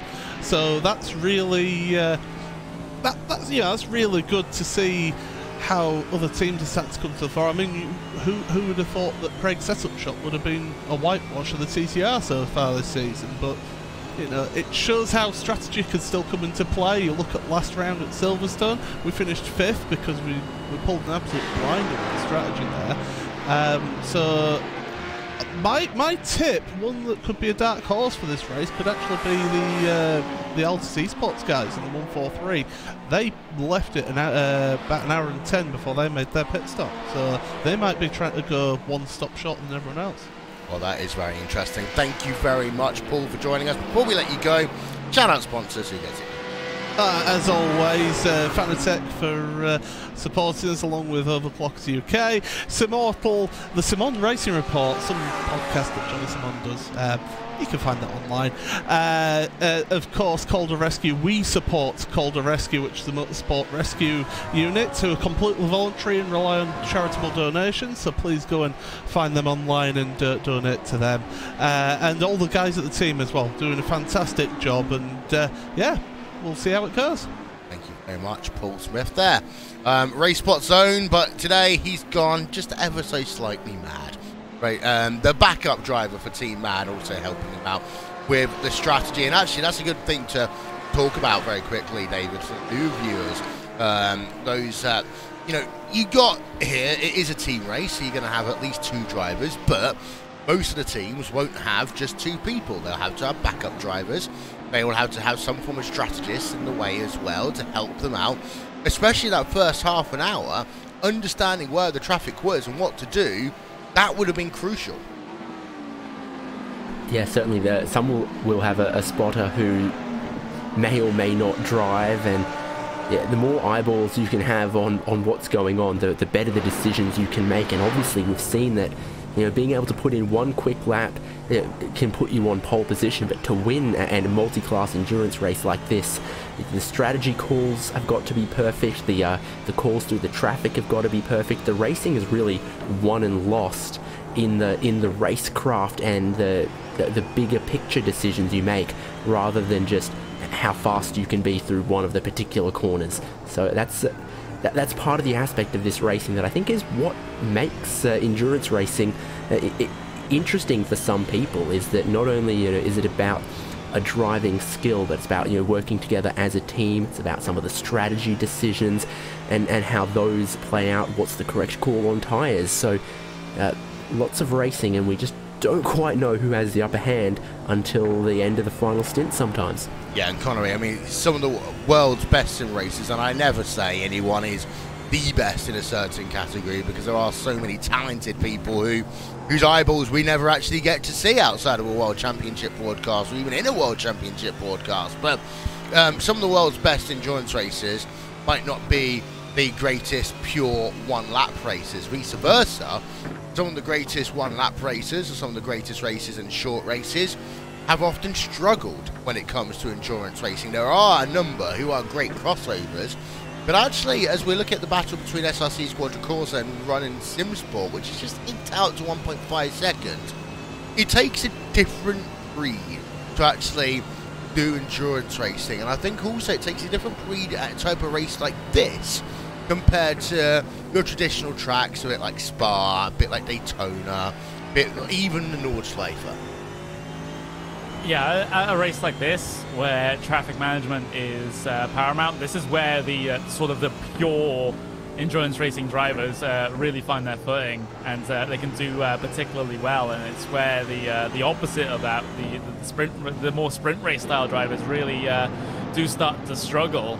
You know, because there is that element of fatigue that starts to set in. You think about your standard sprint race, usually not that much more than an hour max, in a lot of situations. But the thing is, a lot of these drivers here are, triple stinting their time in the car. So that's like 3 hours on, in a row, where you just have to be super, super alert and just trying to follow your way through on this traffic, or if you're the slower class, just making things slightly easier for the traffic to come through on you. It's a really, really tough situation, and the mental fatigue really does affect you, and the better endurance drivers are able to deal with that a lot better than those that are used to shorter races. Oh, we've got a little battle going on here between Altus Esports TCR and also Williams Esports, as the gap between them is about 0.3 of a second. Now, I'm just trying to understand this here, but in terms of the pit stops, Astra Gaming Altus Esports actually managed to go a lot longer than some others around them on that first stint there, David. But they've taken a shorter stop a little bit early compared to some others around them. Or am I getting confused? No, that's about what's going on. They did go 2 laps longer than the lead. A bit of traffic, a little bit of contact through Variante Alta. Thomas Tartler trying to take advantage of the Biela GT3 coming through. And I'm not quite sure. Everyone carries on uninjured there. We'll take another look at that before we start talking about the fuel strategy again. So, Biela down the inside, trying to go 2 for 1 on TCR cars. I think gets in a little bit hot and has to abort out of that one. I think they might have locked a tyre and weren't able to turn in, and the Williams TCR car carried on and stayed ahead of Biela until the exit of the corner. Yeah, but to go back to the point you were trying to make. Yeah, so 2 laps longer than the leaders for Altus Esports, who are now down the inside of Williams Esports into Tamburello. Move done pretty easily there, I think. So then they've taken a slightly shorter fill, so we'll expect them in earlier at the end of this stint. So again, the Altus guys taking their strategy to try and gain a little bit of track position, and it's working at the moment to shuffle them up. But Williams, it looks like, will need some slightly shorter pit stops later in the race. So it's on Altus here to try and put in some hot laps, try and catch some of the drivers ahead, or try and pull some gap on Williams. Or try and fuel save. Yeah, so they've got a couple of options, but what they've done right out of the bat is take a little bit less fuel at their first pit stop. Yeah, so there we are. A look at that. A wonderful overhead shot here at Tree Simulator 2000. Just having a look into Aqua Minerale, they'll head themselves now. It is a very dense forest track. I've never been to Imola, but it's one that I've always been fascinated about ever since I've gotten into motorsport, because it does have that feel of being carved out through the woodlands and the forest, as Williams Esports remain in 5th place in class. Behind, we have got another battle going on, and what was a 2-horse battle is now a 3-horse battle, Connery and TCR. Alpine Stars Geodesic Racing with Blake Neck, Team Mad, and then you've got 2 Satellite Racing TCR cars, but one of them is right behind, the other is about 10 seconds down the road. Yeah, so a little bit of potential for stuff to happen here inside the mid-pack of the TCR class. It's almost exactly mid-pack here, as they have a little bit of traffic trying to work its way through on them. You see the GT3 machine of Williams Gym Esports Azuri heading their way through. That's your third place car in your GT3 class, just steaming themselves by on the pit straight. But you can just see Geodesic might come under threat here from Team Mad coming down in towards turn number 1. Mad looking for the inside line. Miguel Fritas behind the wheel, trying to pass Blake Neck in towards turn number 1. Team Mad are they able to gain the position? They are, and in quite comfortable fashion as well.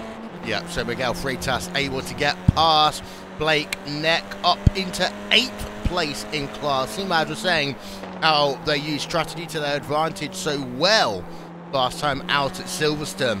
If the fuel is continuing to not be the limiting factor here today, and it is the tyres, then I'm going to be fascinated by what's going on, because that track temperature is now, David, up to 41 degrees Celsius, but the air temp has only gone up 1 degree Celsius by comparison. Yeah, indeed. What that particular graphic doesn't show is the time of day of the session, where it's currently 10:47 a.m. and it's passing in real time. So every minute for you is a minute for the server here. And yeah, you're going to have to draw it again in 60 seconds time there, Will, but that helps you. 10:47 a.m. And of course, as we continue with the passing of time, we get closer to midday, it continues to warm up. It's a beautiful clear day in Italy, so that track temperature just continuing to rise as we get closer towards what will be lunchtime for our teams. Yes, one little thing, David, we haven't actually noted as much as we go on board with STV going down a roller coaster there into Ravazza, is that it's also pretty humid out there. It's always been between about 70 and 80% humidity. We don't normally expect to see that at a European track. It's normally at tracks more in Asia or South America that we expect to see that. Interlagos is always one with high humidity, and that what it does mean that these cars will be running just a little bit richer. They will have to be using a little bit more fuel in order to do the lap, because the air is just like a little bit denser. Yeah, so we're also hearing that the TCR fuel consumption is a little bit higher than it's been at some previous rounds as well. So typically we're expecting them to go an hour 15 or maybe closer to an hour 20, but it seems like Altus, who went to about an hour 10 minutes, might be about as long as the cars can go. So that has implications for the fuel saving strategy when the pit stops are made, and how many pit stops need to be made in TCR class as well.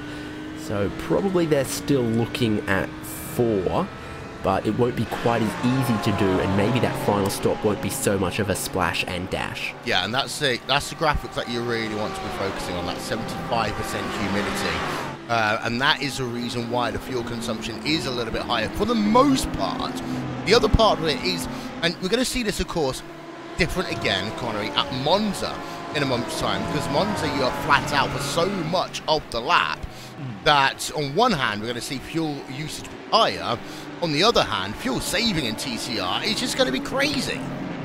Yeah, absolutely. You can just how powerful the draft is here. You can just sit behind, just slightly off the throttle behind the cars in the train, and you just save a lot of fuel that way. So I'll be very interested to see when it comes to that race, the whole dynamics at the front of the TCR draft trains, because no one wants to be at the very front of those things, So is it going to be like sort of a game of cat and mouse? No after you, no after you, when it comes to the front of those particular trains? Of course, we have this race to get over and done with before we get to that point, but it's an interesting prospect for a month's time.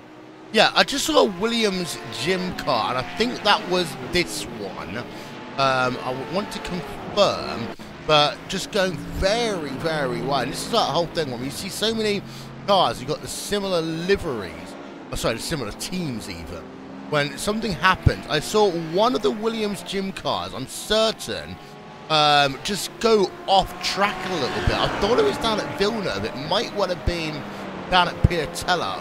Someone can give me an eyeball and it'll be really useful, because they haven't got a car in TCR, but I did see them in that big train that we were looking at. Just have a moment. The moment's passed for me and my very limited attention span, but the battles are still going on in each of your classes, and the Leo Racing Team GT3 car, which has got Alessandro Bico behind the wheel of it right now, Connery, has got Squadra Corsa just ahead of them.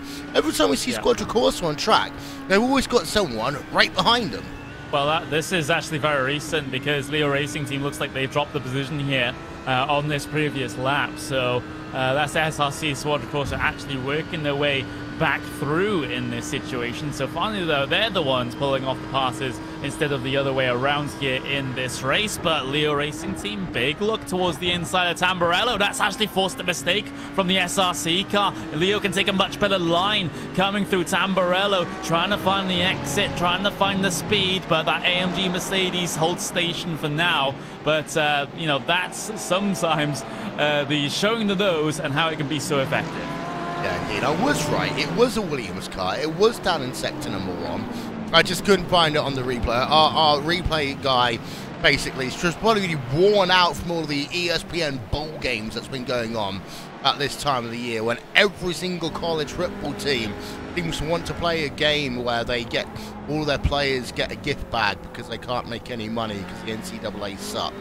But Apex Racing Team have got themselves right behind MSI Esports right now, and the gap is there's 2/10 of a second between MSI Esports and Apex Racing Team. It is an interesting one, Connery. What happens if esports becomes an NCAA sanctioned sport? I mean, collegiate esports in the US is becoming a pretty big thing, so I wouldn't be surprised if they want to get their grubby hands on it, shall we say. But hopefully it doesn't have to come to that.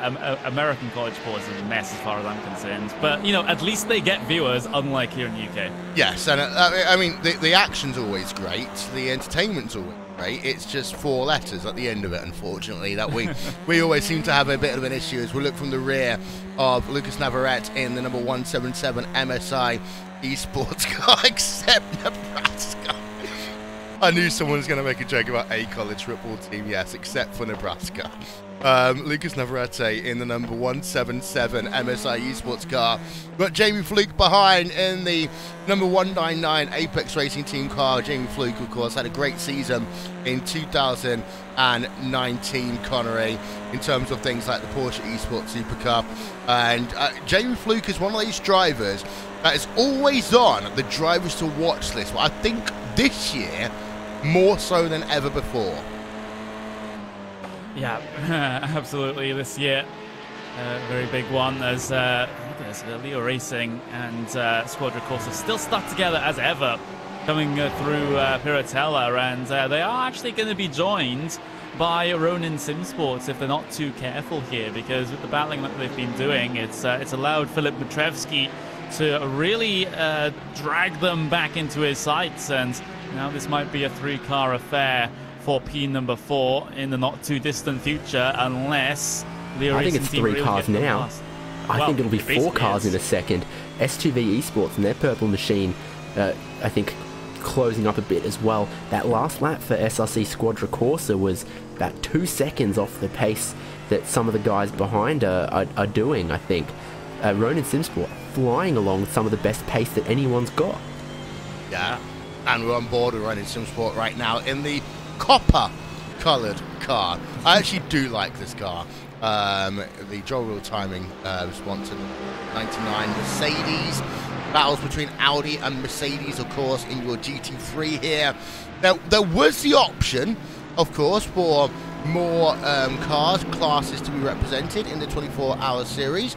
In terms of your GT3 class, there was a BMW Z4 and a Ferrari 488, but no one chose to use it, and we always see that, David.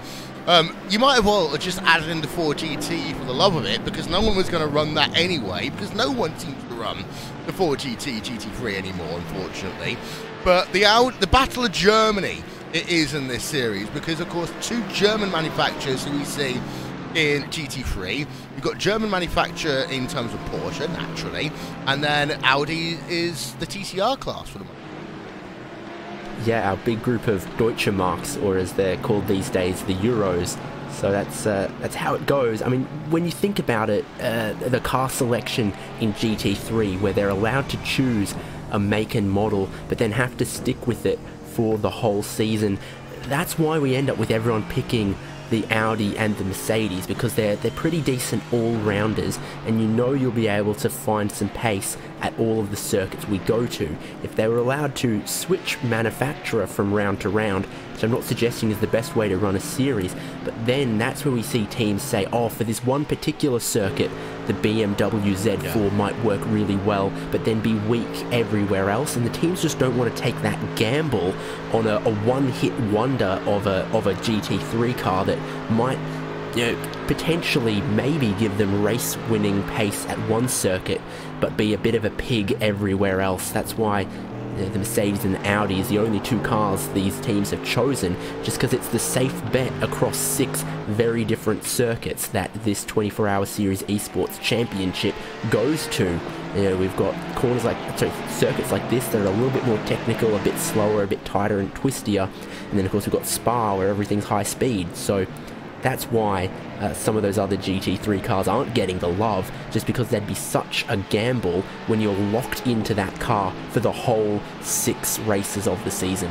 Yeah, I just want to show you a replay of Inertia Sim Racing almost being bullied off the road for a couple of moments.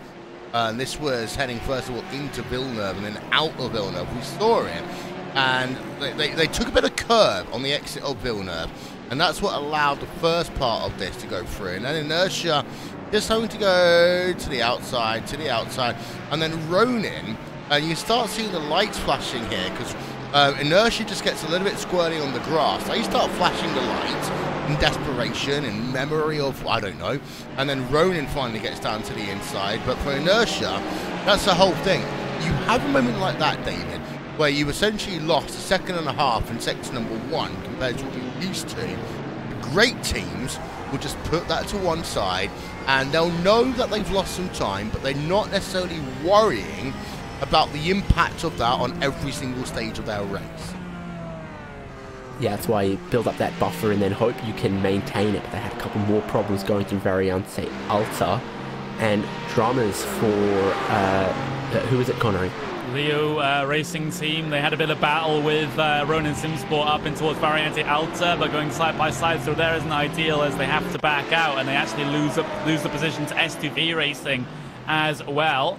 You can see it up on screen for you in just a couple of moments' time. You see the side-by-side. Ronin Simsports on the outside with the AMG Mercedes becomes the inside for the second apex, and of course the Racing Team just parked on the outside there, and S2V are able to slot their way through. So the order does change just a little bit inside of that train, and now looks like Leo Racing Team are going to be the car racing from behind at this stage with that mistake, but I'm not really all that optimistic about their clear air pace at the moment. Yeah, but don't forget that pit stops are upon us, because we've already seen Williams Gym Esports, that onboard Leo Racing Team really kind of struck home what Connor is just saying there, as this now gives us the opportunity. We've done almost an hour on this stint, and Williams Esports, so we're 30 seconds ahead, 29 seconds ahead to be precise, at the start of the run, David, and at the end of the run, almost, they are 9.9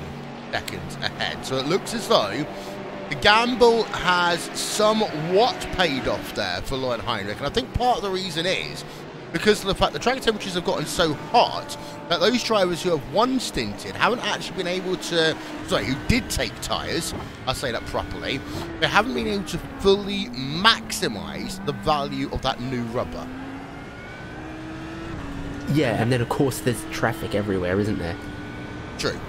All right. Yeah, I was just going to be excited. Just a little bit of a moment there in towards turn 1 as Ronin Simsport, S2V and Leo all just stacked together coming into there. But, it was a false alarm. False alarm. Ronin are just ahead of S2V, who are just ahead of Leo. We are almost 2 hours into this race. That means we've been on air for 3 hours uninterrupted, commercial free here, as we always are, for the 24H Series Esports on Racesport TV and on the iRACING Esports Network. We've still got 4 hours worth of racing to go, and of course, and we'll talk to the drivers who had good days at the end as well. So don't go anywhere, because we're not going anywhere here on Racesport TV and on the iRACING Esports Network. Our camera operators were hanging out at Coanda, yeah. They were hanging out with Coanda at New Year and probably is still hungover from that one. We're on board of Williams Esports and Arthur Hoke right now, who's got Astro Gaming, Altus Esports, and Thomas Tattala just ahead. This is the battle, David, for 4th place in TPR. Yep, certainly is. Williams Esports haven't been shook by Altus Esports, and by all accounts, Williams should be carrying just a little bit more fuel at the moment. So how long Altus Esports can go on that about 3/4 of a tank they took, still very much up for debate. They get hung wide by Altus Esports, by Sorg through Tosa. It's not quite enough to give Williams a look, and maybe they're still content to ride along with Thomas Tattala for the moment. So, in terms of pit stops, we've got Williams Esports on pit road, and Lon Heinrich gets out of the car, and Kei Koshube gets in behind the wheel. Leo Racing Team making a pit stop, and actually that's a very intelligent choice by them. Having lost a couple of places in the last couple of laps, they're going to get in, do the driver change, and maybe trying to do the undercut as Dino Lombardi gets in behind the wheel of that one. 2 hours of the race is now in the books.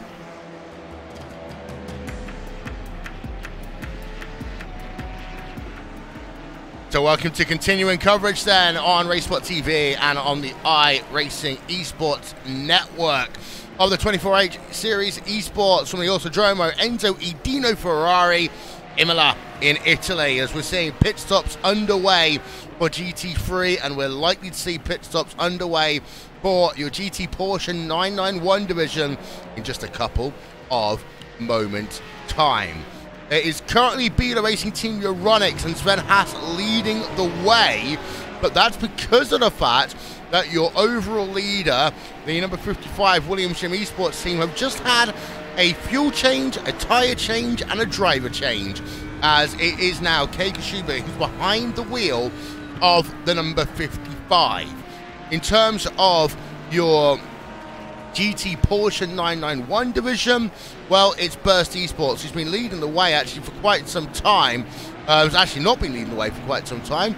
Let's just have a look at that one, because they're ahead of MSI Esports, and they're ahead by about 1.5 seconds. The reason for that one is because Burst Esports did not take tyres on their first pit stop, and Alejandro Sanchez and the MSI Esports Cup car, well, they did. And that's the reason why MSI Esports, who have won every single round of the championship so far in that class, are in 2nd place. In terms of your TCR division, it went all forms of crazy in the last hour. Craig set up shop. They were able to lead the way in this race. Well, they decided to do a little bit of a drifting contest down at Aqua Minerale, down in hour number 1. That allowed Core Sim Racing to get past, and since then, it's been a three-way battle between Craig Setup Shop, Core Sim Racing, and Sim RC. Core Sim Racing got a tap from behind into turn number 1 in the last hour, but it didn't hurt them too much. They still lead in class. Update on your track conditions. We're now at 43 degrees Celsius track temperature. Humidity's come down by 1% from the last time we checked in 20 minutes ago. It's now 74% relative humidity. Still clear skies. The wind speeds are still around 8 miles an hour. We've got some penalties to bring you up to date on, and they start off with the number 22 car, a 5-second penalty for them. That is S2V Esports. Actually, we did talk about that one a little bit earlier on. They have had a penalty for making contact down, making a free wide moment. We've also had a penalty, a 10-second penalty, the number 908 car, and that is the Williams Jim Esports car. They are serving that penalty as we speak for hitting the number 101 car after spinning and losing it on the apex. That's the Prologue React Esports car that got the damage from that one. 20-second stop and hold for the number 959 car. That's HM Engineering after hitting the number 11 car. That is in your GT division. And the second incident in category, that's the DV1 Triton Racing car that was hit and that is the reason why it's a 20-second stop and hold. The number 959, and the number 11 car, after being a victim earlier, is now in the naughty books. And this is the DV1 Triton racing car, who made a risky move over the number 959 and the 902 whilst battling. They have just served that penalty. Will Vincent here, along with David Haynes and Connery Maddock, as we are into our number 4 of our coverage here on the iRacing Esports Network. We've still got lots of little battles going on. I want to keep it with this little battle going on between Astro Gaming Altus Esports and Williams Esports TCR, as it's Thomas Tattler in the number 143. It is Arthur the Hook in the number 133, and they come down in towards turn 1, Connery.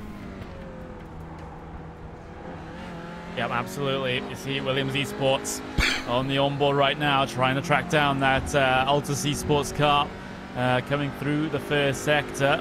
Williams Esports marginally faster on that last lap, just by about 1/10 of a second or so, as Arthur the Hook tries to wheel that car around at this moment in time. Of course, these TCR cars at the moment, I believe, are coming towards the sort of latter end of the stint here. So those tires not very healthy at the moment. So it's going to be make it relatively tough for Williams Esports to try and pull off a move here. But the thing is, Altus Esports are dealing with the same sort of situation, so equaling things out there. But Williams Esports, they've done pretty well so far this race. They've actually gained 6 positions on where they started here in the class, so they've had a pretty good day so far. A good first half of the race, and let's hope for their sakes that the second half would be just as good. Yeah, S2V are currently leading the way, but they have themselves a penalty to serve, and they also have a pit stop to make, David, so we do expect to see them turn right any second. Now, it's very interesting how some of these teams have been able to go already 1 hour 5, so 5 minutes into the hour without having to make a pit stop, because with the high humidity and with everything else that's going on, there are some teams that are very close to the bubble right now. And although I said that the race is going to get slower, and that means that you'll do, you'll use more time to do the same number of laps, I still worry that some of these drivers are going to be cutting it rather fine in terms of whether they're going to be able to make it at the very, very end of the race. Yeah, I mean, differing fuel strategies up and down, and differing tyre strategies as well. We've seen a lot of 991 class pit significantly earlier than I think the fuel can go, just because they're worried about what they're going to do with the tyres. So S2V Esports have been one of the teams that have gone as long as possible on the fuel, and continue to do so. Previous races, Ronin Sim Sports been one of the teams to follow them along with that, but they pitted last time around. So in just a couple of laps time, we're going to have a lot to unpick about who did what in each class in the pit stops, because we've got a split in strategy in the TCR class as well, where Core Sim Racing have pitted, and a few other TCR cars still out there yet to pit. Is the early pit stop going to pay off for Core, or are they throwing the race away to Craig's setup shop? So lots going on at this point in the race with the strategy, and some of the strategies I think converging again after we saw some cars taking tyres, some not, in GT3 and in 991 class. Yes, and in GT3, everyone has taken tyres this time around. That is not the case, Connery, in your Porsche 991 division, when Inertia Sim Racing, Burst Esports have not taken tyres, and I think that's more of a gamble by them to try and get a little bit of track position. Yeah, I think so as well, because for basically as far as the rest of this Porsche field is concerned, anyone who isn't MSI Esports basically racing for B2 at the moment. That's how far MSI Esports are ahead. So DV1 and Inertia, thanks to taking that very, very short stop, the no tyre strategy, they've been able to get themselves up into P2 and P3. And looks like they are at least decently close on track together as well. So it looks like those guys running as a bit of a pair at the moment. They're dealing with a little bit of traffic trying to come through on them at the moment. But let's just see how this one works out for them, because, you know, it is a bit of a ballsy call, especially considering track temp now up to 42 degrees Celsius. Let's just see if they're able to capitalize on the track position, because I doubt they'll be, you know, at least I doubt they'll be any faster here doing this double stint strategy. So this is all about positioning, all about getting ahead of the traffic and getting ahead of their competitors, even though they probably have to defend on all tires. Also worth noting, a number of teams and drivers, they took driver changes that last time around. And that's bunched some things up. Well, DB1 Triton Racing, number 11 car, after their pit stop, they've fallen down, Connor 80, 14th place in class, and now behind Jorg Wrenchport Esports and Mike Nürnberg. Yeah, they are. So that's a big loss there for DB1 Triton Racing. Actually, we did have a bit of a change for position just as we cut away from the Porsche class there, because Burst Esports were able to make their way through on Inertia Sim Racing on their strategy buddies, shall we say. There was actually a little bit of contact, I think, in towards turn 1 as that pass was being negotiated. No, it wasn't contact, very close to being a bit of a sort of paneling, but Inertia Sim Racing actually having to go over the curb and over the sleeping policeman as well. So they've lost a lot of time as a result of that, as we'll get to see it on the replay. Yeah, there is the replay. Inertia Sim Racing, very brightly coloured car on the right-hand side of your screen. The 911 of Burst Esports. Then on your left-hand side, no, they don't make contact. But Inertia Sim Racing, I think they didn't realise fully that Burst was going to be alongside them, David, as they came into the corner. I want to see that one again, if possible, from an onboard, because I'd love to see coming into the corner, slowing it down, slowing it down, slowing it down. I just think they got into the dirty stuff, actually, now I think about it again. Yeah, the other possibility is they thought Burst would be already clear of them by the turn-in point, and they were hoping to take the regular line, and then they've gone to about turn-in and realised Burst is still there, and at that point they're going just a little bit too quickly. They just thought that Burst with fresher tyres would be able to outbrake them and already be clear of them, but the speed difference was significant, but not that great. Yeah, let's go back to this battle. DB1 Triton Racing, Jorg Wrenchport Esports, because Team Wrenchport Online are also in the mix then, David. So we've got a lot of Wrenchports going on all of a sudden, and a lot of abbreviations and numbers and letters, and it's always confusing for dyslexic like me. But Jorg Wrenchport Esports, 12th place, number 52, Mike Nürnberg in the car. He started in that car, he's running in that car. DB1 Triton Racing, they are in 13th place right now, and in terms of their drivers, it's been Dominic Blazier all day long. Team Wrenchport Online, who are right behind, they have got Luca van Lietner behind the wheel of the number 97 car. You see that beautiful kind of like afterburn fuel effect coming out from the rear of DB1 Triton Racing. Yeah, a little bit of heat haze. That camera's clearly near the exhaust. Team RSO was Nils Lorentz driving that car earlier, and the heat haze doesn't like the headlights. is one thing to take out of that. But yeah, two teams that have struggled a bit here, DB1 Triton Racing and Team RSO, because I can see that Triton Racing have served some penalties at their last pit stop. Team RSO had a pretty horrible start, so these are some teams that are just going to keep on digging, trying to move a little bit higher up the order as the race continues. That's the spirit of endurance racing. TCR pit stops though, everyone who can go as long as they can has done so. Craig's setup shop is going to come back out of the pit lane. Are they going to grab the lead from Core, or will Core come on through? So is that a good pit stop from Craig's setup shop? It's a very good pit stop by Craig's setup shop.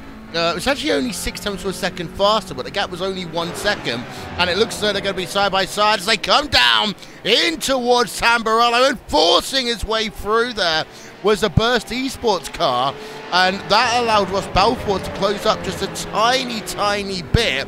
But Craig's setup shop, that one was just a fantastic run of a couple of laps during pit stops, because The pit lane time was 0.6 of a second separating them. Craig set up shop to Core Sim Racing. The pit stop time, 0.3 of a second separating them.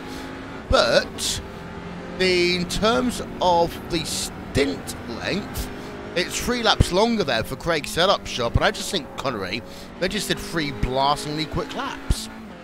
Yeah, they really turned up the wick on those laps. Did Simeon Lynch.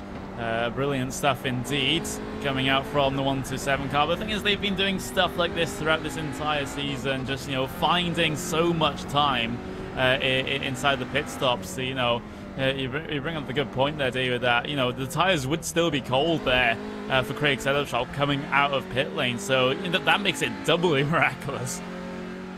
Yeah, but you're talking about a 47-degree track temperature. So they're not going to stay cold for too long under racing conditions for Craig setup shop. But yeah, the undercut will always, the overcut would always help in those situations, because of course in racing would have been on the cold tyres.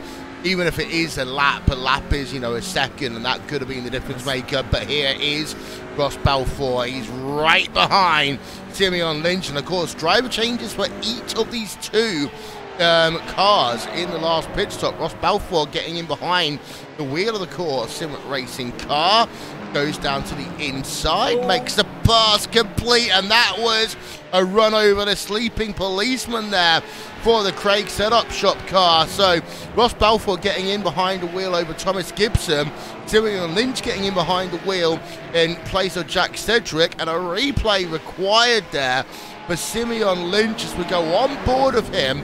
We knew the pass was going to happen, but then under braking Simeon Lynch, it just looked as though he very easy could have taken them both out, and he just does. That's the second drift of the day for Craig setup shop. It's been an interesting day for them. One more look, if we can, from up above into turn number 1. No contact, a little bit of grass, I think maybe again there, David. Yeah, Core do sort of squeeze him out there a little bit, but maybe they thought they were going to be clear at that point into the braking zone. It's not exactly a straight line towards the braking zone of Tamburello there. There is a little kink, and the Core Sim Racing car breezes out just a little bit. So that's a pass for the lead of the race, but I certainly think Craig setup shop and Simeon Lynch will be able to stay there.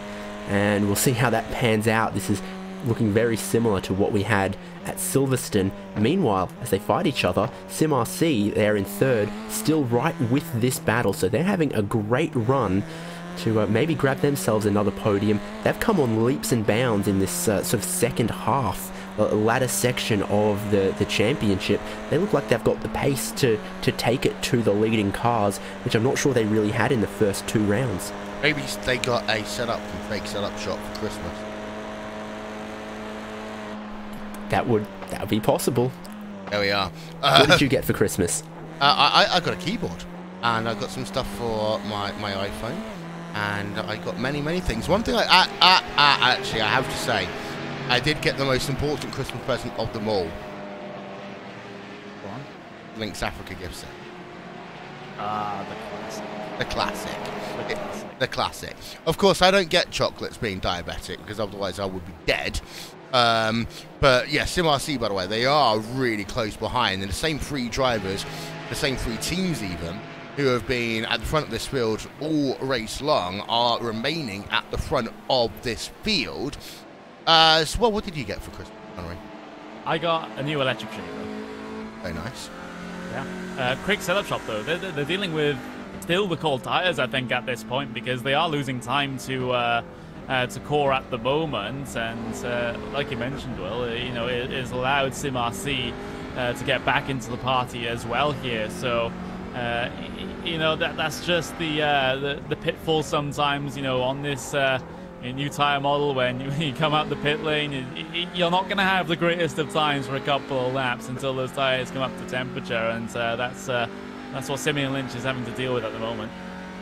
So essentially, what Connor's just said was, all those times that everyone was laughing at me at Sim Racing Expo last year was actually not because of my poor, pathetic driving, but instead, David, because of the fact I just simply didn't have any heat in the tyres.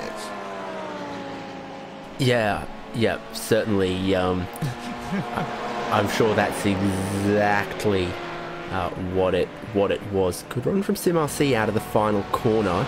And if they don't get this move done, I'll tell you what I got for Christmas, which was a supermarket gift card, a backpack, a bike lock, a couple bottles of iced tea, and oh yeah, money. That's always a great one. Always money, yes, always lots and lots.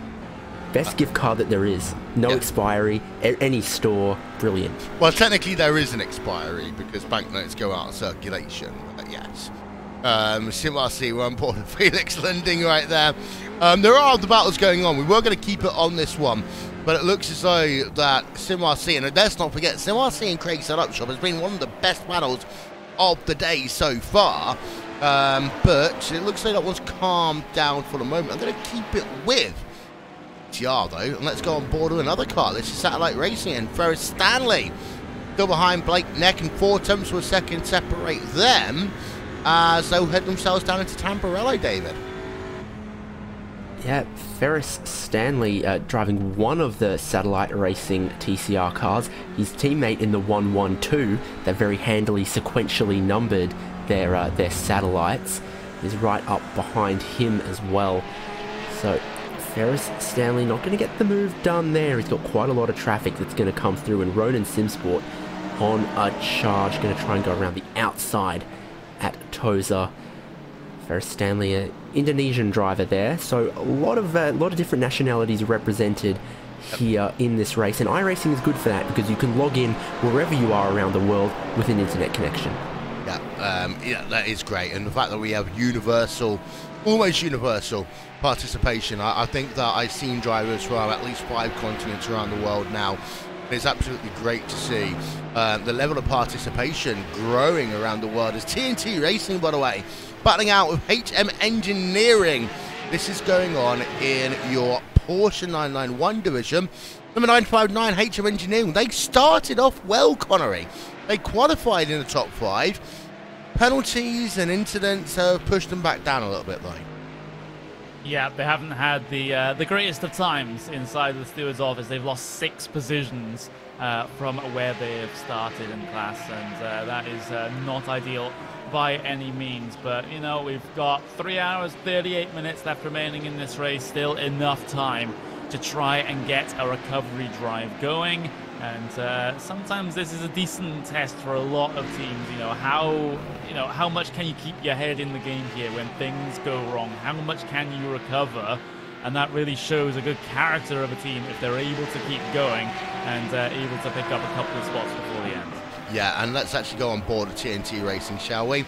Let's give you a couple of moments of onboardness as we give you some RaceSpot TV ban immersion.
TNT Racing actually losing some time over HM Engineering right now. Number 981 car, Andy Runnelspan behind the wheel of the number 981, and it is Norbert Leitner behind the wheel of the number 959, just ahead of them. You're a mean person, David. What have I done? I just saw your thing that you just posted, which I'm not going to. The thing is, he can say it since he's Australian, so I can't. We can't claim those words. Yes, as we got side-by-side racing into Tamburello Corner, Williams Sim Esports and Uber Racing Esports. That is close, and Williams, they just lose the back end of the car as they head themselves on the exit at Tamburello Corner. Let's get ourselves a second look at that one there, David. Yeah, they've been squeezed a little bit, then the car's gotten loose on the tail as a mosquito tries to bite me, and then he's just not been able to catch it. He's ended up on the grass, and that is super slippery on this this current build of tyres. He tries to hang it around the outside of the first section of Tamburello, a little bit hot, jumps one of the curbs, tail starts sliding, then he's on the grass, can't keep the throttle pinned while you're out there, and he goes for one spot, but then ends up losing one. Yeah, he does. Huber Racing actually a lap down, so that's not Huber. So Chartwell Racing, Raphael Draskas was a lap down right now, so no major issues in terms of just a little bit of a broken pride between them. Let's go back to GT3 for a moment here, Connery, because you've got Ronan Simsport, who we seem to have had a lot of on our screens over the last hour, and Leo Racing Team, who lost a lot of time just from the last round of pit stops. Yeah, they have been involved in a lot. Meanwhile, I'm spotting out a battle for the race lead in TCRs because Core Sim Racing and Sim RC going side by side into turn 1, and I actually make a little bit of bumper-to-bumper contact coming through the middle of the corner, but now it's Sim RC to the race lead of your slowest class here today. We'll see how it gets done. Yeah, there's a replay in towards Tamburello. Note the traffic there, which TCR classes, of course, are the slowest of the three here. And then after that traffic goes, then through the draft, Sim RC comes in, uses a little bit of curb, a little bit of bumping between the two of them. But they both come out of the other end relatively unscathed. One more look if we can from on board of Core Sim Racing. Did he drift? Did he have a little drift of the car there in towards turn 1? I want to replay that one again.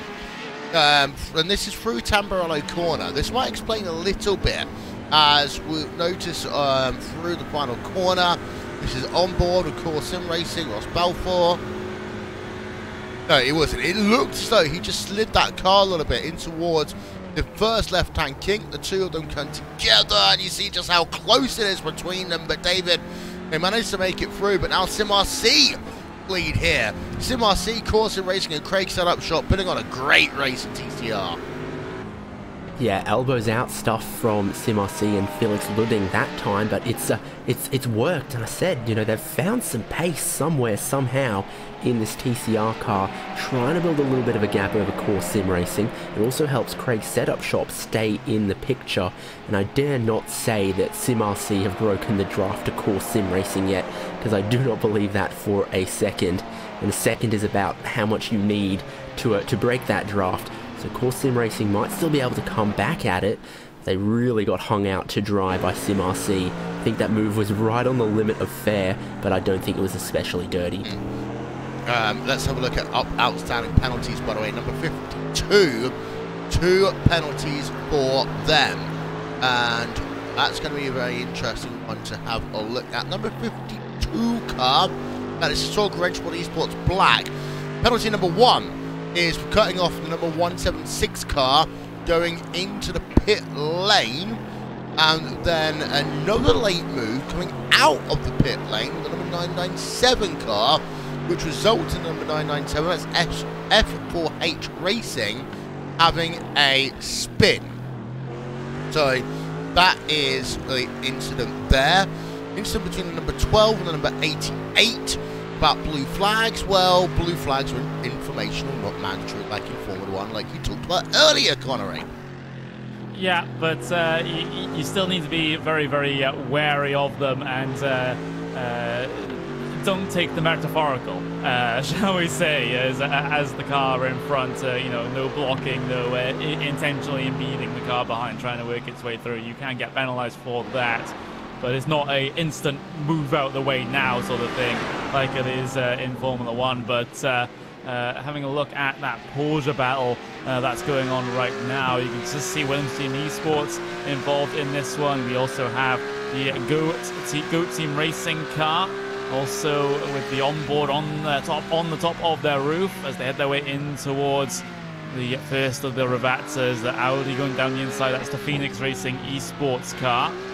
But it looks like right now, Goat Team Racing just sitting there, just biding their time. You see a little bit of a scrap ahead, but that's between the a lap down car and a car on the leading lap in its Porsche class, so that isn't exactly representative of anything. But Goat Team Racing just keeping themselves in contention for now inside this mid-pack of the Cup class.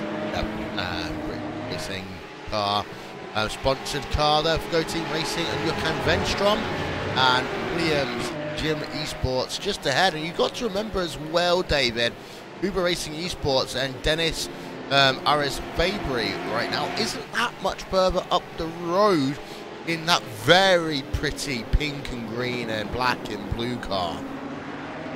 Yeah, they've just got that lap down car of Chartwell between themselves and that next position. And they take a quick look at where they are into their strategy here, and Uber Racing no tyres at their last pit stop. That's why they're falling back into the clutches of these two cars behind, both of whom look like they served a penalty at their last pit stop. So long pit stops from Williams Gym, this 908 Cup car, and the 907 of Go Team Racing. Huber, I think, are going to get swallowed up sooner rather than later because of their old tyres and these resurgent cars behind. So that'll create just an interesting bit of 991 class action. One of the classes where some of the races this season, the field's just spread out and not given us a whole lot of action. Here at Imola, perfect conditions for them to put on some interesting racing. Meet in the sandwich is, Huber Racing is Williams Gym Esports Cup. Yeah, indeed, and that number 908 sandwich. Car. Nice. Don't, because I am actually starting to get rather hungry right now. As we've got these three cars. Actually, it's going to be three cars. We're going to have some side-by-side racing going on here as well, potentially, in towards turn number one, or maybe no! Williams, well, that's how to cut a corner. Oh, my word. Replay. Let's have a look. What happened with them? In towards Tamburello corner. Slower traffic? Maybe. Coming into play. Chartwell Racing, I think they just outbrake themselves trying to get past Chartwell Racing, Connery. Yeah, I think that's a fair assessment. That's an optimistic time, to say the least, from Williams Gym Esports. They didn't want to hang around behind the TCR and behind the lap traffic of their own class, but my word, that is a lot of closing speed there, well, unnecessarily as well. Chartwell have really checked up there because they looked like they were going to pass the TCR car and then don't. And I think that's what's really caught everyone out here is Chartwell, you know, to the inside of the TCR car on the braking zone and then back out of it. And so, I mean, fair enough, they were trying to play it safe there, but it's confused Williams Gym behind, who then come in at regular racing speed and then locked a brake to avoid, and it could have been a lot worse. The Williams Gym car's done a great job to get out of it and not hit anyone, unfortunately going for a little spin though. Yeah, and Chartwell Racing do a little bit of sympathy dirt racing there, Connery. Yeah, I don't get that decision though from Chartwell Racing. You had so much speed coming down into the corner that you might as well make it side by side with a TCR car. You can, you know, slam on the anchors and try and dive it in there. Yes, you are a lap down or multiple laps down compared to the rest of the Porsche class, but that doesn't mean you have to be tentative with your own lap traffic. That's maybe caused a little bit of a distraction for Williams Gym Esports behind, like David said. So, yeah, the incident multifaceted, but you know, still just a little bit unnecessary from that far back for Williams Gym. It's just that they didn't expect like David said, for Chartwell to duck back in line. Yeah, and Chartwell have since brought their car on towards pit road. Stop and hold penalty for number 33 car. Just to let you know, that is Movano Sim Racing. That's the third penalty of the day. That's for causing a collision with the number 133 car. That's Williams Esports TCR and Andre Borcher. Oof, there's no love lost between Movano and Andre Borcher here today. Late move on number 133 hits the TCR car. Second infringement in the category, resulting in a 15-second add-on to the penalty. Movano are behind everyone else at this stage. I mean, this is when you say, David, you've had 3 penalties in a day, you're 2 laps down on everyone else, and you've got damage to that car. At what point do race control need to step in and say, thought about parking it today? Yeah, it's not a particularly long tow to the next round of this season in Monza, so maybe that is where you need to start shifting your focus. It's just a shame it's been on the wrong foot since lap 1. Their first step was a bit of a misstep, really, for Movano. And that's a shame because they're one of the teams that's had some great pace in their class to challenge for podiums. And little things, little reasons, it's come undone. Yeah, and of course, anytime we're going to talk about drivers and multiple incidents, next time out, Connery, we get to talk about the second greatest racing driver of all time, Adam Kogai. Yeah, well, there we go. We'll get to see if we get to do that. But right now, you can see the other Williams Esports car, your race-leading GT3 machine, 9.5 seconds ahead of the iRACING Team Euronics. As you can just see that lap time fluctuating up or down on the Delta as the traffic comes and goes. But it's been a fairly comfortable race here for the Williams Esports GT3 effort, at least. Very much needed after what was just an abysmal Silverstone, where they were only able to pick up 8 points, and that's coming off the back of a second place and a first place in the previous 2 races. So it looks like they're working to make that Silverstone race look like more of a little bit of a blip rather than an overall trend. Yeah, but iRACING Team Euronics here, they're keeping them more than honest. We talked about 9.9-ish seconds coming into the sequence of pit stops. Well, they both got fresh boots on. Yes, Williams Esports are 2 laps longer on their stint, but the gap is 9-point-something seconds. So, iRACING Team Euronics, they are keeping Williams Esports very, very honest right now, David. And this actually is one of those races that is going to mature like a fine piece of cheese or fine wine over the next 3 and a bit hours, because I think it's going to come down to risk-taking, reward-taking, and what that temperature gauge is going to be in about 2 hours, 50 minutes. Yeah, no doubt. It's tough to gauge the trend in some of these battles just because of how difficult the traffic is, particularly you think about maybe between Piratella, Acquaminerale and Variante Alta, sort of the back half of the circuit up the hill. The traffic is pretty difficult to manage through there, and the gaps sort of ebb and flow, like you can see between 5th and 6th here, and like we keep seeing between 1st and 2nd. So, you know, catching some bad traffic on your in-lap or on your out-lap when you're pitting on a different lap than your competitor, that could really be where some of these little battles are won and lost. That's why some teams might see, you know, a huge chunk of traffic in front of them and decide, I'm close enough to my pit window to stop now. I don't want to go through that. So that's one of the little strategy options where teams might move their pit stop a couple laps early if they think that staying out would see them encounter some horrible traffic. Yeah, in terms of battles going on, by the way, in your Porsche 991 field, you've got one. This is DB1 Triton Racing and Burst Esports. And there's a look then as we continue to show you some of the lap gaps of the biggest battles of the day. Burst Esports are on the move. And this is particularly surprising here, David, because they are the ones that did not take tyres the last time around. They've gained 2 seconds over DB1 Triton Racing the last 3 laps.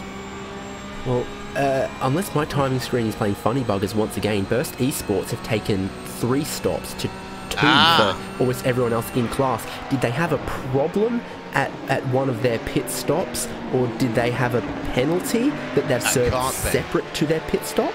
But then that's impossible, because otherwise they'd have been leading the race by now, and they weren't leading the race unless it's one of those timing glitches. It's got to be, in my opinion, a timing glitch, because there's no way they could have been gaining that much time otherwise. In terms of the... I have an idea. I'll look at it in a minute. But DV1 Triton Racing, they are 8 tenths of a second ahead right now of Burst Esports, David. And, well, it's one of those things that you can save some tyre life at the start of a run, but this is more impressive every time I look at the numbers. And of course, there is traffic coming into play a little bit for DV1 Triton Racing, which is skewing it a little bit. But this is impressive right now by Harrison. Yeah, hearing from Anders Dahl, who was the previous driver in this car, that they had a mishap with their pit stop. So they came into the lane, took a set of tyres, but it didn't fuel, so then they had to come back in and take their fuel. So the overall time in the box probably stayed about the same, but in effect, they've had to come into the pits one more time. It's penalised them equivalent to needing to take a drive-through. Oh. That's why they're back here. Bit of contact with Chimera. There might be a drive-through after that. Go Team were already off the circuit there as well, and maybe Chimera were checking up for that as well. You've queued up the replay because we need to see what on earth is going on here. Yeah, this is Jochen Venstrom first of all, and it is... was that the Team Wrenchman online car that pushes them out wide onto track into the kitty litter down at Ravazza. Then we go and have a look at Burst Esports. I want to look at this from up above first. They go and work themselves past Team Chimera in towards Ravazza, and just locking up there for Burst Esports. Now that was nothing more, nothing less than just a pure lock-up for Harrison Finch, in my opinion there, Connery.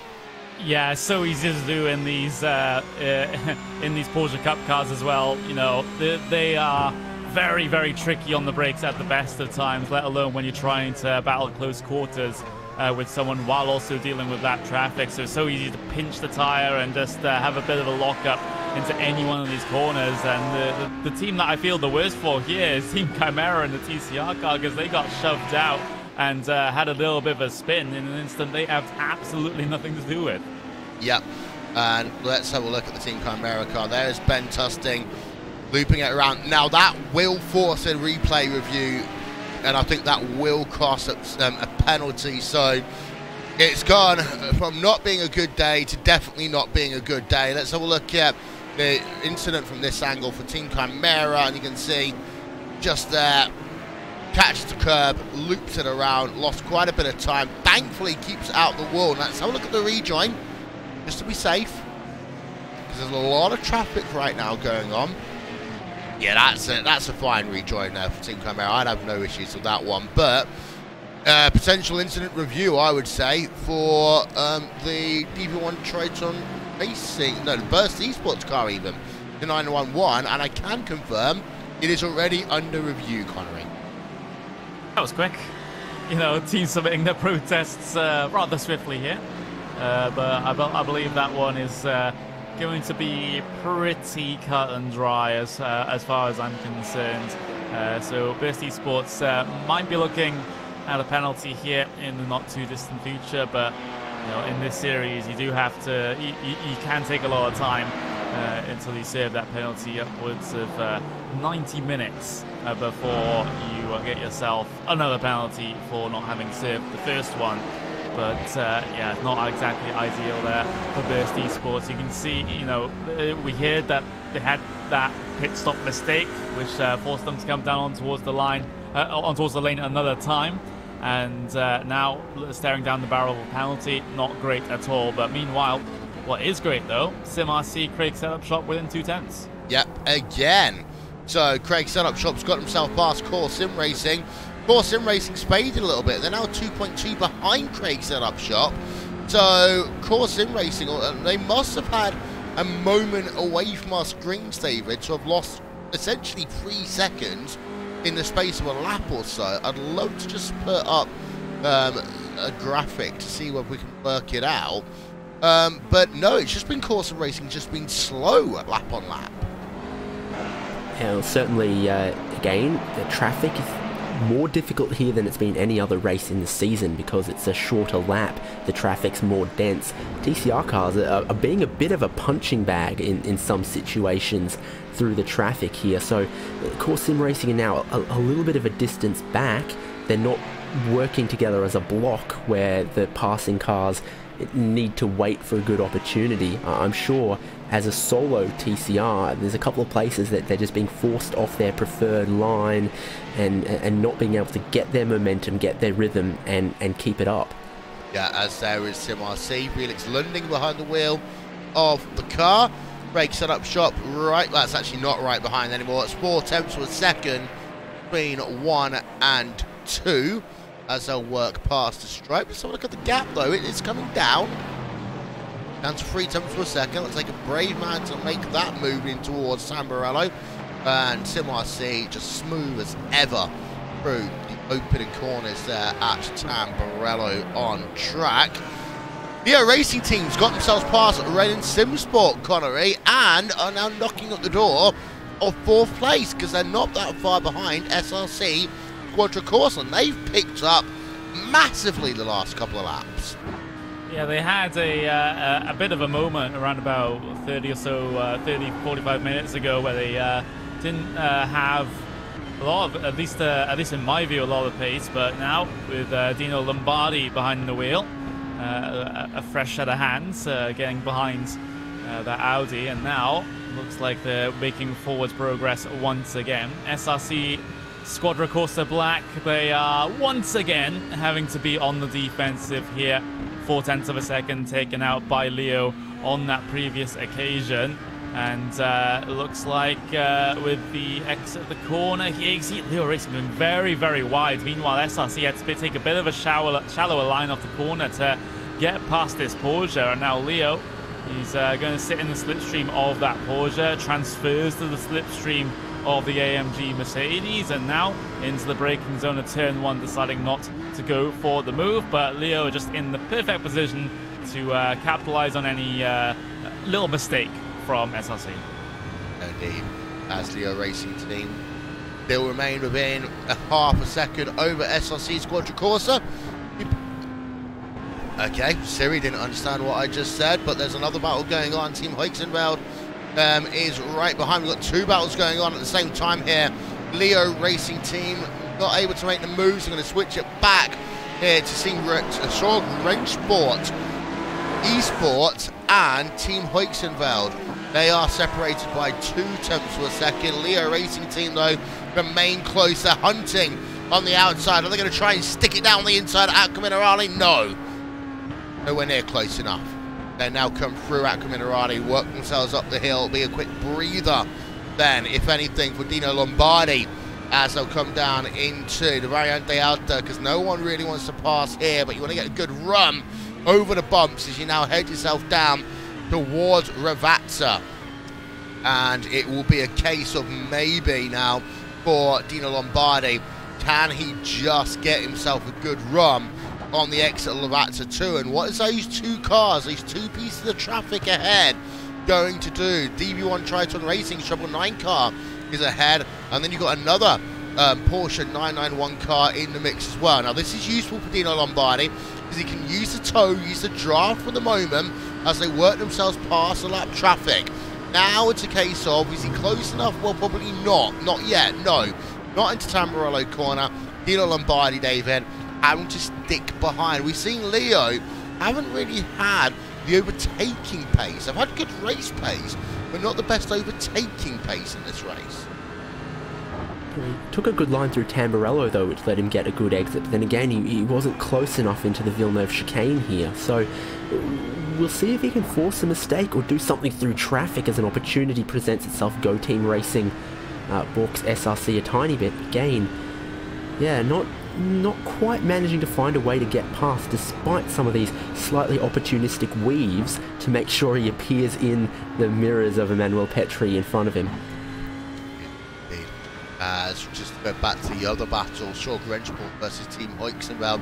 Looks as though that Team Hoixenveld in 11th place, Shore Grensport Esports in 12th place. I do believe they switched positions, Connery, unless I'm very much mistaken. Wait, which battle here? Team Hoixenveld and Shore Grensport Esports. I say that as MSI Esports also come onto the pit road.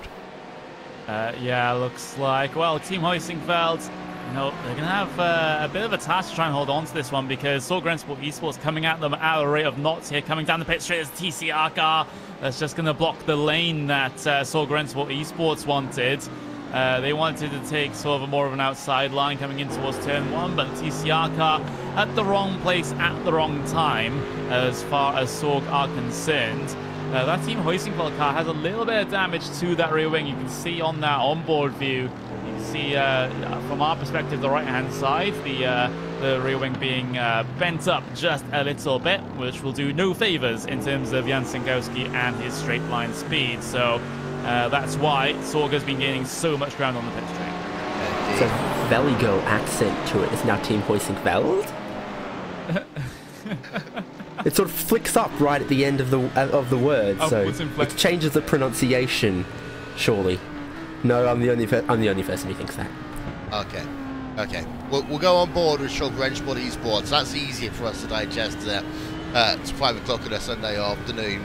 The number 52 car, as we are into though the third round of pit stops, and this is a time, David, where I want to make sure as a team I get to the 3-hour mark, just because I don't want to leave anything to chance later on. No, certainly. The halfway point of the race, a great time to take your pit stop as well, if you're splitting the race in half. And also in the 991 class, we've seen some short stints early and some other stuff like that. We might see some teams try to pit near the top of the hour. What we also see sometimes is lots of driver swaps then. Some teams do leave the driver in for the first 3 hours and then swap to the second driver for the last 3 hours. One of the other popular strategies has been 2 hours for your A driver, 2 hours for your B driver, then put your A driver back in to bring it home at Shore Grensport. Have to take a wide line through the exit of Tamburello there to get around the Torque Freak car. That's cost them some of the time that they were trying to catch in on Team Hoixenveld. So through the traffic there, they've lost a little bit of their momentum. They will certainly be thinking about their next pit stop, and they'll want to avoid the troubles that befell Burst Esports. They're going to double check that their tyres and their fuel are going to go on their car, I'm sure. Double check, yeah, indeed. Satellite Racing, Avalanche Star Juniors Racing, still separated by about half a second right now. As Williams Esports says a look at Kei Kashubin towards Ravatsa number 1 and into Ravatsa number 2, and as he comes past the start finish line, that is going to be 100 laps in the book. So let's ride a lap on board with Kei Kashubin.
Pit stops are almost upon us.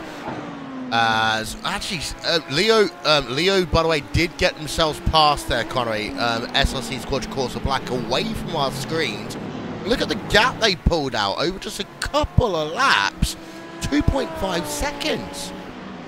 I'm seeing them a little bit closer than that on the live pictures. Ronin Simsport basically right in the back Leo. of them. Leo's a quadricorsa. Leo, yeah. You're SRC had a horrible right. time through the traffic. That would explain a lot of it, actually. As the traffic, we'll put the track map up, and you see that it is fairly spread out, but there is a cluster of traffic that's kind of around here, actually. DV1 Triton Racing, that we can show you from our aerial footage. 3 or 4 cars in a row, and a lot of more behind. Now, pit lane's going to get very busy over the next minute or so, which will bunch a lot of that traffic up. And of course, we need to keep an eye out on the track conditions as well. We're up to 47 degrees Celsius. Humidity's come down a tiny bit here, Connery, to 71%. But the track temperature, sorry, the air temperature's gone up to 26 degrees as we're approaching midday now in sim time. Yeah, we've just crept over that mark. So, you know, getting towards the hottest part of the day now, and this is where the tyre life is going to really start to bite, and in a bad way, as those tyres can drop off quite a bit faster under the hotter conditions. But Pass for position going on right there in the 991 class. Inertia and DV1 Triton side by side. They had the lap down HM Engineering right in front of them. Inertia have gone and got it done, am I correct? Let's have a look at the replay. So splitting the traffic, trying to get their lap back is HM Engineering there. They balk Triton Racing a little bit. Inertia Sim Racing, those Finnish foxes, don't need a second invitation. They get a great run out of Toza, and towards Piratella they have the inside line. And HM Engineering, obviously, lots of speed, qualified really well, within reason to try and get their lap back, but have done no favours to Triton Racing, DV1 Triton Racing, who have lost out to Inertia Sim Racing because of that little balk from the car getting its lap back. Well, that's a good move there by Inertia Sim Racing at Euro Tournament. And at this stage of the race, Connery, it's more than anything else a little bit of motivation, because everyone's going to come on towards pit road. You'll gain or lose a second on pit road. It'll all change. But the motivation factor at halfway is always a big thing. yeah, because you're thinking you've had so much of the race done, and then there's so much more to go. As you know, this is, you know, that's the point in the race where we usually see things start to calm down, but it looks like we haven't really gotten to that point just yet. But in just 2 seconds time, 1 second's time, there we go. 3 hours left remaining. We're exactly at the halfway point of this race, and well, it's been a fantastic one so far by all accounts. It has been. As second half of the race, hour 5 of our coverage is there's your race leader on pit road. Now this is going to be interesting. Are they going to be bold and brave, or are they going to do what everyone else is going to do? Kei Kashube, Williams Esports number 55 car on the lane right now, doing his second stint. Going to stay in the car by the looks of it. Who is that? It's Prologue React Esports in the 101, so towards the back of the TCR field, but they were stranded in the gravel there, and I'm just winding myself back to try and find exactly what happened. And actually, he was helped by Leo. Interesting. So Leo going for a bit of a dive from quite far back, and it's particularly egregious. We'll see it work its way through. You can see Leo. There we go. That's what we call in the business a punterino. That is what we call in the business a hi, Stuart. Can you give someone a penalty, please? Let's have a look on board. I don't want to judge you out making, you know, a rational decision, but let's go on board. That's from about 6 car lengths back. I mean, that's just... Come on, Leo. That's not fair. That's not fair at all there.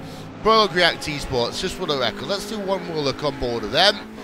As you can see, they move to the right-hand side of the track. come into the corner, and there you are.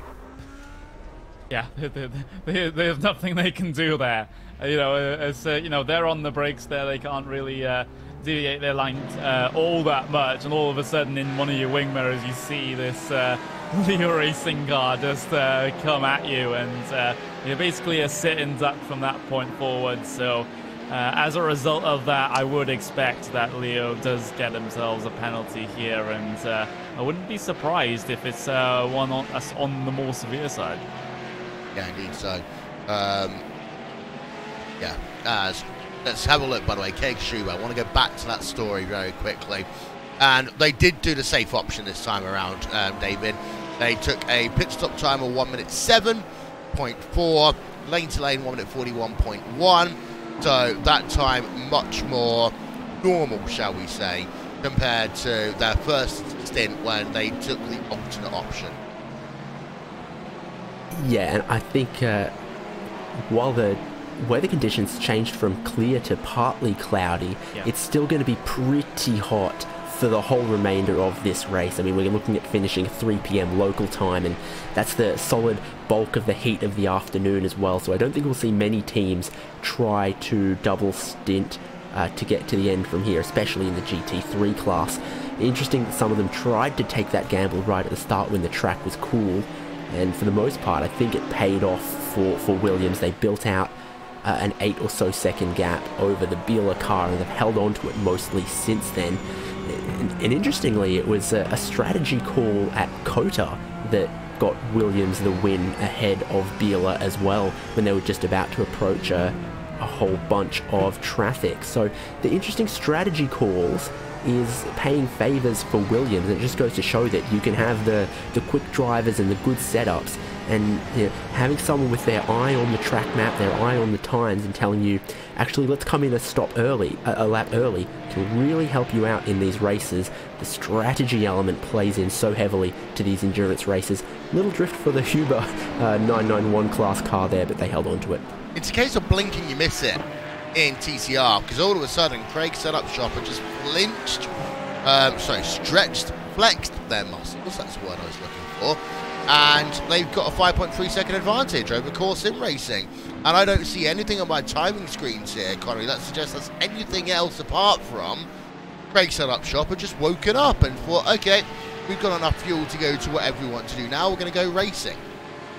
Yeah, I'm not seeing any outliers in terms of lap times for Ross Balfour here. He's not really made all that many mistakes, but it's just Simeon that's just been chipping away at that gap, just lap by lap by lap, just edging it out. And at this point, Craig Setup Shop have a pretty comfortable buffer at the front of the TCR field, or at least a comfortable buffer compared to a lot of the battles that we have seen in TCRs at this point in the race. Because I remember at Silverstone, they were basically stuck together for the vast majority of the race within a second. So, you know, a 5-6 second gap is looking pretty good.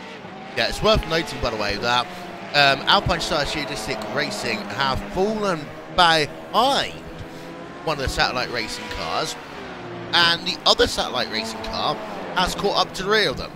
So something's happened to either one of the satellite cars has started going faster, or the other two have started going slower here, David, because there was 9 seconds between the two satellite racing cars, and now there's half a second. Maybe they're in slightly different orbits, so one satellite is going faster than the other. Had to say it, there's 2 of them. Yeah, I mean, you'd imagine that some of the setup stuff between them would be very similar, but of course a big driver pool to pull from when they've got 2 cars in the one class. And yeah, I think Joad Caroni in the 112, the trailing of the cars, making up the sandwich. Sorry. Maybe he's just got a little bit more pace at this point in the race. They pitted on the same lap, took the same amount of fuel pretty much, and Jan Sitkowski has to negotiate all of that. Bit of a car park on the way to Toza. And that's going to give a great opportunity to Joad Caroni. We'll catch it after this, but he's used that as a pick to try and get past Alpine Star's Geodesic Racing. Look, it's like being on the right-hand lane of the motorway, you know, passing all the vans or something. Yeah, it's really, really close around there. And let's actually then turn our attention over to Geodesic Racing. If the camera will focus, you'll see Satellite Racing then able to go around. That needs one more look, in my opinion, from up above, because it was one of those things that everything came together. It was a perfect storm for Satellite Racing there.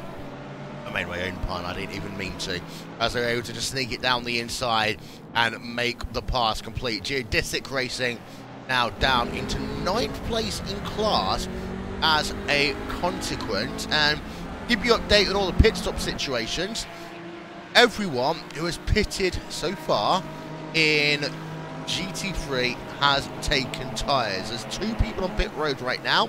They are S2V Esports and Beta Racing Team Euronics. I would be very surprised if Beta Racing Team Euronics tries to do this one without taking tyres. And they're doing a driver change over at Beta Racing Team Euronics as well. Jan-Erik Hoffarth getting in behind the wheel of the number 46 car. So that is going to be a change there as S2V.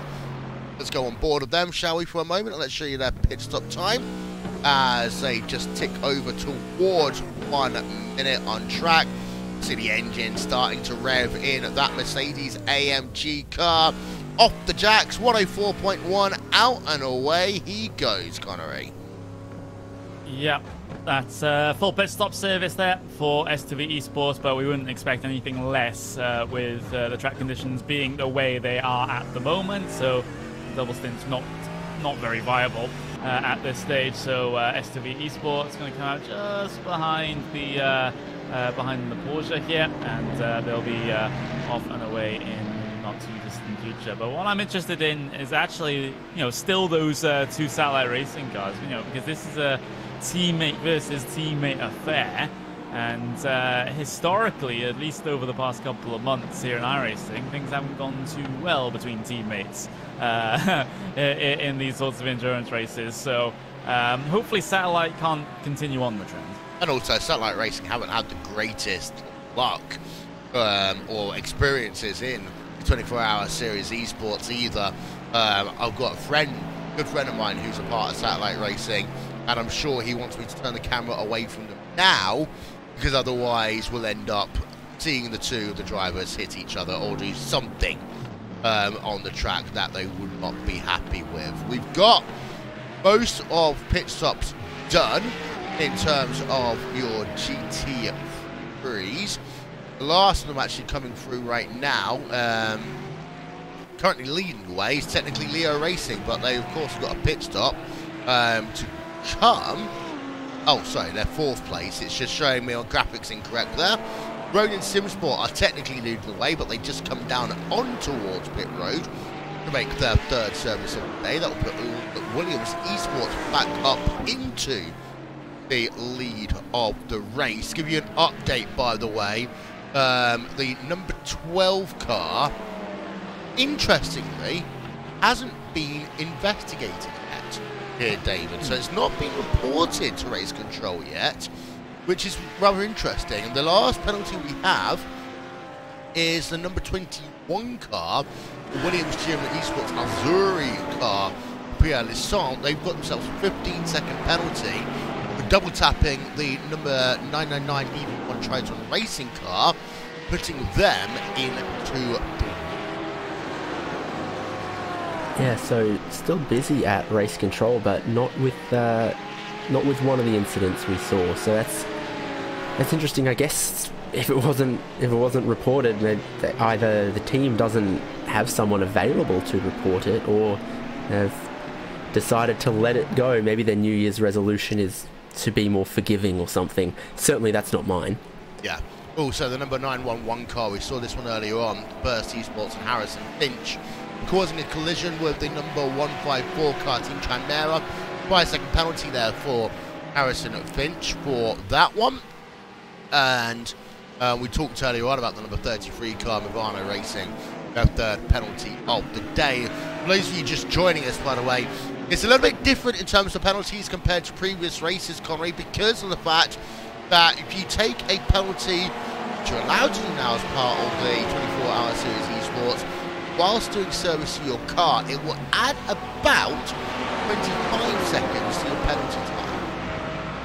Yeah, it will, and you know that was a long-standing rule in the in the predecessors to this series. You know, it was an entire thing. You're not allowed to take your pit stop with your penalty, but now you are, and it's you know a change that I've kind of yet to make my mind up about, because I haven't really seen it affect the dynamic of these races all that much. I guess it gives you know, slightly more opportunity for drivers and teams that have gotten themselves penalties to have a little bit of a better time in terms of trying to get a recovery drive going. So I'm sure they like it, but I've yet to really see it affect things too much just yet, at least in terms of the front of the field battles, but still plenty of time for that to happen. Well, it works out to be about 10 seconds of an advantage to take it with a service compared to coming down pit road and taking a service separately,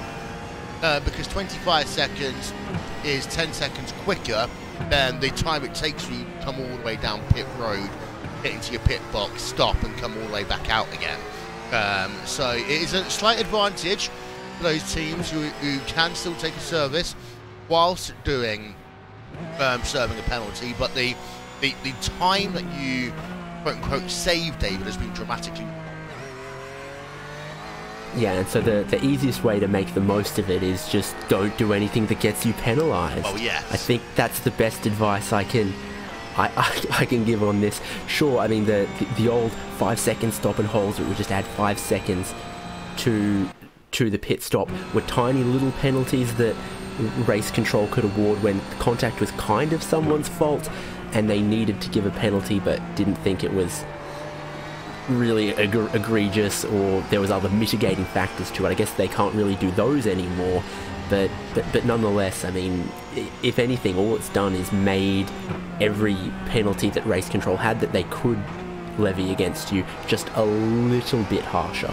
Yeah, and we've seen here today as well, David, that they have used all the range of penalties. We've seen a number of 5-second penalties, 15 penalties, 10-second penalties, all the way up to 30-second penalties. So it's not changed the approach of race control. They are still doing this the same way as we are, by the way, looking on board at Burst Esports, bullying their way through, getting past BB1 Triton Racing and Pitcore Juganitsky. But we still seen race control approach this race the same way they've done all season long, so they're not changing. Drivers are the ones that have to think about it a little bit more. Yep, they are, and you can see the replay up on screen of that pass that Burst Esports were able to pull off, and door left wide open by Triton Racing as they try to get the speed back off the corner, but going to be unsuccessful about being, you know, in terms of trying to still lock onto the back of that Burst Esports car, as Burst Esports have been able to gap them just inside of that second sector. So doing very, very well at this stage of the race are Burst Esports, with Harrison Finch behind the wheel as Peter Jagosinski. It wasn't a great lap last time around, and I don't think it's going to be a great lap this time around either. We do see another Porsche battle going on as well down towards the inside. Go Team Racing have to try and defend here from Huber Racing Esports Cup, and well, they're pretty much equal coming off the corner, but Colin Dunker, as part of that Uber Racing Esports Cup team, they will have the slipstream coming down the pit straight. Where does Robin Östlund go? He goes to the inside to try and defend, returns back to the normal racing line, and Uber sling it down the inside. Have they made the corner? Yes, they have. I was scared that they were going to overshoot, but it was perfectly calculated. Still lots of racing going on. There's still 2 hours and 44 minutes of this race to go here on Racebot TV and on the iRacing Esports Network. It's worth noting, by the way, that we are due pit stops in TCR in the next couple of moments. Craig Setup Shop, Alpine Stars, Geodesic Racing have not pitted. Team Chimera haven't pitted. So Craig Setup Shop, here's the easy way of saying it, David. They are playing us. They've been playing us the last 3 hours because, once again, they're going longer than anyone else on track. Yeah, indeed. I mean, we really shouldn't doubt them when it comes to the strategy. They've worked it out to a T a couple times when we thought maybe it was a little bit closer, and it ended up being Hoisingfeld trying to go around the outside at Tamburello there. That does not work. He flashes his headlights, but I don't think you had a nose in it. unfortunately there. That's just more of the interesting interplay of the traffic here that has been so unrelenting around this under 5 kilometer circuit. Yeah, and of course, next time we'll be with you for the 24H Series Esports. It will be on Super Bowl Sunday. So it will be a great race. It's going to be 6 hours of Monza. It'll be live, of course, in its entirety here on RaceSpot TV and on the iRacing Esports Network. And, well, we've only had one race ever at Monza in the past. That was back in NES 2 when Commander Sim Sports 1 and Prototype, Crossmaster Movano Racing in GT1 and Phoenix Motorsports in GT2. Super Bowl Sunday, David, we're going to have a lot of action on the field. We're going to have a lot of action on our racetrack.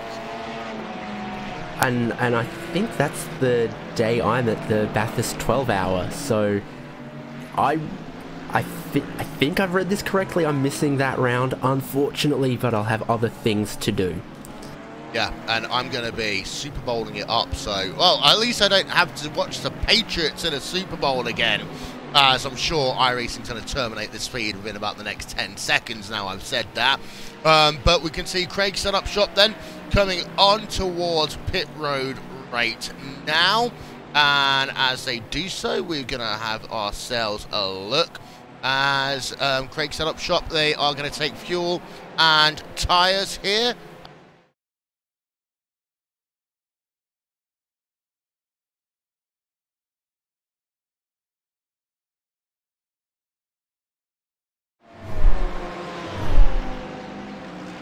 As they say, so they're going to finish off their service in a second time. That is the third pit stop of the day there for Simeon Lynch, doing his second service of the day in that car.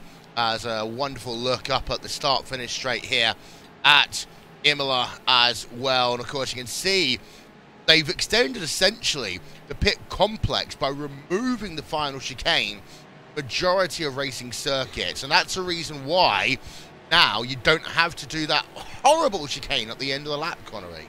It was truly horrible. Yeah, it's. I'm pretty glad that we don't run that chicane anymore, and we can have the 100% throttle all the way from Ravazza all the way in towards Tamburello.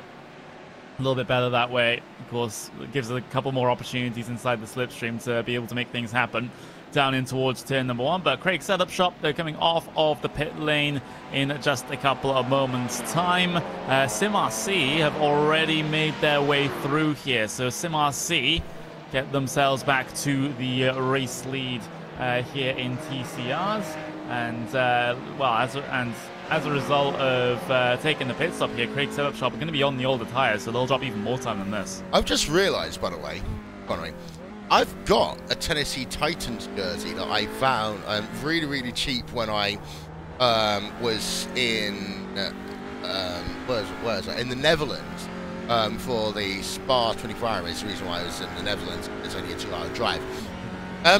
Steve from iRacing's in Birmingham on Wednesday. I'm wondering what would happen if I was to go down to see him wearing a Tennessee Titans jersey after the Patriots just got knocked out of the playoffs.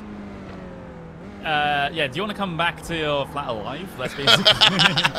That, I think, ladies and gentlemen, is a Apex Racing team just got pushed off track there, and they've lost at least a position as a consequence of that. That was Alex Simpson. We're going to get a replay of this. This is in towards the exit Tamburello chicane. This is Team Wrenchboard Online with Alex Simpson. You can see the two come together twice there, and Alex Simpson grazes the wall as a consequence of that one. Oh, Alex Simpson always has the most rotten luck, David, in any series that I see him in.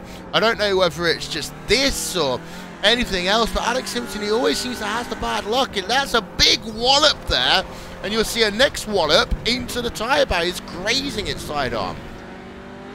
Yeah, he definitely lost at least one position to MSI Esports. I don't know if he was in front of Williams Esports TCR before that. Certainly he's involved in some real close battles here, and it's cost him a whole bunch of time You can see from the onboard that continues, the steering wheel still looks straight, which is good, because that hit looked like it was right on the front left tyre. Sometimes you take a hit right on the wheel, you can damage a suspension or a steering arm or anything like that, and you'll see them driving sort of one hand down. Yeah. Oh, what a shame for Alex Simpson. Let's have a look. And again, we have said that these cars can withstand a pretty big hit. As I just want to see Simpson.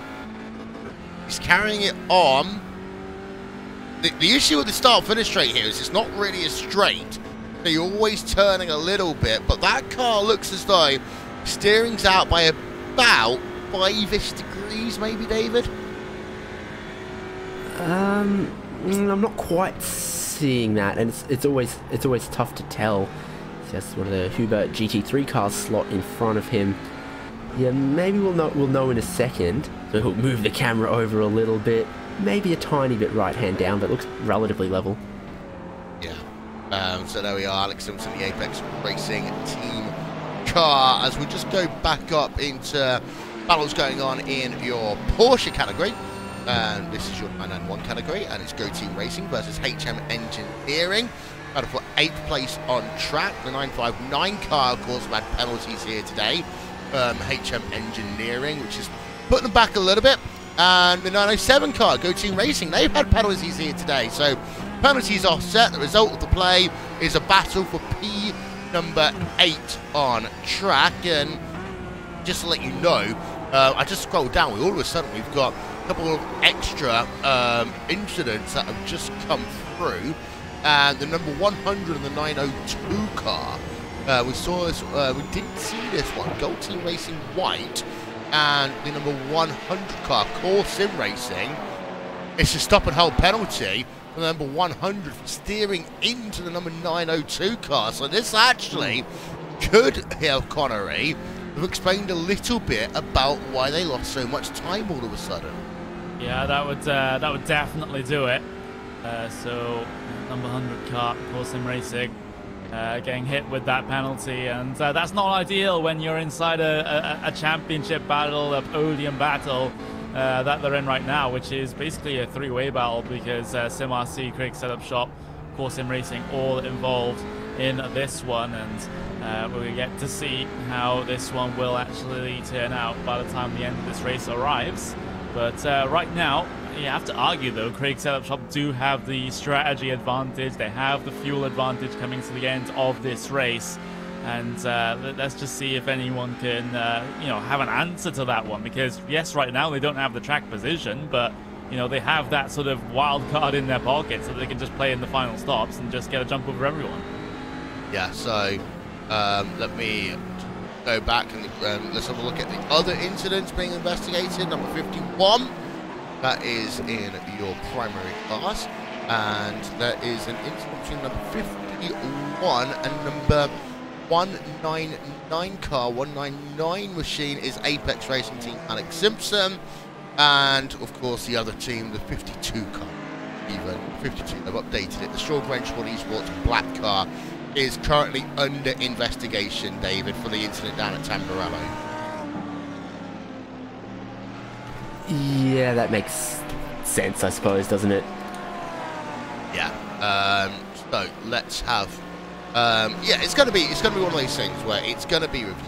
It probably will give a penalty.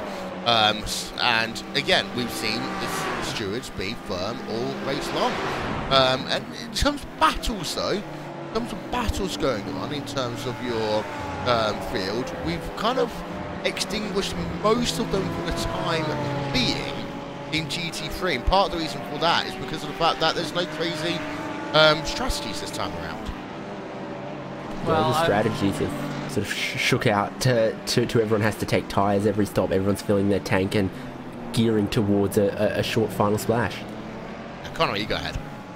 I was just having a look at the timing screens because I just saw that Be The Racing Team were actually gained a big chunk of time over Williams Esports, but just as I was about to mention it, Williams Esports decided to answer back with a 143.3 compared to a 143.7 that Bila were able to pull out of the bag. And actually that was Bila Racing actually getting involved in a bit of traffic, and they're still in that bit of traffic as well, because their previous lap time was about 1 second slower than the lap time before that. So it looks like Bila, they do still have a ton of pace behind the wheel of that Audi. It's just that the traffic hasn't really been working in their favor at the moment. They are keeping Williams Esports honest though, because 5 seconds at this point in a 6-hour endurance race, that is basically nothing. No, indeed. What we're going to do then is we're going to ride a bit on board with your second place team. This is Bila Racing Team Euronics. This is Lucas Chestack. This is a Racebot TV fan immersion as they go over the curbs.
moments there on board with your second place driver. Battle going on for your race lead. More battles going on around, by the way. Running SimSport. Whoa, something's just happened. Craig's setup shop. What on earth is this? We need a replay. Talk us through what happened here, David. I mean, we were on board with Bieler then, and coming up the hill, Craig's setup shop just sort of veer onto the grass like they weren't paying attention. And this is why we say don't like, comment and subscribe while you're driving, I guess. I mean, it's just a weird little unpressured error from what I saw. They come out of Tosa and then they just sort of end up on the grass and then wake up. I mean, just sort of ends up out on the grass like whoops, and then rejoins as if you didn't see anything. I didn't do that. Nothing happened. So I think a lack of attention maybe. Yeah. And often, and Connery as well, saying that, of course, a lot of these drivers have a number of controls they can do inside the car. They're trying to get ready for their next pit stop whenever they can in terms of setting up their fuel and their tyres. They're checking other things, who's around them. There's a lot to do inside a sim racing car, probably more than actually a normal race car. But that's where weird lapse of concentration that almost cost them the race. Yeah, that was a particularly scary moment, because you can see how the grass really does like to grab these cars and get them into a bit of a sketchy situation. But Craig's setup shop really getting away with one there, and that would have been one of the weirder and unfortunate ways to go out that I've ever seen. Just like absent-mindedly dipping two tires into the grass and having an unfortunate incident. But the latter part of that didn't happen there. And Simeon Lynch is counting his lucky stars. That one wasn't as bad as it perhaps could have been. A little bit of lost time, but as long as that car hasn't hit a wall. Yeah, and it's worth noting the reason why they're behind SimRC is because of the fact that they pitted so much later, 11 laps later. And of course, fresher tyres for SimRC would have meant they could have gone a little bit faster and they closed down that gap. But swings and roundabouts, that's going to change. And Craig's setup shop, they have got the raw pace when they need it, Connery, but they also have been outthinking their opponents since round one of the championship. Yeah, they have. This is what they've been doing best. They make it look close through the first, like, sort of 2/3, 3/4 of the race, and all of a sudden, in those final moments, you're thinking, wow, they've really played the strategy card to a T, and all of a sudden they're like 10 seconds ahead of everyone. So right now, they'll work on trying to do the same here. A little bit of a drift coming through Tosa, but not too much of a problem. Actually, I am on replay. They're on the pit straight right now. Ignore me, but Simeon Lynch continuing to go rather well here. It was a 1:54.4 that last time by. Lops off another couple of tenths of a second off of that SimRC car ahead. Yes, we'll go back to the battle going on for 4th place on track. Ronin SimSport versus SRC Squadra Corsa Black. A battle of two Mercedes going on track right now. And Camillo Pizzoli, the second driver for SRC Squadra Corsa. Andreas Jakobsen in the second driver for Ronin SimSport as they work themselves past the stripe. This is the closest battle we've got going on, David, right now in terms of GT3. Yeah, up and down race for Ronin SimSport. They're back at it now, and just looking for a way past SRC Squadra Corsa. And we've done a few onboards of people trying to chase SRC Squadra Corsa so far this race. So Ronin SimSport aren't the first there, but I rate their ability to get a pass done, because we saw them execute some very interesting moves through traffic earlier. So maybe they can do it again, as long as they don't pull off anything too risky. Definitely going to get clear of the Prologue React car before the top of the hill. Yeah, as gap made about 1/3 of a second between them. In terms of your Porsche 991 category, we've shown you the battles that has been going on recently between Huber, GoTeam, HM. Well, Huber are losing a little bit of time right now, I think. Yeah, they are losing a little bit of time to GoTeam Racing. They've lost about a second over the last 4 to 5 laps. So the gap between Huber and GoTeam Racing is down to 3 seconds, just under 3 seconds. It's worth noting that although we had no teams, David, take fuel only in the last pit stop in GT3.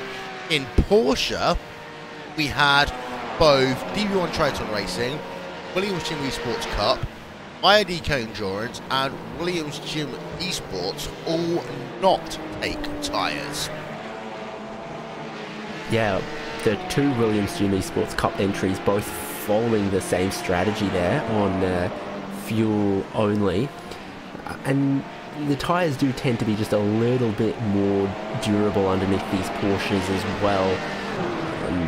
They've got the Michelin tyres, and also without any downforce, they don't quite work the tyres as hard to wear them out. And once the tyres are worn down a little bit, the car feels just as slippery as it does on new ones because of the lack of downforce. So you don't lose out as much.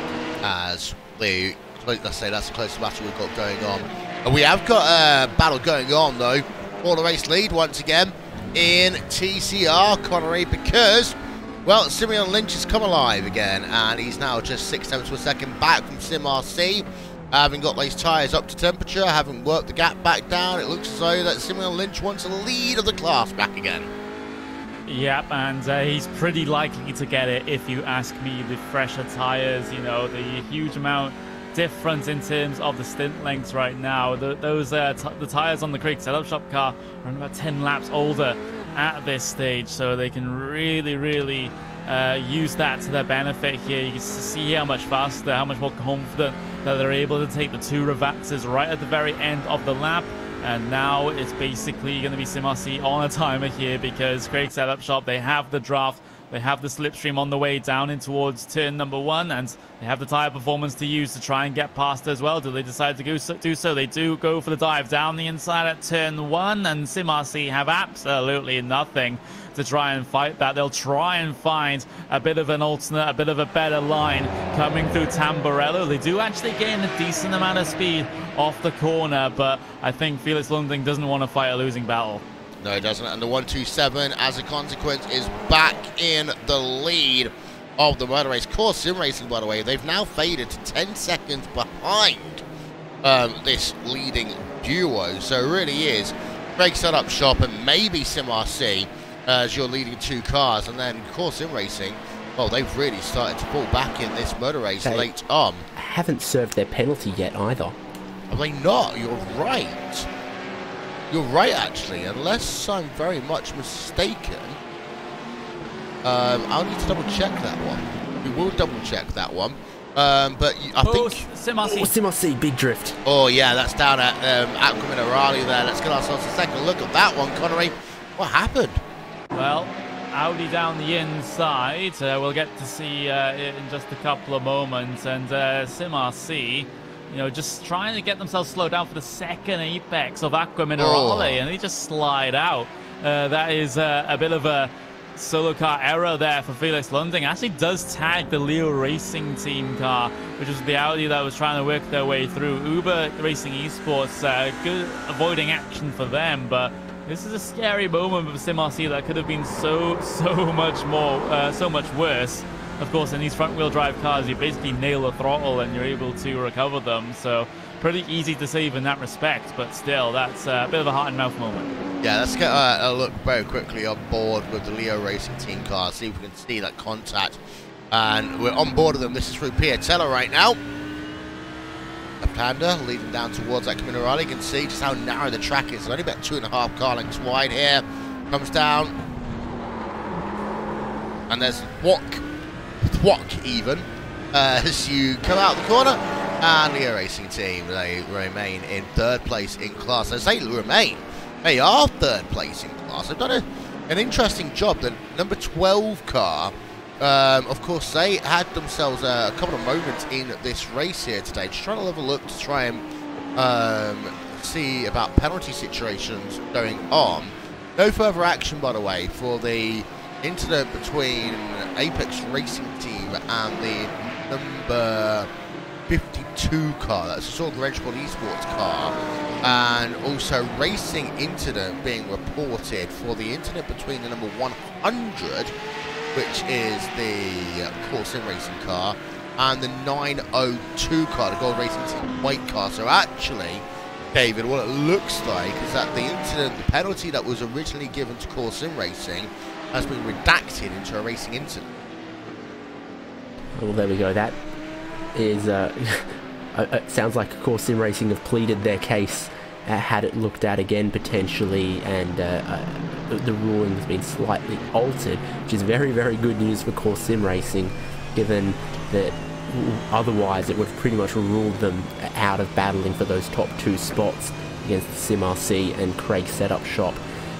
Looking at GT3 here, because Ronan Simsport did get past SRC Squadra Corsa, and also the gap for the lead of this class just kept ticking down slowly. It was about 5 seconds at our last RaceBot TV fan immersion when we went on board with Bueller Racing.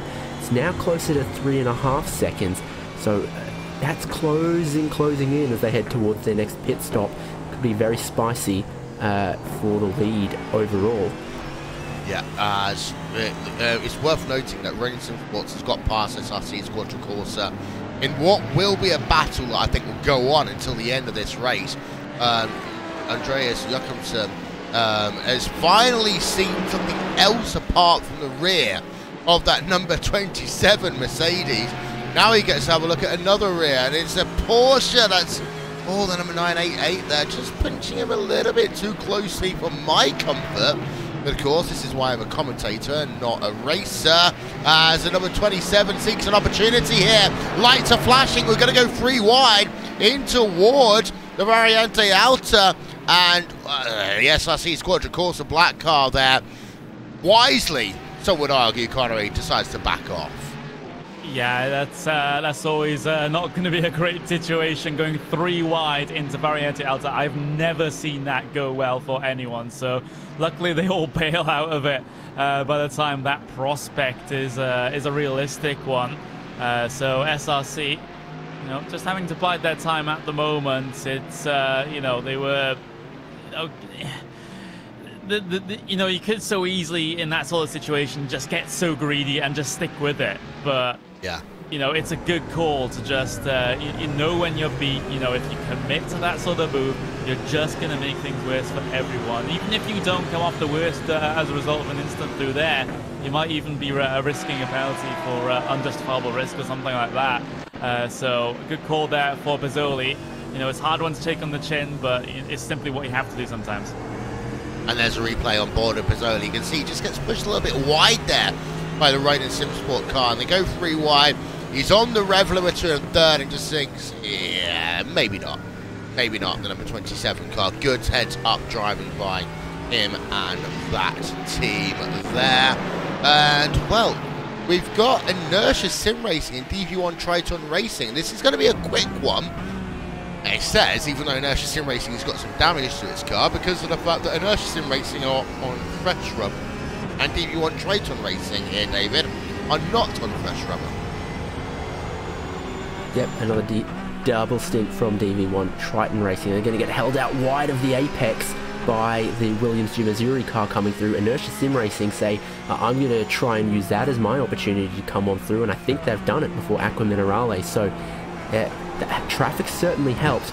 Great opportunistic stuff from Danny Corpy there to dive on through, get a better exit, and up into 3rd in this class as they run right now. Yeah, and Inertia Sim Racing. You can see there is some damage to the car on the front end of it. Let's see if we can get another look. Well, you can see that there's quite a bit on the right-hand side there, David. Again, as Connery said earlier, these cars have not got an engine in this part of the car, so it's not going to hurt in terms of engine power. More than anything, just aerodynamic advantage.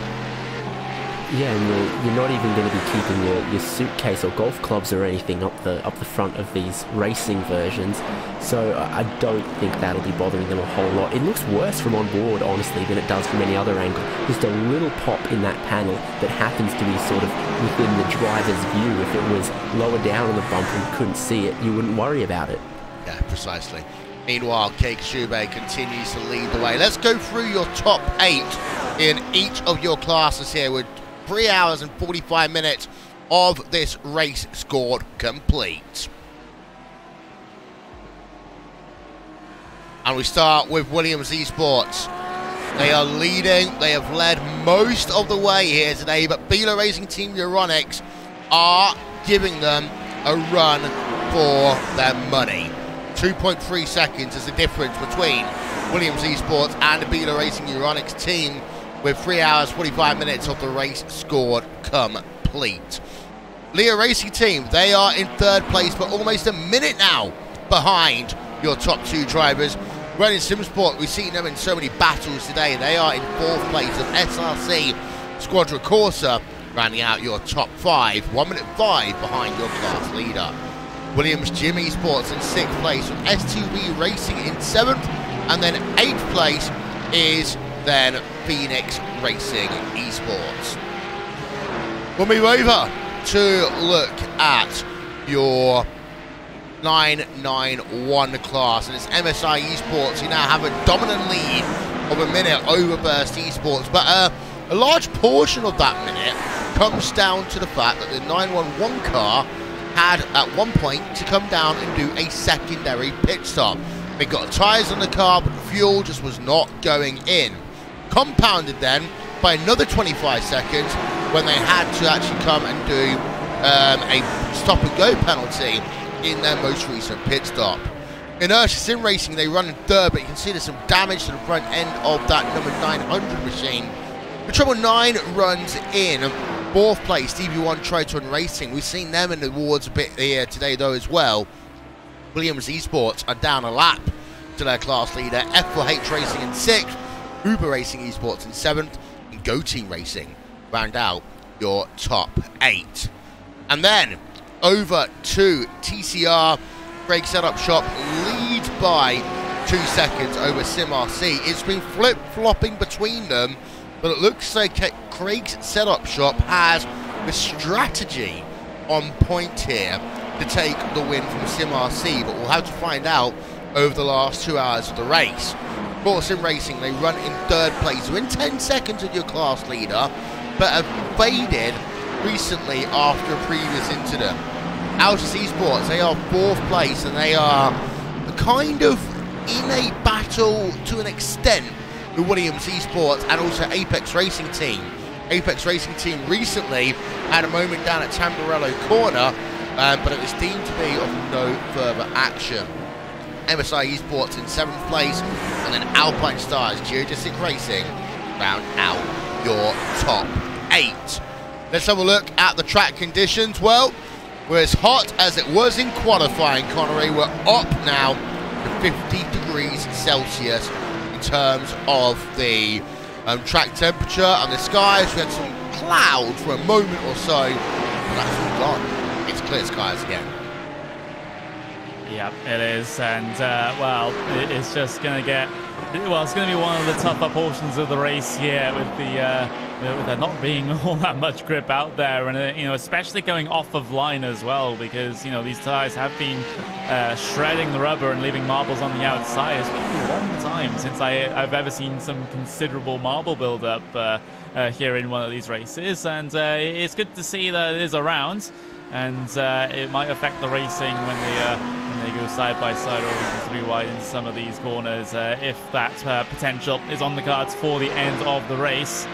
And we'll just have to wait and see if that affects things. But, you know, this race has been bubbling along pretty nicely at the moment. We still have that big question for the GT3 race lead, because that's down to 3.3 seconds right now. So that one's a big one to watch for the end of the race. And, of course, like almost every other race this season, TCR race lead is always going to be fun. Yeah, we've got a battle going on in GT3. This is DB1 Triton Racing and Team Hoixenveld. The gap is 4/10 of a second as they work past the start-finish straight. Team Hoixenveld looking as though they're close to the rear of DB1 Triton Racing and towards turn number 1. Let's just have a quick look, but they've lost a second in the last lap, and they're right behind. 3 wide as they come down in towards Villeneuve chicane. Not able to do anything about that, and from one piece of excitement to more excitement, Connie, you got yourself an interview. You found yourself Neil Heckins. Well, I do. There we go. Hey Neil, how's it going? Hello. Happy New Year, first of all. But yeah, it's going well today. And overall, very happy with the race so far. Of course, for those that don't know, of course, Neil Hecken's basically the lead administrator, the chief steward, whatever you want to call him. He's the big boss here of the 24 Hours Esports series. How would you describe your role, Neil? Well, basically, indeed, race director / organizer of the series, yeah, of the league. Actually.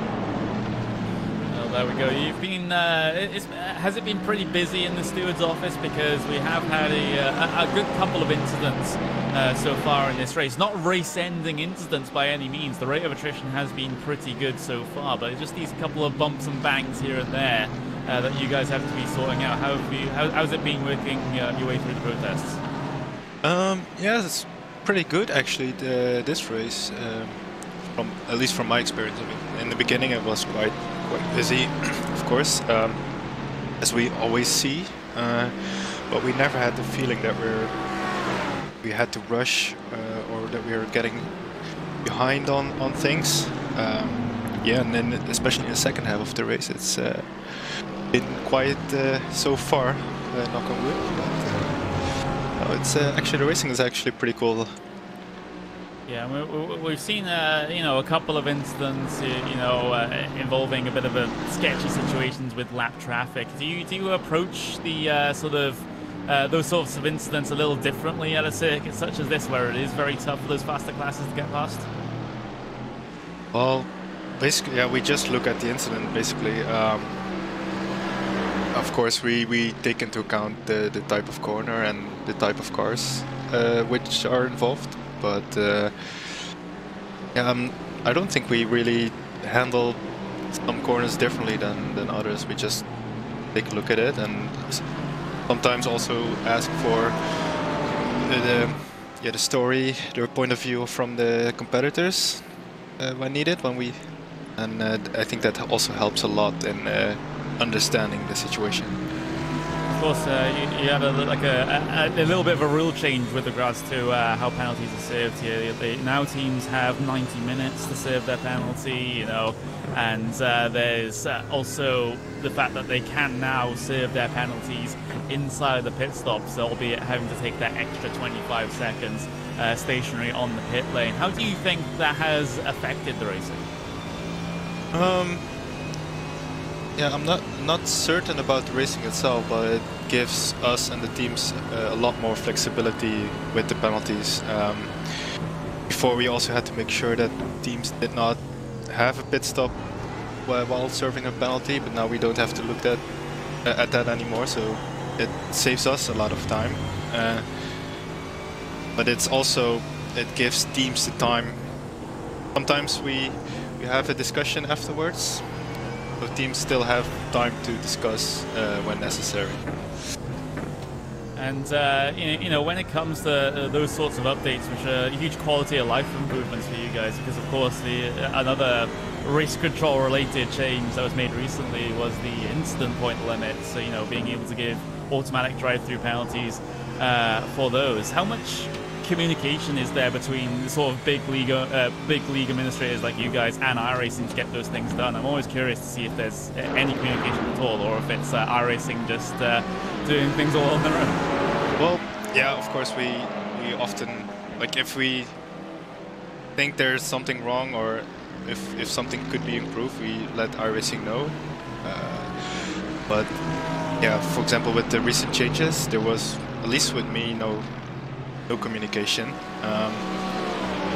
but I think these are the changes they make are the suggestions we make as well as the league, but also the community itself over the years. So yeah, I think it's not quick chats or something or direct contact, but I think iRacing is keeping an eye on the community and what they're saying. And you gotta not forget that some of the iRacing staff members do race in these sorts of leagues. Maybe not in this league in particular, but I know Drew Adamson's part of Beast Racing, for example, that races in a couple of other leagues as well. So they know exactly what is going on. But with all of that out of the way, Neil, is there anything you want to say before we let you get back to your duties? Yeah, sure. Yeah, of course, a big shout out to our new partner for this season, 24/8 series, or the people behind it, Graventic. And it's really cool that they're so open-minded and willing to get their feet wet in sim racing to see what it is and if there's any more potential in the future. Yeah, their season is starting next week already with the 24 Hours of Dubai, which is always worth watching, whatever you're doing at home. And also want to quick shout out to the people helping today with Marco, Rebecca, Ryan, Tom, and yeah, you guys, of course, for another great stream so far. Thank you very much for all the work that you do behind the scenes. That was Neil Heckens, the chief administrator, the lead steward here in the 24 Hours Esports series. But meanwhile, we were having that bit of a chat. Will, is this battle going on with Williams Esports and Apex that has been sort of gracing our screens? Yeah, it's the battle of the white, blue and black, shall we say, for the moment, because Apex Racing Team are in 5th place and Williams Esports Andre Borcher in 6th place right now. Nice little scrap going on between the two of them. Of course, these two, they've got so much racing history between them as well. So, as I say that, Tim RC are just on pit road. Yeah, they were early, 11 laps early or something on their last pit stop. So, of course, that means that unless they stretch that out forever, they were going to have to come in a bit earlier than a lot of the other competition. So they're in now, and they're going to have one more stop to get to the end from here. So they haven't forced themselves into taking an extra pit stop. They're just, they've sort of taken one of their short fills a little bit early, which really does suggest that Craig's setup shop have the strategy upper hand once again. Yeah, they do. As to go through, there is Craig's setup shop in your class, or your TCR class even. They are leading as they go through the Variante Alta once again. You can just see as well, David, look about the bumps. You can just see just by the rev count and the fact that a lot of these drivers would rather redline that car in 2nd gear, then shift up when there's straight into 3rd, rather than trying to shift up too early and have low revs on the exit lap of the chicane. Yeah, and I don't think there's any adjustable dampers on these TCR cars, and that means that you land after jumping off one of those curbs, and you can't tune the car to settle perfectly. They just keep sort of pogoing for a couple little bounces before they properly grip up. It doesn't stop the drivers from taking the fastest line, bouncing across the curbs, but it means they do have to be careful how the power goes down. And the gap between 1st and 2nd place is now up to 12 seconds on class. We have got battles going on still. We saw this one a moment ago, Connery. DP1 Triton Racing in 10th place. Team Huxenveld in T number 11 right now. 4 points per second separating them. EV Racing, Martin Patrick, and then you've got Mads Thorg Huxenveld in the number 35 car. They're still separated by half a second. Yeah, and they're having to deal with a bit of traffic coming in towards Acre Minerale. One of the Porsches will separate them. That's the IRDK endurance car with Egil Sandfeld behind the wheel of that car, and we'll get out of the way of the AMG Mercedes. But this has just been a theme since basically hour 2 at this point, with the constant traffic that the GT3s are having to deal with, and there's another gaggle of cars directly ahead of them that they will have to deal with. But right now, for Team Huizinveld, they're the ones that gained a whole bunch of time on that last lap, and Triton Racing are just desperately trying to put cars in between them and Huizinveld right now. And Huizinveld actually had to back out a little bit coming through the final corner, because they weren't exactly sure what the Satellite Racing car was going to do. And now here comes Mivano, maybe trying to look to unlap themselves. Yeah, of course, Mivano, they've been in the wars a couple of times today. They have fallen foul of the regulations. They've had themselves a couple of penalties. Just talking of penalties, by the way. Number 46 car, the Beeler Racing Team Euronics car. This is the second one of their cars. 15-second stop and hold for an incident with the 101 car, the Prologue React Esports car, which we saw a little bit earlier on, David. But for all the people wondering, this is the second Beeler Racing Euronics car, the one that's currently in 9th place, not the one that is closing down your overall. Yeah, a couple of series would be a little like to run a couple of cars, and this is the one unfortunately not doing quite so strongly for them. It's trying to pass some traffic, trying not to hold up Team RSO either, who gave them a little flash of the headlights. As Jan-Erik Hofflaff then behind the wheel of that car. And in terms of battles going on, we had a couple of battles brewing down in your Porsche category, Connery, but they've all kind of seemed to have stopped in the last few minutes. Of course, we are getting close to another round of pit stops, and this now with a penultimate round of pit stops for the end of the race, and that generally does bring some people closer together. Of course, strategy will be big now, because what you do in this pit stop ultimately dictates what you might do in your final pit stop.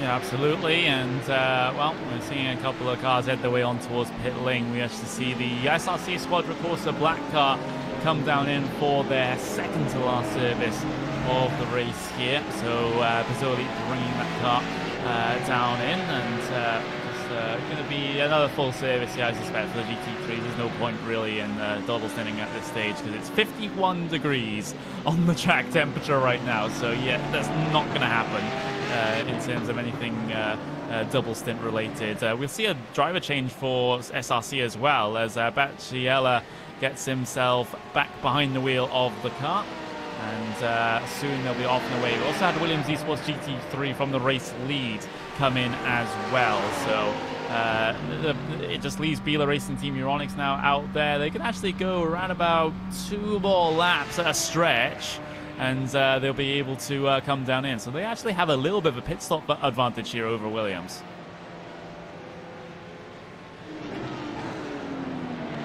Yeah, only the tiniest margin. I was looking at that earlier, that I think it's really only half a second or maybe 1 second of fuel, not enough that Beeler Racing Team are going to jump them through a pit stop, unless they've been saving an incredible amount of fuel.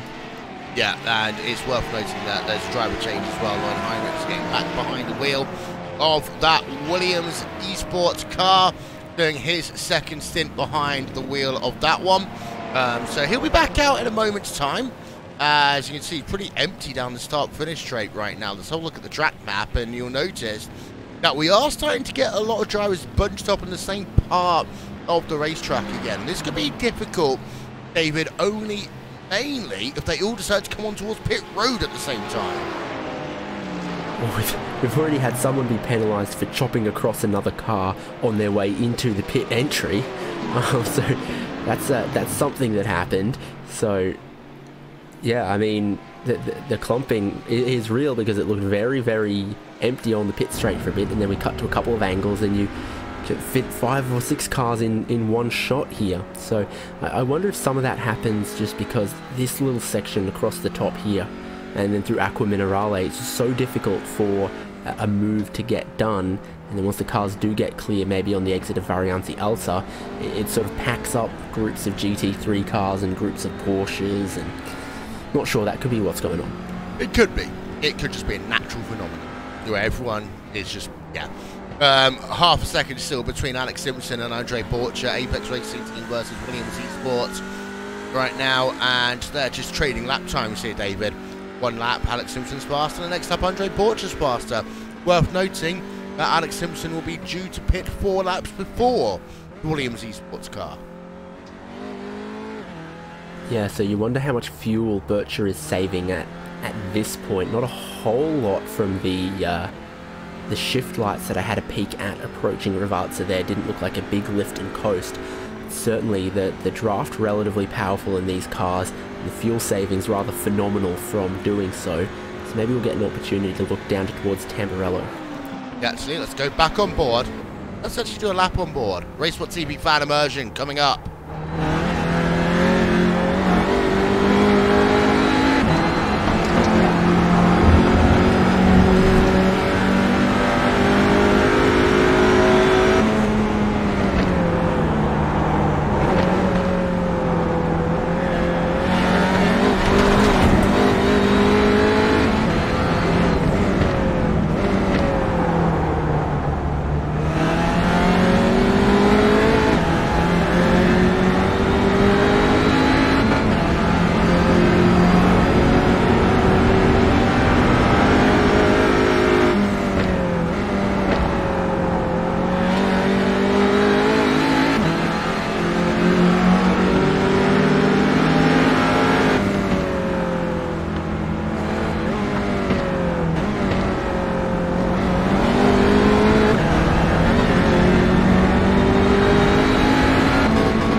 Seems to be every time we try to show a battle and it gets interesting, it dies down because of this little thing called fuel. Don't forget, ladies and gentlemen, that we are just under 2 days away from the Winter Endurance Championship, a part of the 24-hour series. That will be the kickoff for the racing season for 24-hour series, and of course, we're actually one of the first big motor races of the year. And then after that, we head ourselves, that's the 7th of January. Then after that, on the 9th, 10th and 11th of January, we got the 24 Hours of Dubai 2020. And it's been a few years now, Connery, since this has become a part of the endurance racing fixture. But it's a really nice way of kicking off the endurance racing year. Yeah, absolutely. And, you know, it's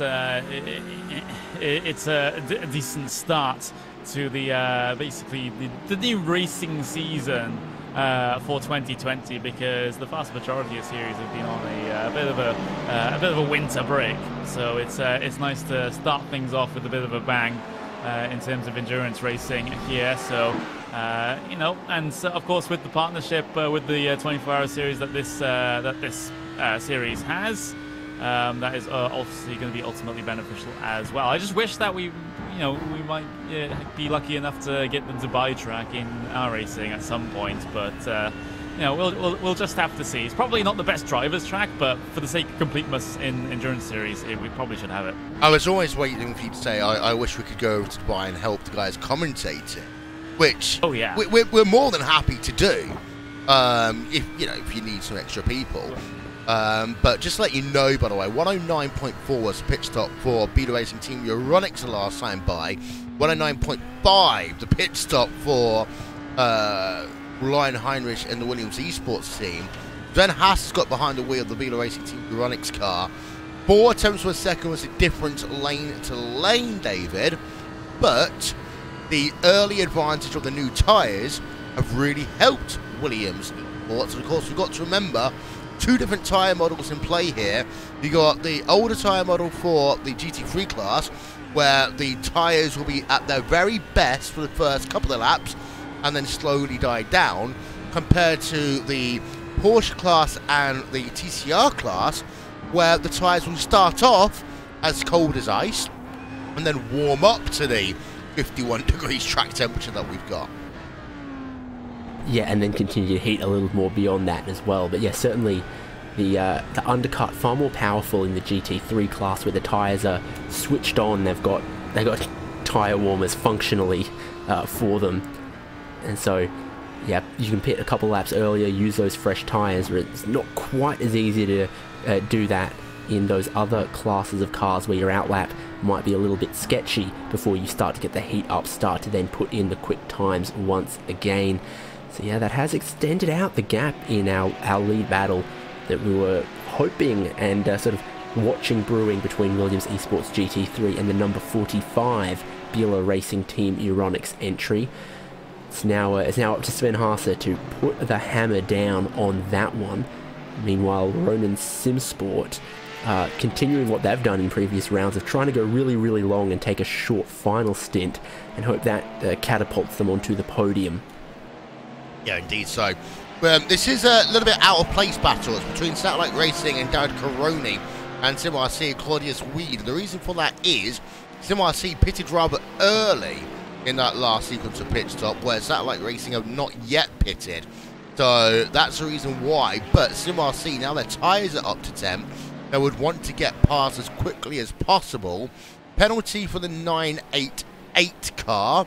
For those of you keeping up to date all the penalty situations, that's Huber Racing Esports Cup car. What's on, Connery?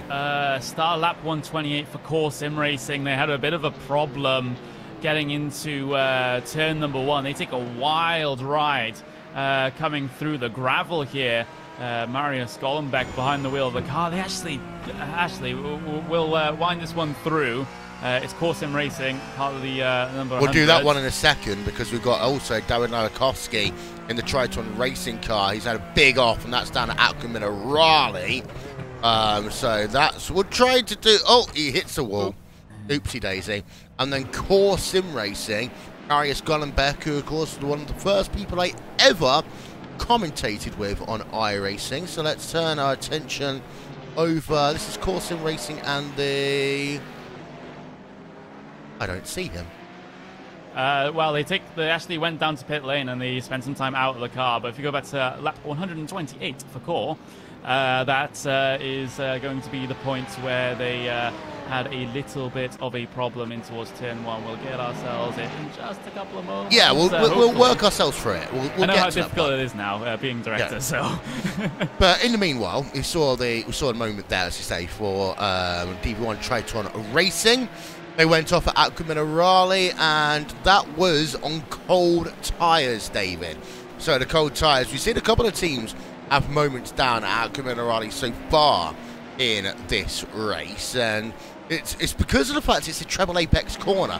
You've really got to be careful when you get, you've got to basically slow the car down, turn, slow the car down some more, turn the car, then get back onto the power. Yeah, I'm hearing some interesting developments as well from the team, that they came into the pit stop, their preferred driver couldn't get in, and Marius Gollenbeck, who was on the timing stand, has very, very limited notice, jumped into the car, and that might have been something that had led them towards these issues, that he might not have been fully prepared to get behind the wheel of the car. Took it out for a couple laps while their other drivers tried to get ready. That's really, really unfortunate for Core Sim Racing, who've come just a little bit unstuck in their pursuit of a podium. And look at that, yeah, just turns in a bit early, gets the sausage curbs. And contra to what the graphic says, yeah, we do believe it was Marius Gollenbeck driving at the time. And very noble of him to step in at what sounds like it was a basically zero notice. Yeah, and let's get ourselves one more look, shall we, for Marius. This is on board with him through the start-finish line. Let's listen to this one on board with Marius in the number 100 car.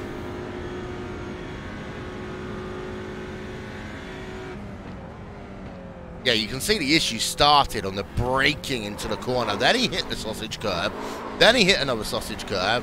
Then he spun it around. I mean, Marius, that was absolutely unnecessary of you there in the number 100. But, I mean, good on him from trying to take the car out and seeing what it would do. But Ross Balfour, as I say, is back out on track right now. So we try and bring you up to date with some stories that we might have missed in the last couple of moments. Let's say the gap between P1 P2 overall, it's settled down at about 5 seconds between Lion Heinrich and Beulah Racing Team Euronics. Their last couple of laps we should be able to put up for you now. And, well, Beetle Racing Team Euronics gained some time on lap number 144, 145, Connery, but lost time on lap number 146. Yeah, and I believe, if I'm reading these lap times correctly, that might have just been influenced a little more in terms of the traffic. So, you know, it's just, the standard thing in endurance racing, and, you know, the traffic being a huge factor. So we'll have to see how this trend develops over the course of this second to last stint here for the race lead in GT3. As meanwhile, you have a bit of a TCR altercation that SimRC heading their way by on one of the Satellite Racing cars. Of course, Satellite Racing actually hadn't come down on towards the pit lane just yet, I believe. That's yeah, right. There's still 31 laps on their stint, so they were just out there on old tyres, so it's pretty easy for SimRC to work their way by. But both the Satellite Racing cars going ultra long in this stint. Yeah, they are. So, of course, what you were talking about a little bit earlier on, Dave, was that some of the teams know they've got 2 pit stops to go. They can split it into 2-hour-long segments, or you just do the whole game of fuel the tank up as much as you possibly can and dry it down, and then just put up as much fuel as you need for the final run. There's advantages and disadvantages to both, especially as double stinting tyres is a complete non-option in this race now. Yeah, and also in the TCR class, it's the only class where there is no advantage to double stinting, because the moment it stops in the box, it goes up on the jacks. They can change the tyres while it's fueling, so there's not a lot of advantage to it. You probably try and cut it in half from here. A lot of 991 class pit stops, and also this battle in GT3 class, so this race is coming alive towards the end. Yeah, of course, with TCR, if you only got 20 minutes worth of fuel to put into the car, it might not be a good idea to take some tyres at the same time, but for the rest of the time, that's the different quirks of each of the classes here in the 24-hour series esports. And actually, talk about some of the teams that are represented in all 3 of the classes. Teams like Williams Gym Esports, for example, who are represented in both GT3, they're represented in terms of your Porsche division, and then you've got teams who are represented across the board as well. And in those cases, David, the strategy guys have got to think in terms of 3 different ways of approaching and doing a pit stop and overall strategy.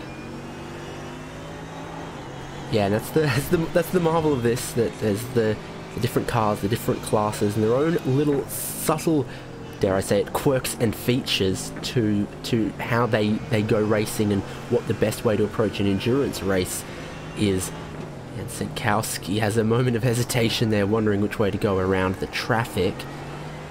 Yeah, I mean, there's a couple of teams, as you say, in different classes. You think of MSI Esports with a finger in every pie, Huber Racing with one in GT3 and one in the Porsche Cup. So, Altus with a TCR car and a GT3 car.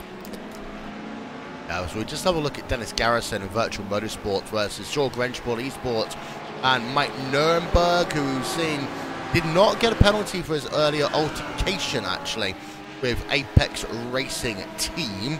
Just thinking back, actually, to the 24-hour series. Of course, this year is 2020, and in October 2020, Dubai will actually host the Expo 2020. I've flown on far too many Emirates flights that I know this one off by heart. But, of course, if you go to the 2021 24 series race in Dubai, that will be at the same time the Expo is still in progress. So, Connery, maybe we can do some double duty. Maybe we could. That would be an interesting thing. It links into what we did, what we were talking about earlier. That if 24-hour series want to, just get us out and do some nudge, real nudge, stuff. wink, wink. Yeah. Thing is, like, I've never done IRL commentary. I know there's some other sim racing commentators that have done stuff IRL, be it small club races or in or karting or something like that. But I've never done any of that, despite living a bus ride from Donington. Well, let's be honest, Connor. What you could just do is go and stand at the corner of the racetrack and shout incoherently. I'm sure you'll get a following before too long. The unofficial Race Sport TV 24 hours in Dubai. Yeah, no one's going to complain. As we're just having a look at battle there by Alpine Society District Racing and MSI Esports. Now, this is actually a battle for what I like to call a true position, Connery, because they are now both one pit stop to the end. Dominic Oliveira is 12 laps into his stint. MSI Esports, Oriol Bo is 6 laps into his stint. So Alpine Stars District Racing want to get the hurry up here because I want to get past MSI Esports and pull out a bit of a gap before they do their next service in about 40 minutes time. Yeah, they really do. The track position is pretty important at this stage in the race as things start to draw themselves to a close in the final hour and 40 minutes of this race. It feels a bit weird saying drawing to a close and then having that much time still left remaining, but it is what it is in endurance races like this. Dominic Olivier, though, around about... well, he did actually lose time that time around to MSI Esports there, as it was a 0.4 of a second lopped off. So Oriol Bo doing his best to try and extend that gap and maybe try to look a little bit further down the road and see what Williams TCR are going to do about them. But yeah, so there are going to be some interesting developments here in the mid-pack when it comes to that final stop, that is for certain. Speaking of stops, Satellite Racing, they come down in for their second to last one. Yeah, indeed. David Caroni then behind the wheel of the car for the time being, and it looks as though he's going to stay behind the wheel of the car. Yana Hutamaki has been behind the wheel of the car previously. What's happened, David? Oh, Craig set up shop from the lead have also just come into the pit lane behind them as well. Team Chimera out of what was 4th place, so busy pit stop times for TCR class, but of course with an hour 37 to go, none of these teams are making it to the end from here. They're either taking a short fill now or taking a short fill later. They definitely need one more stop for at least some amount of fuel. And Craig set up shop and just put Jack Sedgwick back in the car. So Sedgwick then is going to finish off that run for them. Dominic Oliver behind the wheel of the Alpine Stars District Racing black car. That was not the one we were going a moment ago. It's Satellite Racing. And the Satellite Racing car, David Caroni still behind the wheel as he gets that noisy pedal going again. And he comes back out onto the track and there's confirmation. 53.3 second pit stop. Back onto the road he will come. Confirmation then from Marius Gonnenbeck that Thomas Gibson couldn't join the car for unknown reasons. He had to jump in to try and circle a lap until Ross was able to get back in. And then again, Thomas couldn't join the second time of asking. So that really is throwing a spanner in their works, David. And you've done many endurance races, both, you know, in your road racing, a huge-ass car that we've seen at tracks before, and then, of course, the virtual huge-ass car, which I'm sure we're going to be seeing in a couple of weeks at Daytona. Oh yes, you know, sign-ups are well underway for that. Probably expect a Daytona prototype and a GTE, but yes, certainly, you know, weird things happen in the pit stops sometimes. I mean, Burst had their problem where it didn't, the service they wanted wasn't completed. It took tyres but no fuel, and then they had to come take fuel again. Core have just had this issue with putting the next driver in the car, and you know, while it's unfortunate that a glitch of some kind, unintended, has given them these problems, in real endurance racing, these sort of things happen. Like I've seen, was it the Gold Coast 600 just gone, that one driver got in the car and then the door wouldn't shut properly, and then they had to tape it, and these kind of things happen in pit stops where, you know, you have to unbuckle one driver, put the next in, and you can rehearse that dance as many times as you want, but sometimes things go wrong. You know, the seat belts don't go down right, or you know, any of these things. Yeah, wasn't it SVG a couple of years ago at Bathurst when he basically lost the race in the last couple of hours because of an incident on pit road? Or am I going old? I think it's happened a few times in supercars where the door doesn't shut right. It happens in IMSA as well sometimes, where door latches fall off, and you know, they make those things as light as they possibly can. Sometimes that you know, with the stresses of racing for hours on end, it just doesn't quite line up as it should, or it got dented from someone else. You know, unforeseen problems can happen in your pit stops. It's just unfortunate for core sim racing, who are looking for a podium, maybe looking to mix it up for second place or even the win, and they just had a couple of problems, lost a lot of time to that, and they haven't done anything wrong. They haven't, inadequately prepared. They've just act of God. Yeah, and one thing I will say as well is that it always makes me laugh in racing how it's the 10-cent washers and everything like that. The cheapest parts are often the ones to fail. As we're having a look at DV1 Triathlon Racing and Team Hoeksenveld right here, that's the one. Chainbrain Gisbergen, because the car died during a pit stop. Thank you. I'm not going completely mad just yet.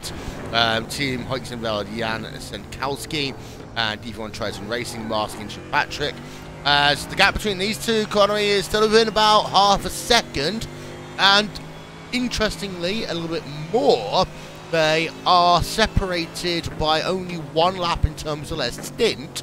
Last time around, Team Hoeksenveld were about half a second slower lane to lane in terms of their pit stop.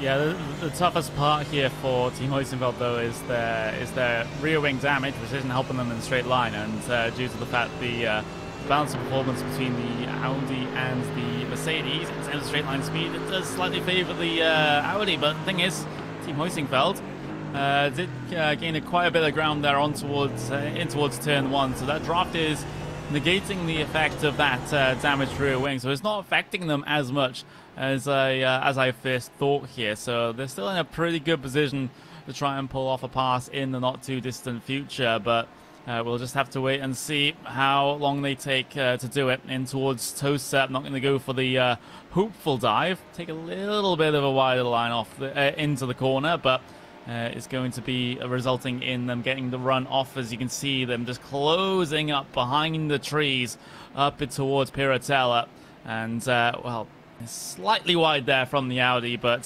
still it's sometimes how these battles just ebb and flow. Yeah, they are. So now come down into Acqua Minerale. 3-stage corner we talked about quite a lot. It's actually 4 technically, if you really want to be pedantic. And then down into the Variante Alta, the right, the left. And actually, I'm very surprised here today, David. We've seen a lot less incidents than I thought we would have done down at the Variante Alta in terms of drivers hitting the wall or really going off track and losing their car. And I also can't it's very easy to get a slowdown penalty there as well, and yeah. I can't remember seeing too many of those either. You can get a slowdown penalty either by jumping a little bit too much of the curbs on the apex, or by going out too wide into the runoff on sort of the track out of it. So I don't remember seeing too much of that happen. It probably has off camera, but it hasn't played into any of the battles we've had our laser focus on. Yeah, it has. And just to give you an update, there are still a couple of incidents under review.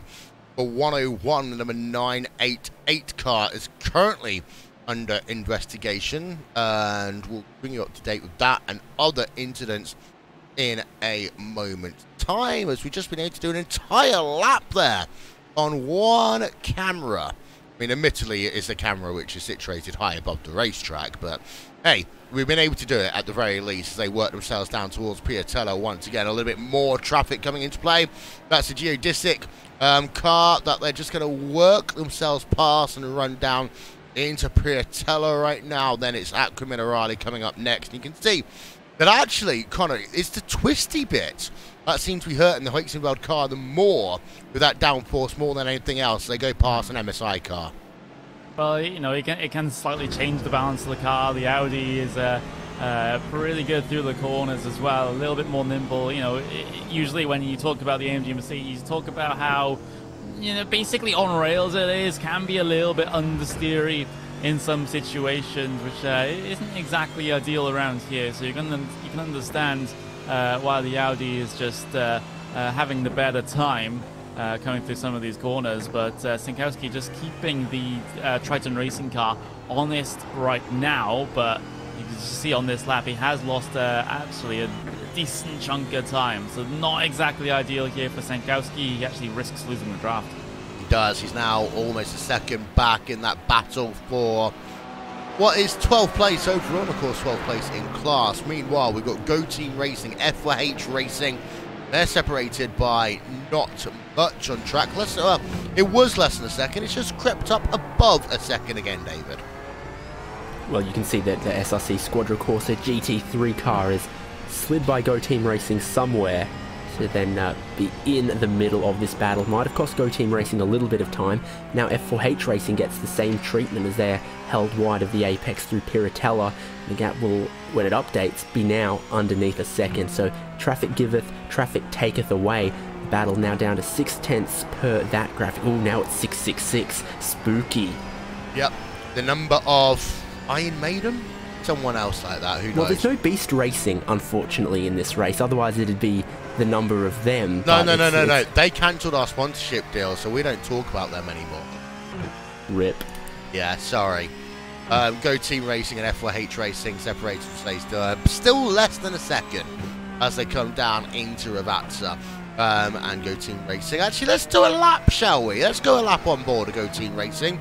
The car sponsored by Onion Host and BSR as they work themselves at the very end of the lap. And let's see them do a lap now. Racesport TV fan immersion.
Lap on board with Go Team Racing, and goes back down to half a second right now.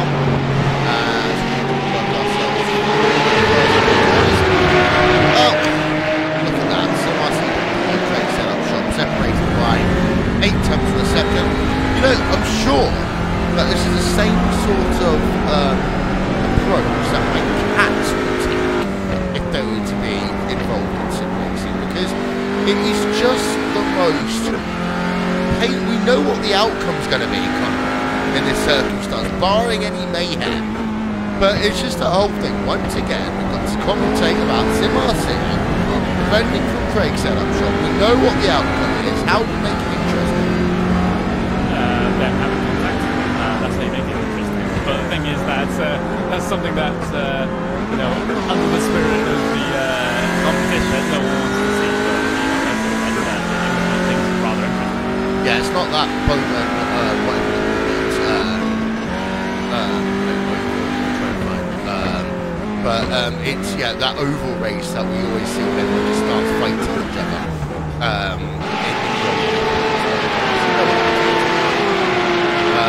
And see what's the one you try to race against the second Team Tramera.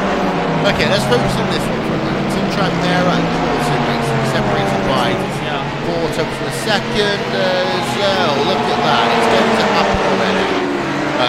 So we don't even get the chance to have a look at any other interesting battles because of the fact that Craig Setup Shop moved their way through, past iRACING.de. Team Trimera get past, Team Trimera get none of the airtime, baby. Not fair. Yeah, so go down inside Core Sim Racing. They got walked a tiny bit by Go Team Racing coming through, but those portions are much quicker.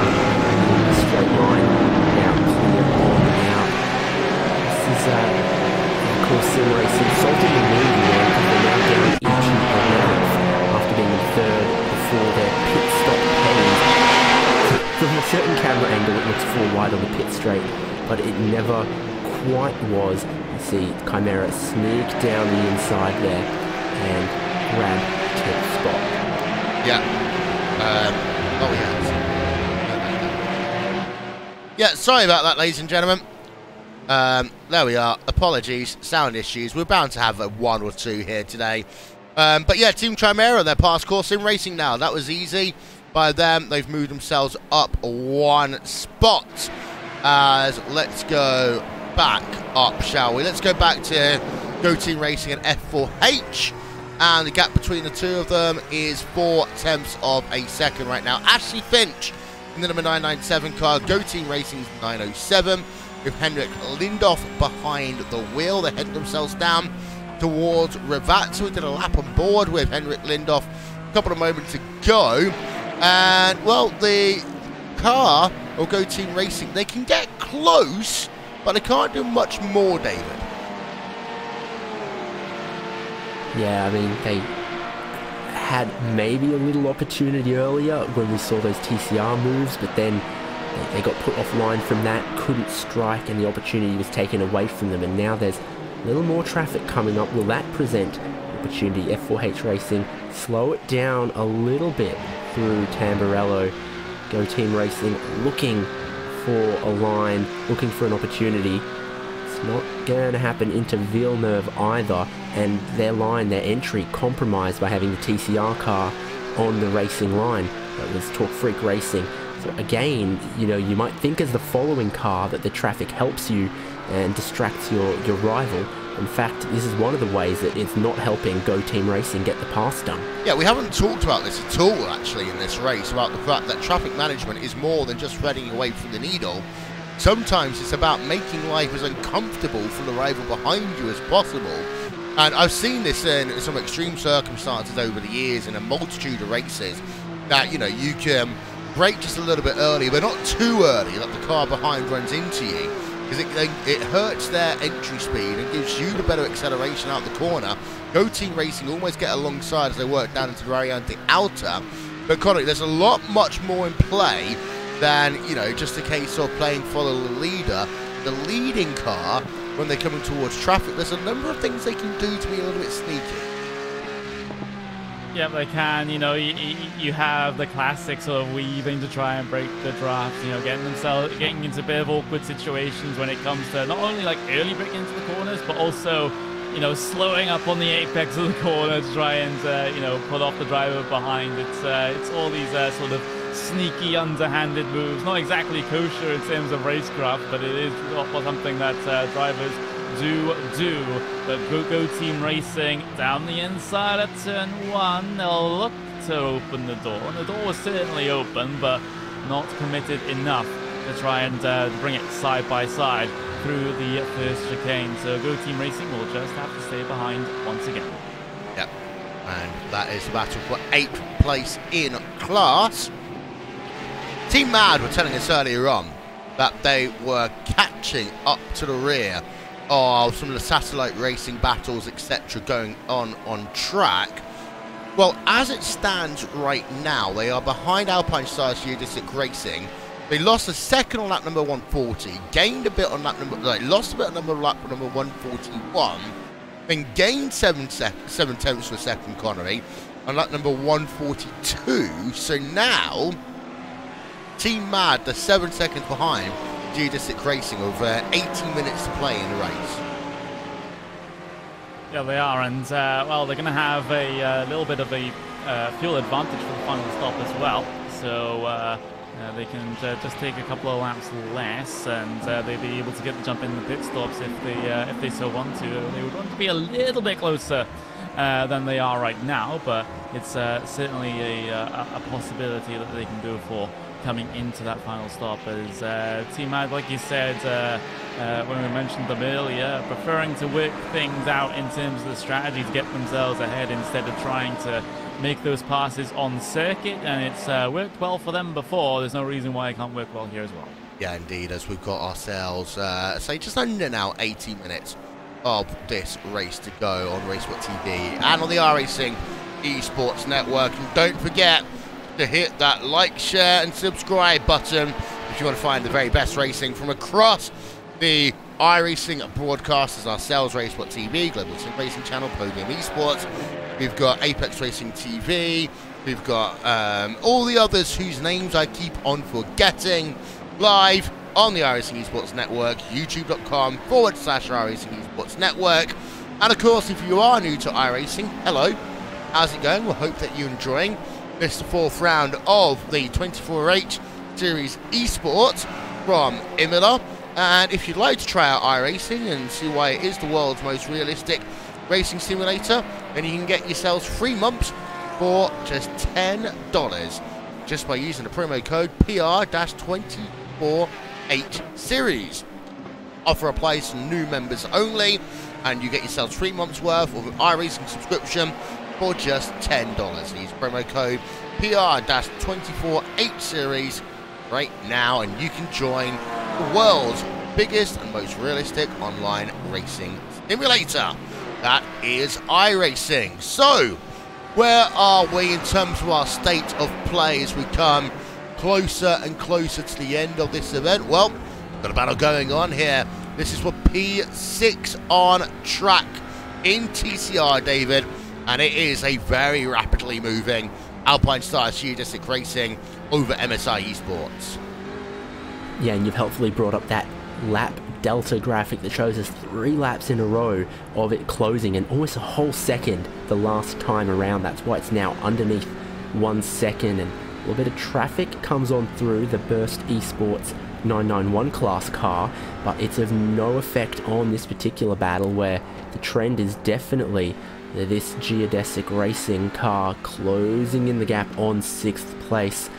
A little bit of a difference to the fuel strategies here. MSI Esports car pitted, I'm seeing about 6 laps early. It was nearly contact with the Leo car there. That's going to cost time. Through Aqua Minerale, we've seen that it's difficult to go too wide through there. So the MSI Esports car also gets a bit disadvantaged as well. The traffic continuing to play a little bit of havoc. The MSI Esports car, though, should have a little bit more fuel on board. Maybe about 6 laps extra. Yeah, and that will help in terms of the final run to the flag, because the pit stop time will be shorter for the 124, but if they can get themselves past, it will be worthwhile them doing so, because of course it will make their life a little bit easier. Unfortunately, just because of the way things are in terms of the overall standings, there we are, now we can get that back. Alpine Stars Geodesic Racing, they're probably looking as high as 4th place if things go their way, David, because there's only about 15 seconds separating 4 drivers. Yeah, I mean, we've seen that the qualifying pace so equal between all of the different cars. You know, most of your field being covered by within a second. It sort of translates into the race pace as well. So that's why so much of it then comes down to the strategy, because being a second a lap faster on track is just so hard to do unless you're clever through the traffic. Yeah, as the gap's actually eked itself out to 1 second right now, so that's changed a little bit over the last couple of corners. Let's show you your top 8 actually in TCR to show you how close it is. And you say 15, it's actually 20 seconds from 3rd place in class, Apex Racing Team, all the way down to 7th place in class, which is Alpine Stars Geodesic Racing. But Team Mad, who are in 8th place, aren't completely out of that one either. So even though Craig's up shop looking to go for a victory, and there's a big gap between the top 2 and the rest, it is far from over in the rest of TCR class, and expect to see a lot of potential entertaining action in your last few moments of the race. Let's go back though, shall we? Team Huxenveld and EV1 Triton Racing, as we are on board with them in the number 35 car. You've got an update, David, on the 101 Prologue React Esports car. Yeah, I've been sent some information about them. We'd seen them be just a little bit of a punching bag as it were, in that class, and now they've had to retire the car because one of their drivers is missing, so they're not going to be able to meet the minimum drive time of the second driver to be classified, and that's a retirement for the 101 Prologue React Esports car. It kind of answers one of the other questions we had earlier about why was Leo not protested for making contact with them. The answer might be that no one else was around to do it. Yeah, and the regulations do actually state that you must have another member of your team available at all times in case race controller tries to communicate with you. So there is potential risk that you're right about the fact they weren't actually able to communicate to race control. So little quirks here. This is the reason why the 24-hour esports series is such a big series, because you know it is a huge team effort. It's not just a case of get your mates it's not a case of get your mate sharp and drive, as we see Team Chimera versus is this Satellite Racing and Alexandro Daledon right now as they come down in towards turn number 1. Team Chimera on the inside line makes the pass complete. Doesn't outbreak himself. No need to blame Randy there, Connery. Yeah, of course, Nani. We usually do. That is completely honest on our part. But in this instance, Randy had absolutely nothing to do with that. But Simon Trendell trying to continue on in his way. You know, it's not been the greatest of races really for Team Chimera. It's been a pretty topsy-turvy one for them. And, picking up a couple of positions here and there, it's going to be ultimately beneficial for them. They've got they got past Satellite Racing, that was the pass that we just saw. But Team Mad is probably a little bit too far down the road for them to consider at this stage. Of course, they got another pit stop here for TCRs to come through, but I doubt that even the 10 laps of fuel advantage that Chimera have over Team Man is going to do anything about a 56-second gap. No, it's not. Let's go and have a look. That battle going on for third place in your GT3 class, and let's have a look at the lap gaps actually, because this one has got a little bit of a pendulum effect. Leo Racing Team, Alexandro Bico behind the wheel of that. And it's a battle of the Alexandros, but they're just spelt differently, and my dyslexia has just gone insane. Alexandro Machaliga in the number 27 car is 1.7 seconds back right now. We have a look at the weather quickly. 51 degrees it remains, 123 degrees Fahrenheit for those of you working in the Imperial system. Humidity's come down a little bit, David. It's come down actually about 10% since the start of this race now. That will make the engines a little bit more fuel efficient compared to how they were earlier. The wind speeds, it just dipped from 8 to 7 miles an hour for the first time I've seen in a while. That humidity was definitely up in the 80s earlier, so that's dropped down a little bit at the same time that the sky has gone towards partly cloudy. No huge variations in the weather here, but just slight subtle changes out there, and slight subtle changes is the word for the gap between third and fourth as well, where it's hardly swung more than 1/10 of a second per lap. It nearly reached 2/10 on the lap just gone, 165, but other than that, two very equally matched looking lap times, and both being relatively consistent as well, it seems. Yeah, indeed. As there is Alexandro Bachaliga once again in the SRC Squadron Corsa car. It's worth noting that behind you have got Ronin Simsport and Filip Matrivsky, who is gaining on both of these drivers. So we're looking for a bit of a shootout here, Connery, for your final podium spots in your final podium spot even. I'll say that was singular in terms of GT3. Yeah, that looks like it might be a big old challenge between Leo Racing Team and SRC Squadra Corsa Black here. Of course, the gap stands at around about 2 seconds, and Squadra Corsa Black, they got themselves a 0.2 of a second advantage that last time around, although they're dealing with a little bit of TCR traffic coming off of the final Ravazza, so that's going to cost them just a little bit of time as they get themselves to the start-finish line. It does. It's going to be basically all the progress they made on the previous lap completely and utterly erased. But yeah, certainly one to watch here for the very end of the race. Not not much to separate them in terms of the strategy either. They both came down in at the exact same time last time around. The thing is, the iRACING team were about 4 seconds slower on their actual stop. Yeah, you've got battles still going on in your GT Porsche 911 category. Go-To Racing, well, actually, they've been losing a bit of time now, actually, over F4H Racing, as we are just over an hour away from the end of our 4th round of the championship here on Racesport TV and live as ever on the iRacing Esports Network. Let's check in briefly. Team Huixenveld and DV1 Triton Racing, David. It looks as though that they can get into the dirty air, but they just cannot find a pass. They're going to have to try and find a way of doing this one on strategy. Yeah, again, two teams that are relatively similar on strategy, relatively similar on race pace, and it just, so you can see them up there, but they just can't find enough to close them in and can't find enough to get the pass done. Critically, the 991 class and TCR class cars are within distance to fuel and get to the end from here.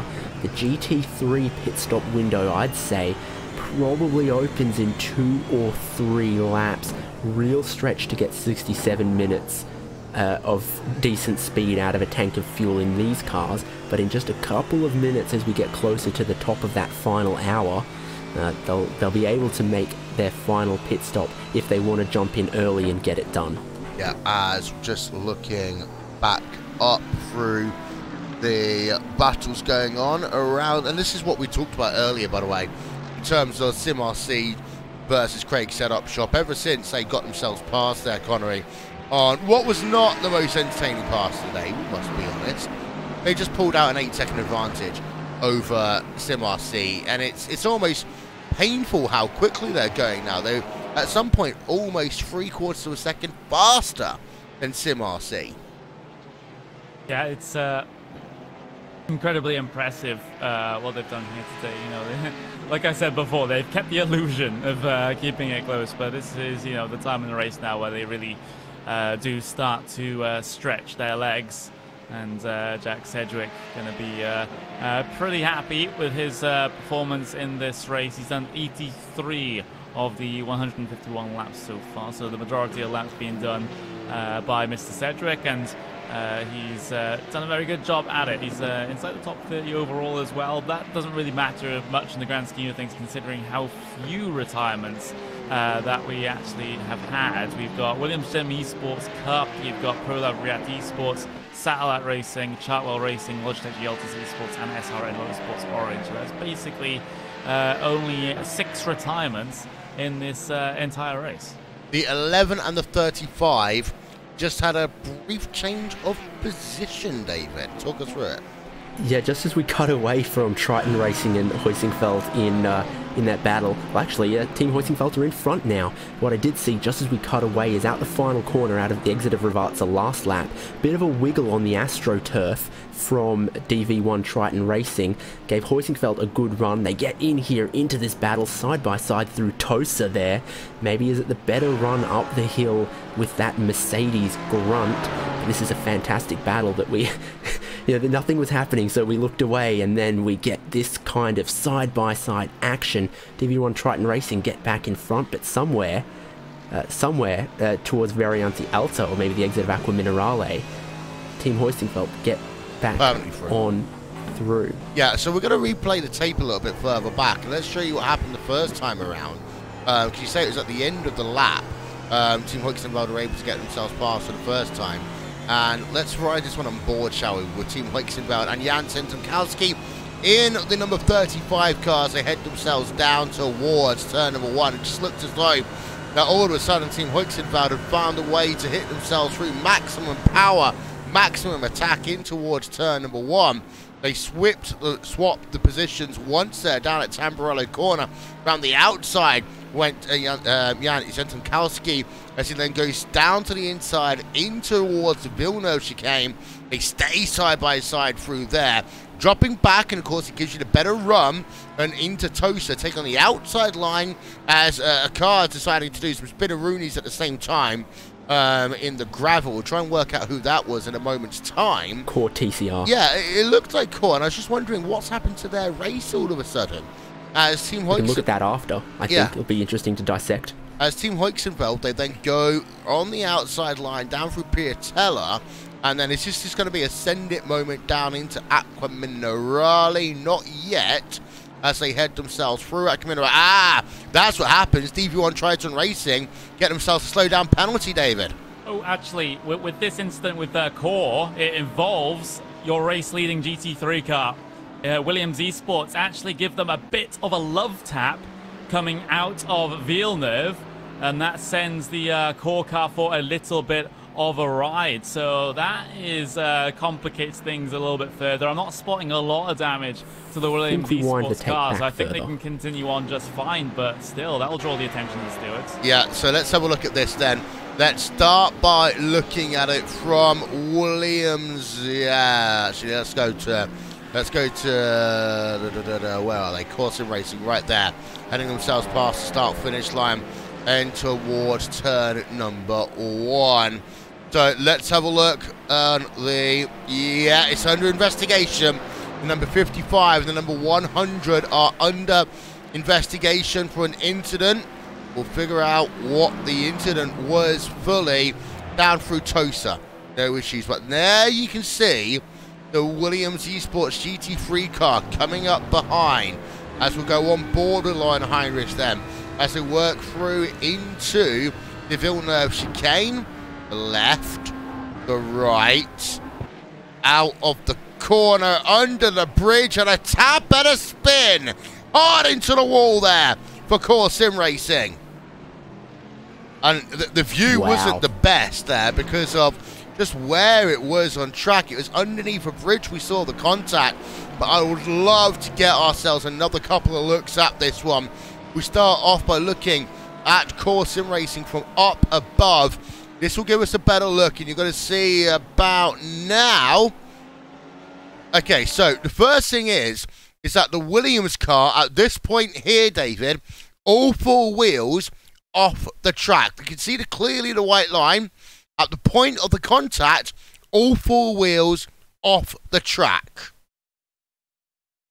Yeah, I mean, they were hoping that window would open for them to then go down the inside of Tosa, but it hadn't. They've forced their way through, and it sent Core Sim Racing for a little bit of a ride that I'm sure they're not going to be happy about. I mean, have we seen it on board from we'll see it from both perspectives, I reckon. They're just taking their regular line, trying to hold the inside potentially, which is what some of the TCR cars have been doing, and they get quite the hit on the rear of their car. We'll do an onboard shot first, and I want to have a look from the camera, and it's oh, that's a different incident. Oh, that looks even dirtier. As we go on board there from Williams Esports. One more look if we can, and this time what we want to have a look at, Connery, is this will give us a best look, because now we're just up above the car. We can see all the extremities of it. Now we can just see, as we just froze it for a moment there, the Core Sim Racing car did get a little bit loose for the corner, but exit the corner, and again the track is marked by the white lines. And yeah, I see exactly what you mean there, and that's a small ruling in the a small little rule in the rule book called unjustifiable risk, and I think they might get hit with that. Yeah, let's have one more look if we can, as we can probably pause it right here, and this is where we can just zoom in and we can show you. This is the point of contact. A little bit grainy there, but I would say, David, that if the car was on track, both cars were on track, it would have been a lenient warning, because of the fact that Williams Esports, and I will say I have had to do some race control stuff from the past, not for this series, but in other high-profile events.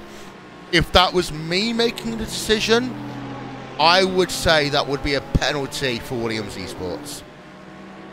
Yeah, based on what we've seen in earlier in this race and in other races in this series, you can't create contact and not get a penalty for it. And just on the racing line there was the TCR, of course, Sim Racing, Williams Esports, Lauren Heinrich, opportunistic, trying to hold on to their lead of the race, have gone for a gap they thought would appear that didn't, and in doing so put one of their competitors pretty hard into the wall as well, which has to factor into it as well. It's worth noting, by the way, that Inertia Sim Racing have also just had an incident. We're going to try and pick that one up for you in just a few moments' time, so please bear with us as we try. And there's Inertia Sim Racing coming on towards pit road. Let's try and figure out... down Aqua Minerale, I believe. Yeah, so let's ride on board with them for a moment. And of course, what we do know already, Connery, that car had some damage. We can see it actually just on this onboard shot. The car had some damage. We're getting to the witching hour. There's only 1 hour of this race to go, and it's often we see at certain stages of 12 and 24-hour races, we get to a stage where we call it silly season, we call it the witching hour, when things just start to happen quickly. And oh, there we are down at Villeneuve, and it was the sausage curb.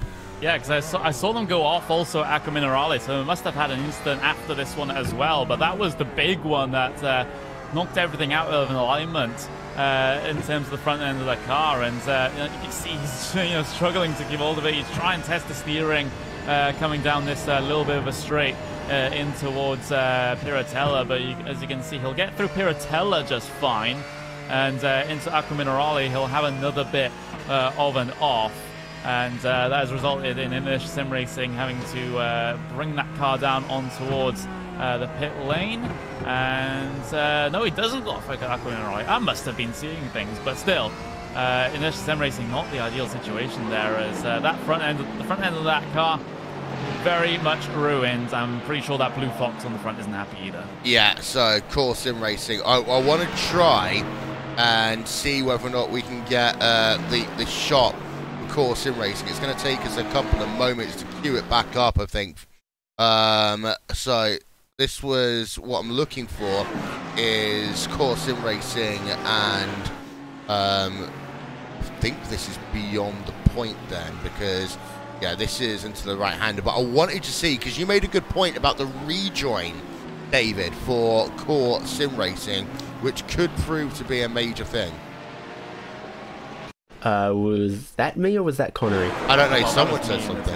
Yeah, sorry, that was you. It's been talking to you for the last few hours. You're both the same to me now. Yeah, but because, well, I was going to say, if you're being pedantic, then you could pin on, say, rejoin on Williams, because they were off the circuit, all four tyres, outside the white line. And it is the exact point that Will was trying to make. It's just I put it in the...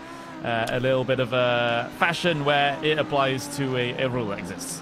Yes, indeed. And we're going to get another look. No, we're not going to get another look by this point, unfortunately. So we've got the looks that we've had. We're going to move on, because we have got now less than 1 hour to go in the race, and a couple of big moments happening in very short sequence. The number 21 car, a penalty. A 30-second stop and hold for them. That is a Williams Jim Azuri car. That is for a second infringement hitting the number 176 car. That is Sim RC. Sim RC have fallen down as a consequence of that.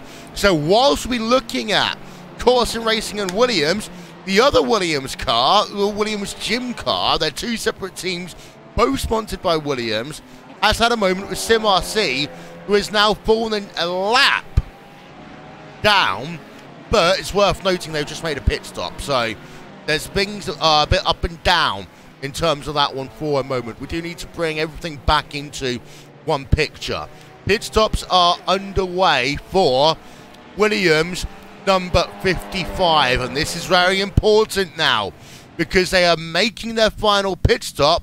What that means, David, is if they do get a penalty, it's another trip down pit road. They have nothing left to combine it with.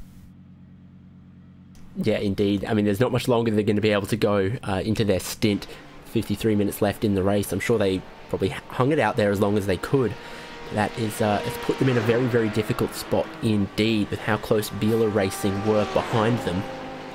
Other thing to think about is in the TCR class, where we've seen Core Sim Racing have their problems, an issue then for Sim RC, cost them a bit of time potentially. Suddenly, Altus Esports are being scored in second in TCR class. Yeah, and we're going to confirm that one in a moment's time as well. Everything's just kicked off over the last couple of moments here on RaceSpot TV and the iRacing Esports Network. So there's a lot of stuff still to go. There's Lon Heinrich coming out as Team Mad coming out alongside them. Come on, boys, sort it out, sort it out, sort it out. Off you go, back out onto the track. Lon Heinrich wins that battle. Team Mad just behind them there on track as they make their final pit stop of the day. And Miguel Freitas, well, what that does mean, David, is official. Paul Smith, your services are no longer needed. Yeah, there we go. Wait, is that Sven Hasse was black flagged? Is that a recent one, or am I being dumb? Sven Hasse. What, number 45? Yes, they did. What? Yeah, so... I think that was a separate incident. It was a separate incident with the number 143 car that was pushing them off the track, and it's been served. So, yes, okay. The number 143 car, that was with Astro Gaming Altus Esports. But, more importantly, Connor, it wasn't the last hour or so, but more importantly, they were able to serve it with their pit stop. No further action. Oh. No further action. This is going to create some interesting moments. No further action between the number 55 Williams Esports car and the number 100 Core Sim Racing. Now, I will say the only way that I can understand that one, Connery, is because I said that the Core Sim Racing car had kind of got loose from the middle of Villeneuve, and that's what kind of moved them to the outside line on the exit of the corner. That's the only thing that I can put that on. Yeah, I mean, as stewards, you do have to look at like mitigating factors like that. So that's a big call. That's a really, really big call. But meanwhile, Biela Racing team, they bring their car on towards the pit lane for the final time in this race. Importantly for them, how close will they be to Williams Esports when they come off of pit lane? That is the big question. They need to be close enough so that they're able to work at this in the final 50 minutes. They get themselves stopped in their box just fine. It was a full service for Williams Esports, understandable considering still 51 degrees track temperature. We'll probably see the same here for Biela, but we could see a slight shortfill as well. After talking with both teams, the stewards conclude car 55 is not to blame, David. I mean, that's... I mean, we've not spoken with either of the teams, and obviously they've got representatives that have given their story, their side, to the stewards who have more information than us. What we've just seen, you know, looked pretty slam dunk. The only thing that factors into it, like you say, is the brake lights on the 100 core car from the apex and tracking out to presumably to keep the car steady. So maybe they said no, we were way slow, we were way out of line, that was kind of on us. And it's the only reason you could imagine the 55 not getting a penalty is if the driver or the team from core said that wasn't us. David, that penalty wasn't served that Sven Hasse had got, so they're serving it now. Oh, my word. They'll be dropping so far behind at this stage. They have to stay stationary for so many seconds at this point. 35 seconds because the extra 25 from the from serving the penalty with a pit stop. So that's basically it done. Williams Esports, if as long as things go well for them inside the final 50 minutes, they've basically won this thing. Yeah. Okay. So I've got more. So Sven Hasse, that wasn't a separate penalty, so to say. It was built into their final pit stop. So that is, yeah, that's okay. But Yeah, that's a 1 minute 37 second pit stop there for them. Drops them down, and as you're right, it means they've lost about 25 plus however many seconds it was. So it's going to really give the advantage to Williams Esports. I've got more information. Car 100, that is the core sim racing car, apparently took the blame as they thought car 55 would go right and tapped on the brake short. Yeah. That makes no sense to me. I'm sorry. That makes absolutely no sense. I'm only reading what's in the steward's report at this stage. I know. I'm not taking it out on you, but that just doesn't sit right with me. Yeah, so controversy here in the 4th round of the 24-hour series on Racebot TV, streaming live as ever on the iRacing Esports network. What an hour it's been. Everything, the entire playbook's just been torn up and thrown in the air in the last hour. We've had incidents in our TCR class that essentially now means that SimRC are potentially going to finish, well, towards, they might not get a podium. I'm not sure yet. I need to have a look at all the data. We've got incidents, of course, that's affected drivers in your GT3 division. We are going to step aside. We're going to ride on board with SimRC in the number 176 car. They've got traffic around them. We're going to take a breather. We're going to work out what to say next, and we're going to try and bring some clarity to what's been a very, very interesting last 30 minutes here in the 24-hour series Esports.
Are you sitting comfortably?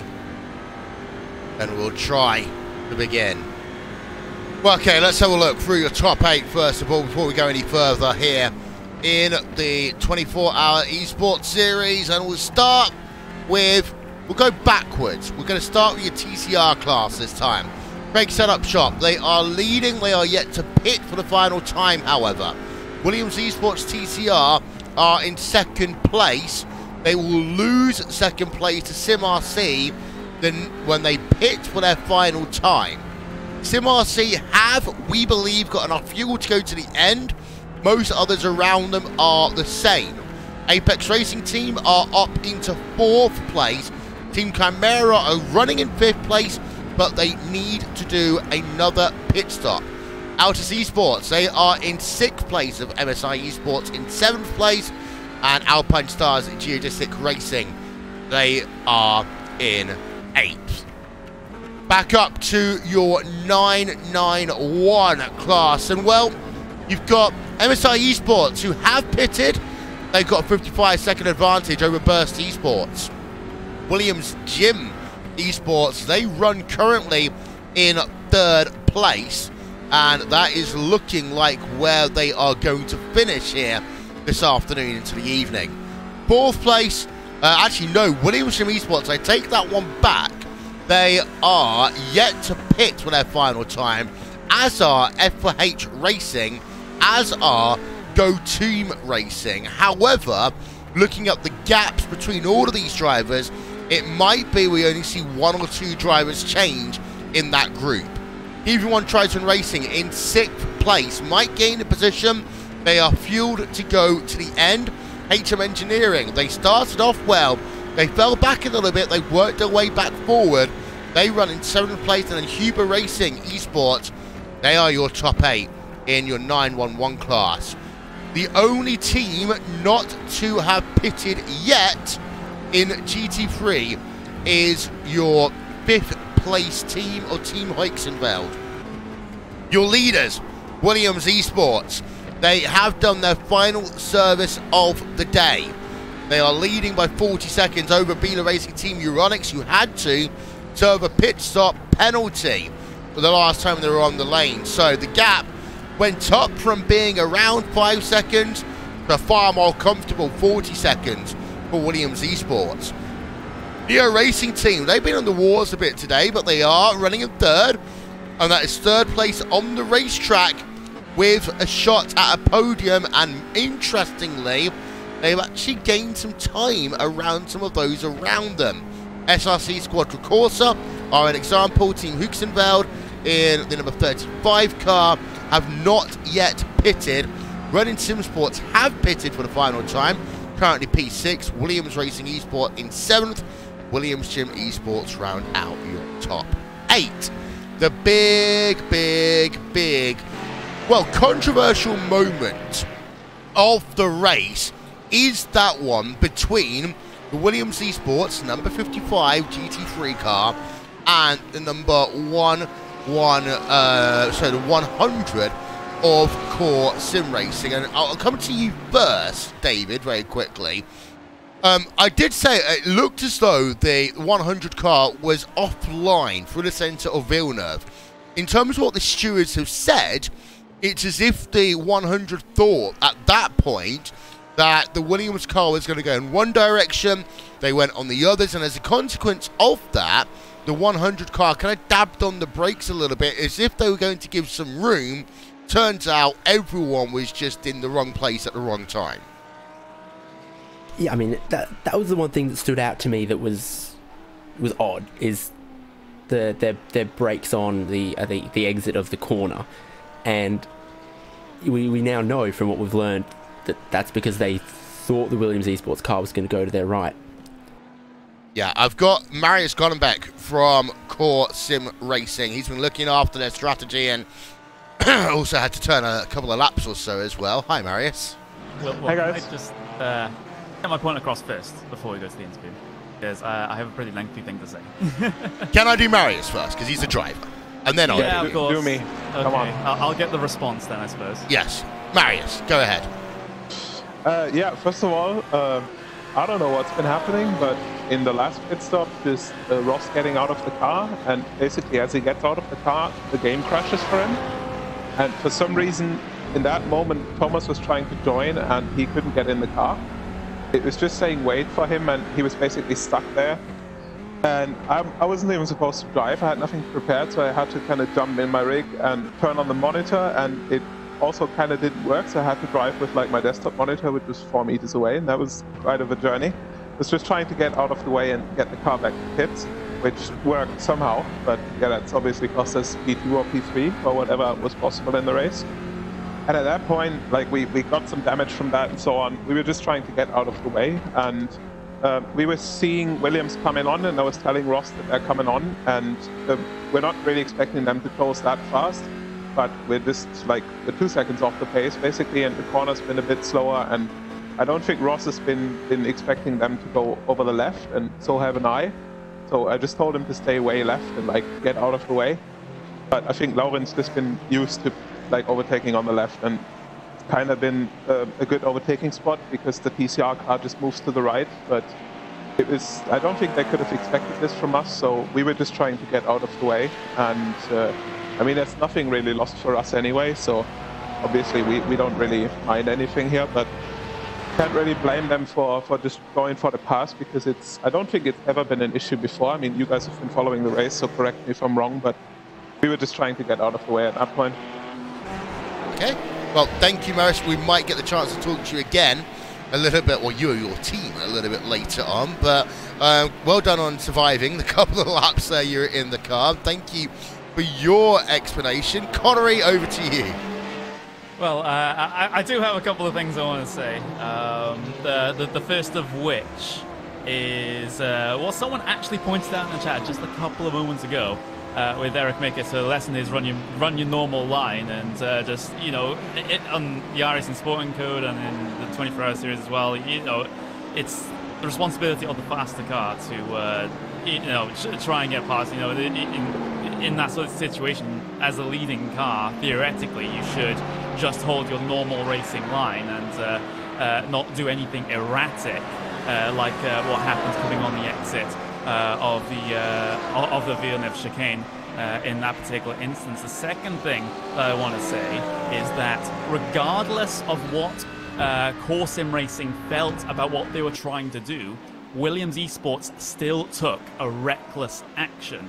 They had no idea that Core Sim Racing were trying to work their way by, yet still, that Core Sim Racing were trying to let them by, yet they still, with the information they had, made a reckless decision, and I feel that that has to be punished. Yes, I'm all for standing, you know, putting your hand up and saying, I was to blame for that one or whatever, but when the case is as marginal as this, I don't think you can entirely base a decision off of what one team has said. And in my opinion, the decision in this instance has been wrong, and that is my opinion. People are feel free to, you know, can feel free to disagree with my opinion all they want, and you know, that's the luxury that I get on broadcast. I'll be able to say it to a couple of hundred people, but it's just the case that I feel that this could also somewhat, in a way, be abused in some particular instances as well. If you can just say that in the marginal incident that a team has nothing to lose, like Marius said,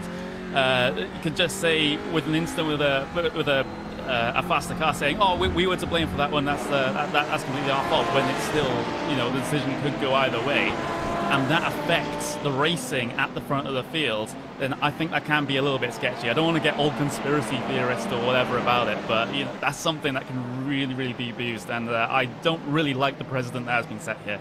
Well, and of course, we wouldn't be talking about it if it wasn't for your overall race win. So that is that one on there. Unfortunately, it is now going to be really hard for us to rewind all the way back to the instant straight again. You can, of course, just rewind it on the YouTube video. We showed a number of camera angles then.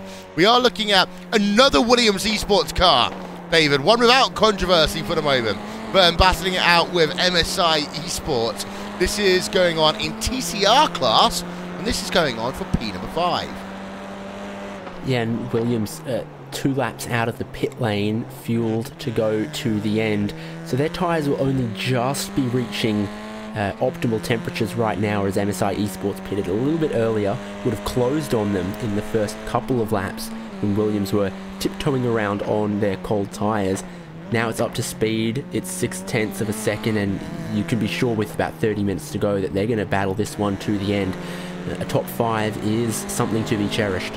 It is, as we have got...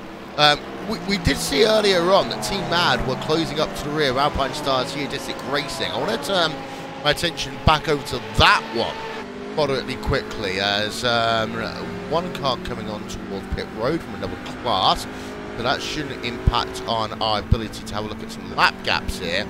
They have been closing, Connery, Team Mad. They closed up about a second in the last 3 laps here, so it's not out of the question now for Team Mad to maybe catch up to the rear of Dominic Oliveira in this battle for 7th place in TPR. Yeah, so we still might get a little bit of action before this race is done, that's for certain. We've got about half an hour left remaining of this one, and of course still these battles in the TCR mid-pack to sort out. And right now, well, at least Team Mad gained marginally on that last lap compared to Geodesic Racing Black, but Geodesic also looking to try and maybe, I was going to say close down on the car ahead of them, but it looks like they're about 11 seconds adrift of MSI Esports right now. So my timing screen likes to highlight things that are within a second as red on the screen, but the thing is, sometimes it doesn't work and it baits me. Yeah, it does, it does. Team Mad there within 2 seconds of Alpine Stars Geodesic Racing for the time being. Now, things have settled down a little bit, so we can talk about the what-ifs and maybes. And we're going to go through in each of your classes. Squadra Corsa, SRC Squadra Corsa Black. They are behind the Leo Racing team. They have done their final pit stop now.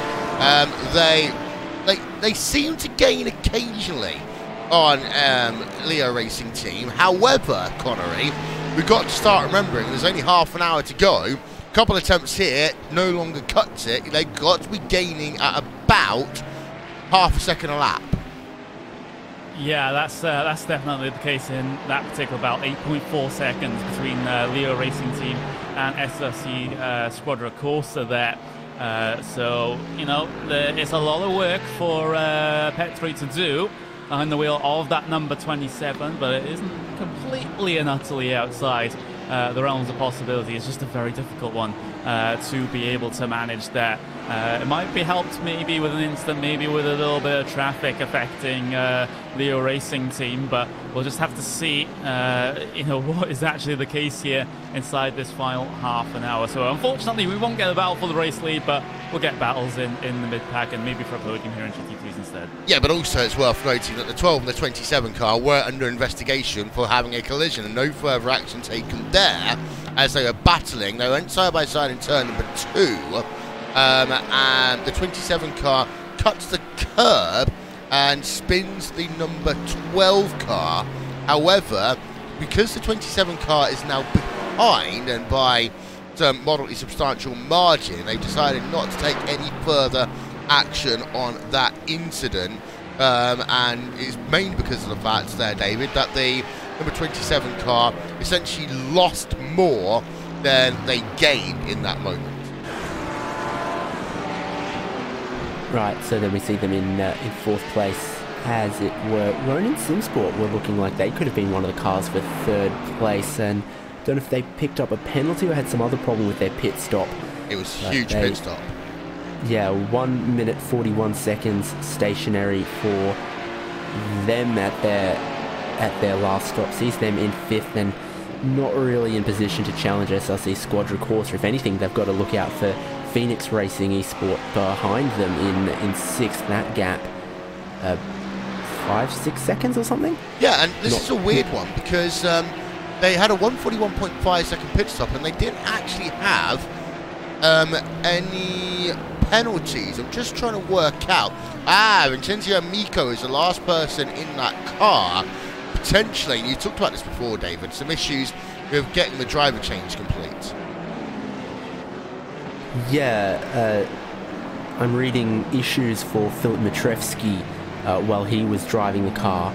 So these things happen, very unfortunate for Ronin Simsport. Luckily, they've not lost huge wads of time, but yeah, certainly dropped them further back than where they were running. Definitely a team that likes to be the silent assassin, work their strategy, and suddenly pop up in a podium position in the last stint. Now, unfortunately, that's not going to be them this race, but still, 5th will be some good points for them, and they've been one of the consistent teams because they're equal 3rd in the points going into this.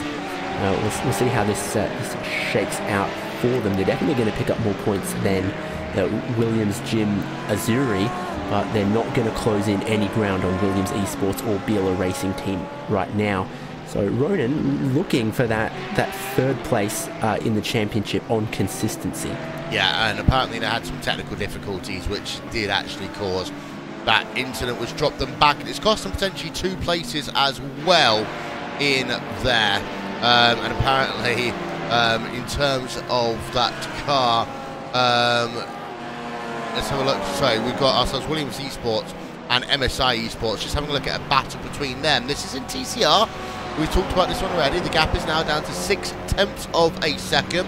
Closest battle we've got going on in terms of your TCR class. In terms of your Porsche 991 category, Connery, I'm going to now list all the battles that were within 5 seconds. That concludes the list of all the battles that were within 5 seconds. Yeah, it's been a bit of a lackluster end, I suppose, for the Porsche field. It doesn't look like there's going to be any excitement inside there anytime soon. The closest battle, if I'm reading this correctly, is Go Team Racing F4H, which is 12 seconds between the two of them. So, unfortunately, pending the apocalypse, nothing really going to be happening in your Porsche class before the end of this race, perhaps.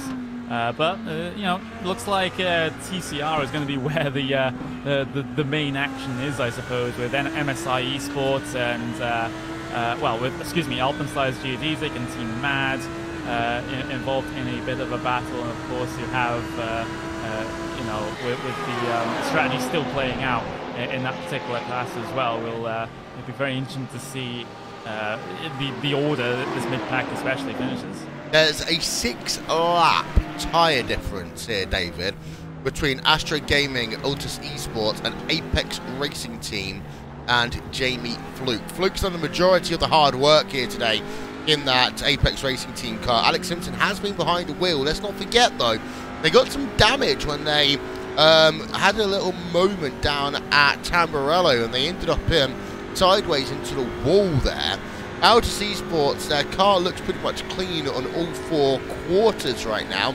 They're 1.2 behind Apex Racing Team with 24 to go.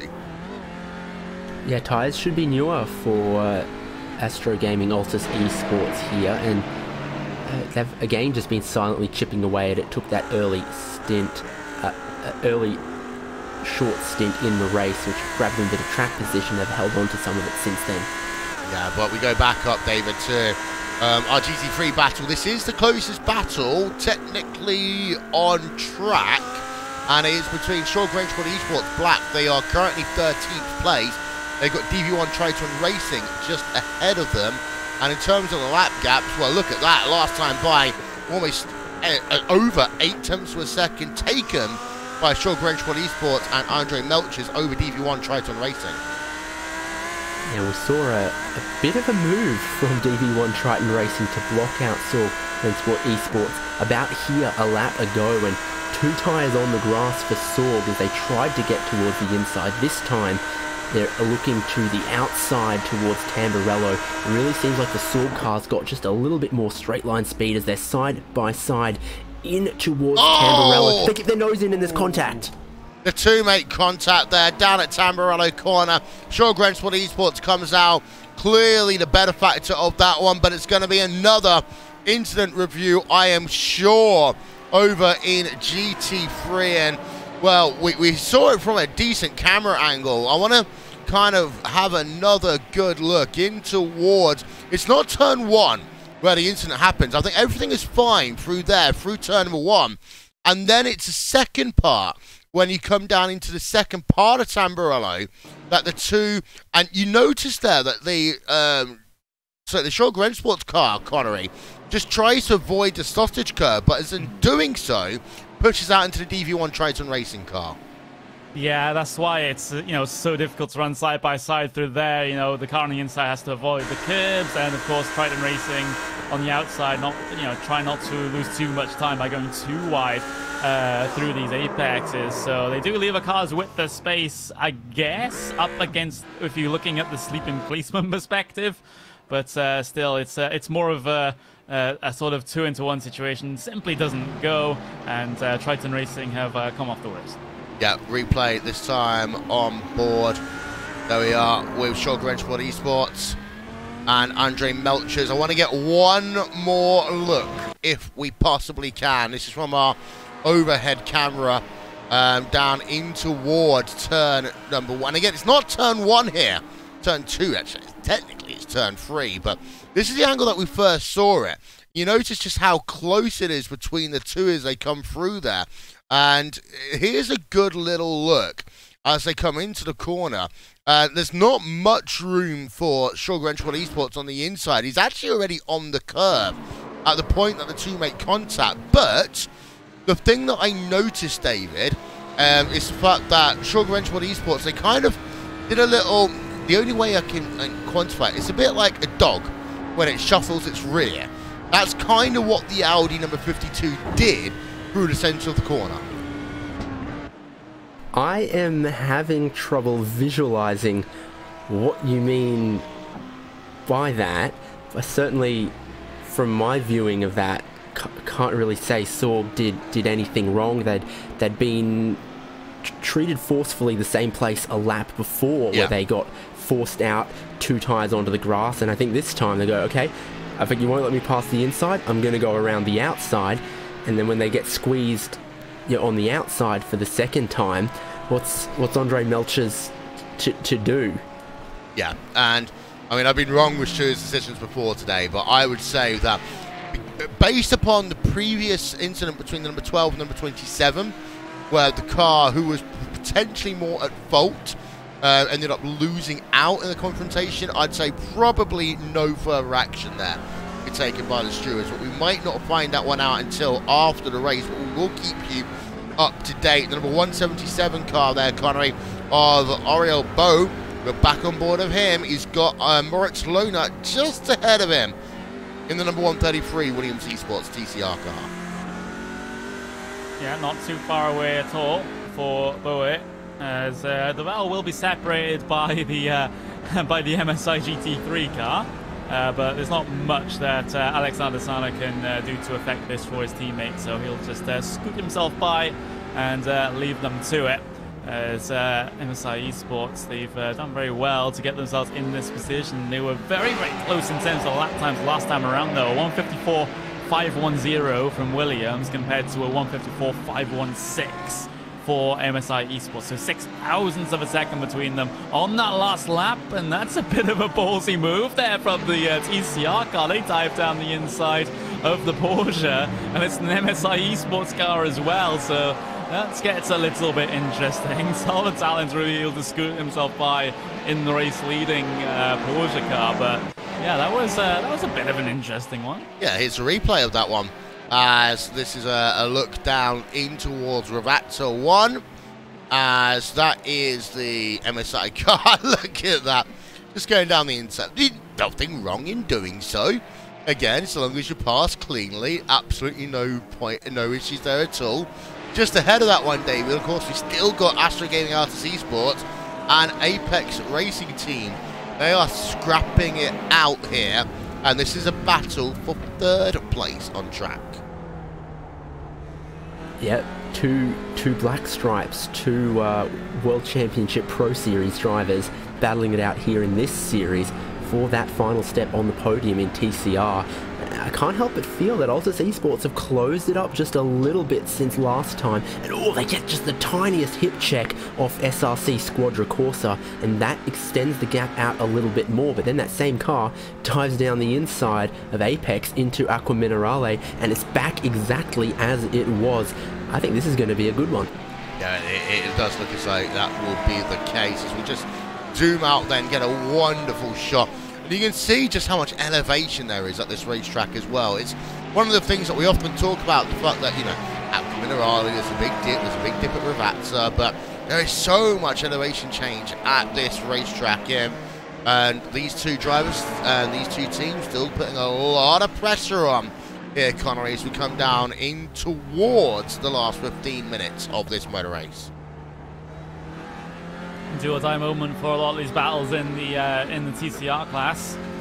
17 minutes remaining, and that goes down a lot quicker than, well, you perceive it going down a lot quicker when you're in these sorts of situations as a driver. You say, okay, 17 minutes left, plenty of time, and all of a sudden it's about 2 laps to go and you still haven't made your way past. But Altus Esports looking to try and go around the outside. Well, it forced Apex to go defensive into the corner there. Look at how much speed that Altus are able to carry coming through the Tamburello chicane.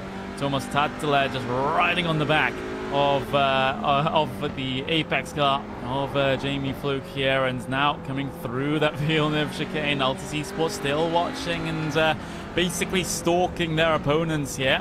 Is into Toaster. Look at that, just dragging that nose all the way to the back bumper. So Tattler's piling on a lot of pressure here onto Jamie. He is, and it's a great little scrap then to wrap up this. And look at the times that we've seen. You know, a lot of green there by Altus Esports. And, well, of course, you've got to remember in some ways, David, there's a bit of an extended rivalry between Altus and Apex Racing Team through the merger that happened just about a year ago between Apex Racing Team and Evolution Racing Team. And of course, what that means, you've got a bit of an Aussie-style rivalry going on between these two teams, in kind.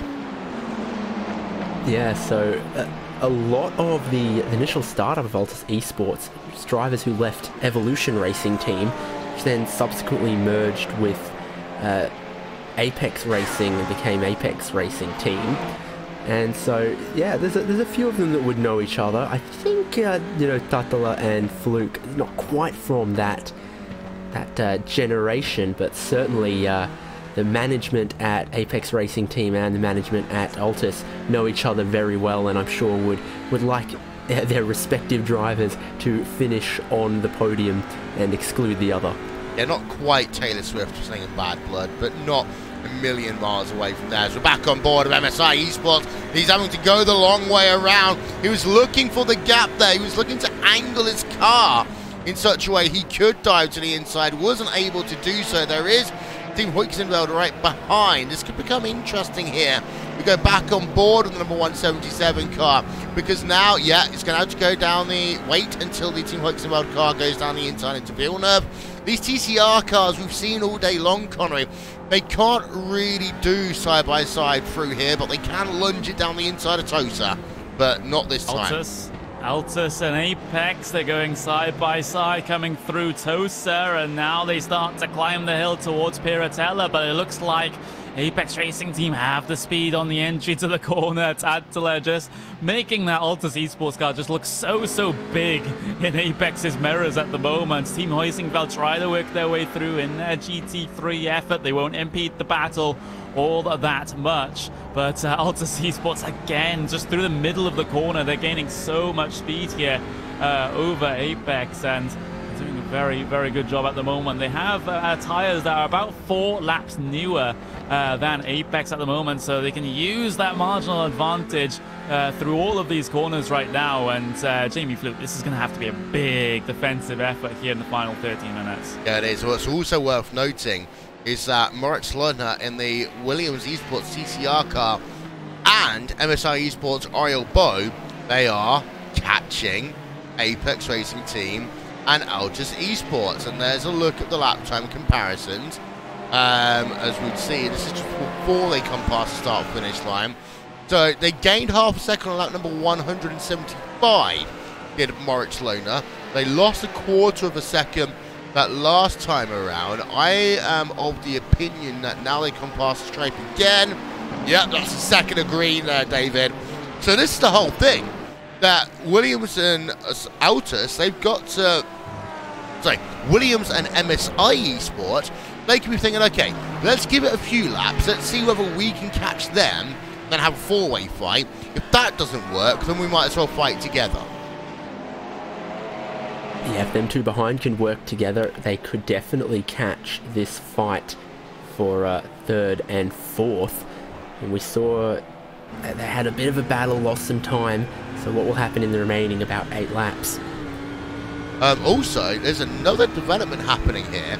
Phoenix Racing, they are right on the back bumper now of Running SimSport, and I say back bumper, it's a tenth of a second, and Running go wide there on the exit of Villeneuve. That's going to allow Phoenix Racing to go around the outside at Tosa.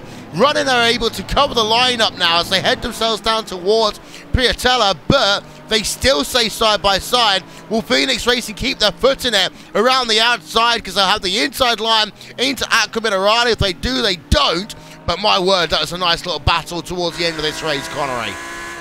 Yeah, so things start to get a little exciting here inside the final 15 minutes of this race. Phoenix Racing Esports trying to get themselves up into a top 5 finishing position on the brakes in towards Aqua Minerale. They're going to actually go for the move. They do pack out last moment though, as Ruben Bonga there just really trying to sense an opportunity to try and get past that Ronin SimSports car. So we basically have to have like 10 sets of eyes at the moment to watch all the battles that are happening out there on circuit. The one between Altus and Apex, that one hasn't resulted in anything just yet. Same it can be said for Williams and MSI, but they are still absolutely nose to scale together, exactly like this battle in the GT3s. You can see it riding on the back of Ronin SimSports. Here comes that Phoenix Racing Audi though, around the outside at Tamburello. They're absolutely even coming into the corner, but Phoenix, they go over the slipping policeman. There's contact between the two of them, and that is Ronin SimSports in the gravel. Guys, if Phoenix are smart, they'll give that back now and plead their case to not get a penalty. That's, yeah. I mean, if you're seeing that, how I'm seeing that. I mean, you could just do a core and just say it was my fault. Don't penalize them. Well, the issue here is that it's not just the fact that they had an incident. It's more also the fact that, and okay, so there's the first part of the incident here. Right hand side of your screen, number 5 car is going to hit the sleeping policeman there, and as a consequence, a back end, you can see, just goes straight on and then into the side of road. That is about as open and shut a case, and I thought we had an open and shut case earlier, but that is completely an open and shut case, in my opinion. Let's go on board, shall we, with Phoenix Racing as they head themselves. Here we are. Yep, sleeping policeman straight on, turn around, and he's able to keep on going. Now, the issue is here, David, that they lost positions to other drivers, so that I think there should probably still be a penalty to create the kind of the net loss to what Ronin would have got, because even if they give one place back, the points gap for Ronin what they've lost is more substantial. Yeah, Ronin are back through now on the live pictures, so I think Phoenix have let them on back through and are now going to try it once again. And Connery points out this isn't our only battle in the dying 10 minutes of this race. So fantastic little climax we are having to 4th round of 24-hour series esports. Yeah, as we go back to MSI and Williams Esports. As I was wondering though, we're not going to see a Lewis Hamilton at Spa give the position back and then take it back immediately 200 yards later down the road. But MSI Esports, Ariel Bow still right behind. They have caught, by the way, Connery, they've caught up another second to Apex Racing Team and Astro Gaming Artists Esports. The gap now between the two battles is only 2.5 seconds. Yep, it is. So we could just have a 4-car scrap for the final podium position in TCRs. given the right set of circumstances. You can see Williams Esports, catching another 0.3 of a second up towards Altus Esports, and of course he's bringing MSI along for the ride as well. A couple of bits of GT3 lead lap cars trying to work their way through at the moment, and well, it looks like they'll catch them by the time the entry towards the Ravazza arrives. So this could be a little bit of a sketchy situation here, depending on where these GT3 cars decide to head their way through. And in fact, they will stay behind. They will be patient as Mavano to finally decide to get the lap traffic disposed of. And you see Williams Gym Esports is already making it 3 wide down the pit strip. But look at MSI and look at Williams, because look at this. Oh my word, MSI almost going off the circuit down the pit straight there to bring the battle into Tamburello. Yeah, and they've got the inside line in towards Tamburello. Are they gonna make it stick? Yes, they will. So there we are for MSI Esports. Let's get ourselves another look at that one, shall we? And show you how it transpired, as it was all the way down the start-finish straight. A lot of work taken there by Ariel Bode, set that one up. He knew he had to moment, only half a moment, and he waited until the right-hand kink, which is just after the old exit of the final chicane, to make the pass. Bo moves himself up into 5th place, only 2.3 seconds behind 4th and 3rd. Updates in terms of the incident between the number 11 car, DV1 Triton Racing, and Shore Grenchport Esports. No further action. Reason for that one is car 52 had nowhere to go at Shore Grenchport Esports. In terms of the incident that we just had, no, this is a different incident. So, a warning for the number 5 car, Phoenix Racing, for an incident with the number 97, Team Wrenchport Online, and then also it was with a car, the number 911, Burst Esports. A warning for a late move there by Phoenix Racing, this team here. An incident between number 5 and number 99 car. No further action because the car 5 gave the position back. So, David, in terms of that one... Pardon? Well, it's not like, oh, Ronin have got the position back and they're exactly where they were before that incident. Ronin have lost a position to Williams Gym Esports because of this. Those two are battling over 3rd in the championship. Because of Phoenix Racing Esport here, Ronin Simsport are going to lose a position in the championship. How is, a warning acceptable? Continue racing, try again, if you've cost them a position in the championship. We've got, I will come back to you on that one, because Dennis Garrison, Virtual Motorsports, versus Huber Racing Esports, Michael Dirchler, number 88, and they're just battling at it side by side a moment ago, and that is for P15 in your GT3 class. As we've got, okay, a quick breath, because everything is about to go, well, it might either go balmy, Connery, or it might just be like a wet sparkler. Because Apex Racing team right now are a second ahead of Astro Gaming Altus Esports. Astro Gaming Altus Esports are about 1.4 seconds ahead of MSI Esports, or about 8 tenths of a second ahead of Williams Esports. This could be great. It could be a nothing. I was wondering what has happened in the background there, because, oh my word, MSI Esports, oh, that's a big old slide coming through the second and they lose apex. the position. And there we go, yeah, exactly. Williams TCR have been able to work their way through as a result of that one. You can just see that 2 GT3 cars actually went either side of the MSI Esports car in towards Aqua Minerale, and when it came to that second apex, maybe a clip of the grass, clip of the curb on the entry there that really unsettled the MSI Esports car, and ends up losing the decision to the Williams Esports car. Yeah, and he drifted they have to do it all over again. Yeah, he drifted it there, did Ariel Burry. So I want to get one more very quick look. We've got time for one more on board the MSI car. You can see how hard he is behind the wheel of that number 177 car. But he's going to come through Aqua Minerale through the right-hander. There we are. Catches a curb, flashy lights there, accelerate, lose the position, back down into P number 6. But more importantly, David, it split up these two groups again. Now probably beyond what is doable in 3 minutes of racing.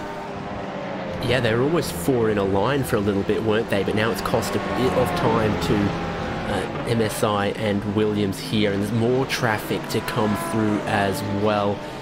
That almost blocks Williams just a little bit, but it will probably be to the relief of Apex and Altus. Yeah, it will do. And at this stage of the race, well, we are going to stick it with the now incredibly frustrated number 177 car of MSI Esports and Oriel Bow. He's got Moritz Lohner, Williams Esports just ahead of him as they head themselves down in towards Piatello once again. The short dip now towards Minerale. This is when Oriel Bow had his moment just a lap ago that cost him a top 5 finish here in the 4th round of the 24H Series Esports here at Imola. But now just 2 minutes left to go. And well, this last hour or so has been entertaining and exciting, and Phoenix Racing are once again behind running SimSport as they head themselves past the start-finish line. They head themselves towards the stripe. They will have themselves 2 more laps to go, and Phoenix Racing, look at how aggressive he wanted to be. Down the inside in towards turn number 1. He's not going to go around the outside again. I'm sure they learnt their lesson from last time around, but look at that sweep there. We're trying to go through the undercut for the centre of Tamburello. This is still going on here, Connery. How is this still going on? Phoenix Racing Esports now trying to try and get the better line through Villeneuve, and they do get some speed, a bit of a wiggle from the Mercedes though, as the Audi looks to try to go around the long way at Tosa, but they're still gonna fall behind. They go directly towards driver's left-hand side. That lane will be covered off though, with a bit of a slipstream on the way up and towards Piratella. Meanwhile, Apex and Altus, they're basically nose to tail now as well, so multiple places to look at here as you see Phoenix Racing Esports side by side in towards Aqua Minerale. Not really a big overtaking opportunity. Meanwhile, Apex and Altus went briefly side by side through Tosa. Yeah, they did. We'll keep you up to date with anything that happens in that TCR battle in just 1 moment's time.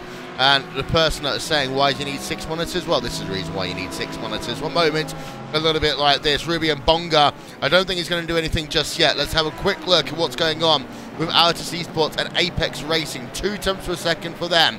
Behind, Oriel Bow, not able to do anything. I mean, short of pushing someone off the road down at the Variante Alta. There's little that you can do at that section now of the racetrack. We are now down to the last 10 seconds of this race before the white flag will come out. We'll go on board again with Phoenix Racing Esports. They head themselves down towards the first couple of corners again on track Tamburello, but this time, well, they push wide. That battle, for all intents and purposes, is over. Virtual Motorsports and Huber Racing, they think about going side by side in towards Tamburello.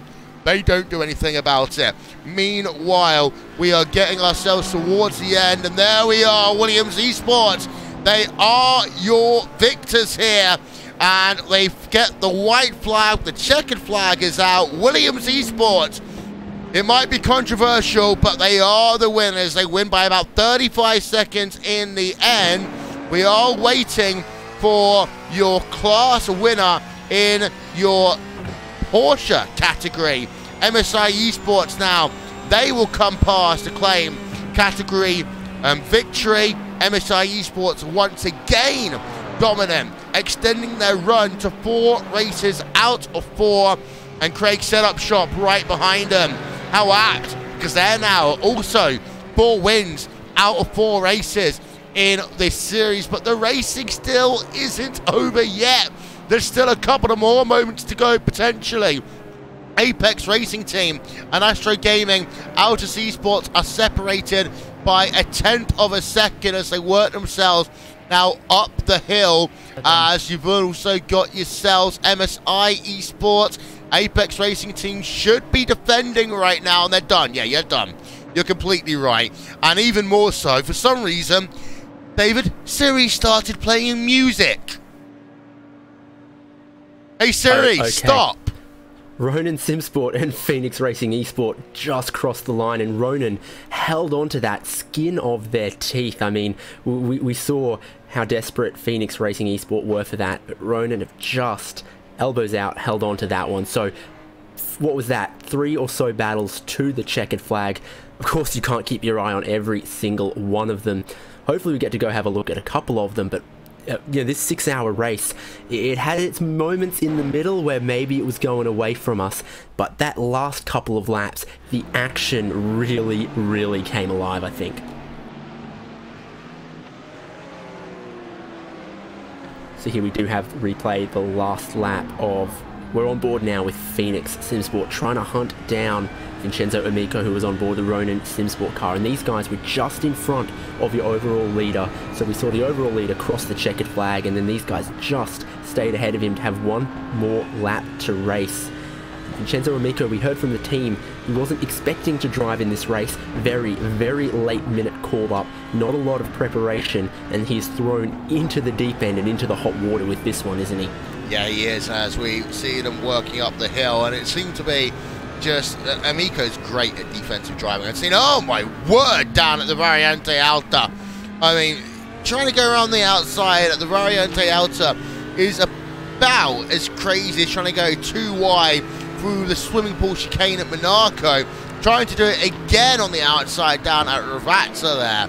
And this is what we mean by great finishes to races, and Phoenix Racing giving everything they've got. Ironically there, Connery, they didn't do the one thing they could have done, which was just get themselves a cleaner line through the Vatsa and win the battle to the stripe.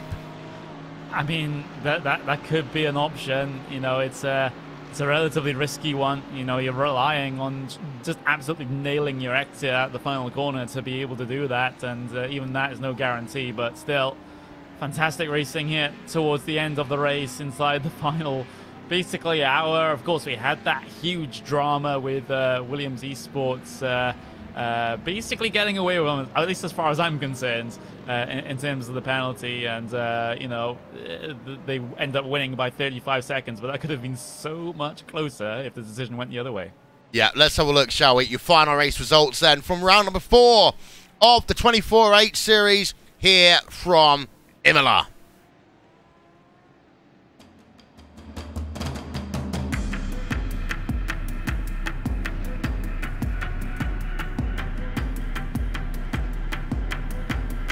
We start with GT3, and it is an all-Audi podium. Williams Esports was a controversial moment for them, as they do claim victory by 35 seconds. It's one that will be talked about for a long time after this one. A moment of core sim racing on the exit of the Villeneuve chicane. But they claim victory by 35 seconds over Biela Racing Team Euronics, who themselves had to serve a late race penalty for contact with another team. Leo Racing Team, they score a well-deserved podium in the number 12 car as they finish 100 seconds or so behind your overall winner, but still put in a very good performance. SRC Squadra Corsa, they seem to be in battles all day long, so they fought really hard for that 4th place on track. They did drop back a little bit at the end, as they finished the first team 1 lap down. Williams Gym Esports Azuri, they too had some penalties as they finished 1 lap down to your winner, Ronin Simsport. We saw the fantastic battle between themselves and Phoenix Racing Esport to close out this race. It's worth noting that the incident between Ronin Simsport and Phoenix Racing Esport meant that Williams Gym Esports was able to get ahead on the track and put themselves ahead of Ronin in terms of the championship. SUV Esports, they round out your top 8 with MSI Esports in 9 and Team Huxenveld rounding out your top 10 as a remainder of those results for your GT3 division. Showing up for you there, Biela Racing Team Euronics, another poor day for them in that second car. Saw Grensport Esports, the 12th place, you saw them involved in battles with DV1 Triton Racing towards the end. Team RSO, Grensport Online, they finished 14th, the Virtual Motorsports 15th, Cuba Racing Esports in 16th, then 4 laps down, Mivano Racing, your only official retirement from GT3, That was Altus Esports. In terms of your 991, a Porsche division, MSI Esports, they claimed the victory by a lap in the end over everyone. First Esports, they had the chance at one point to go at it. They had themselves some issues along the way. They had to do a second fuel run because of the fact that no fuel got into their car about halfway into the race. And then after that, to make life even harder for them, they end up with a penalty. So they went from being even the outside chance of a hunt for the victory to being a lap down. Williams Sim Esports in third place, Jorge Vasco Valls. He was a driver who brought that car home at the end. DV1 Triton Racing in fourth place. We have seen so much battling going on between Go Team Racing, 4H Racing, to F4H Racing and HM Engineering at certain stages during this race. Go Team Racing and F4H Racing, it looked as though they just had a piece of rope between them for hours and hours at an end here. HM Engineering, they qualified inside your top 5, dropped down a little bit. Huber Racing Esports in 8th place, TNT Racing in 9th. So a little bit of battling for TNT Racing at the end of the race. A quiet and probably a bit of a dull day for IRDK Endurance in the number 955 car.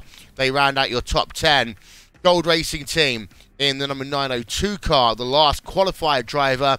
Inertia Sim Racing, they had to retire, unfortunately, towards the end of the event. They had a couple of incidents, a couple of moments, and there's one towards the end down at Villeneuve. When they hit the wall, that was it, game over for them.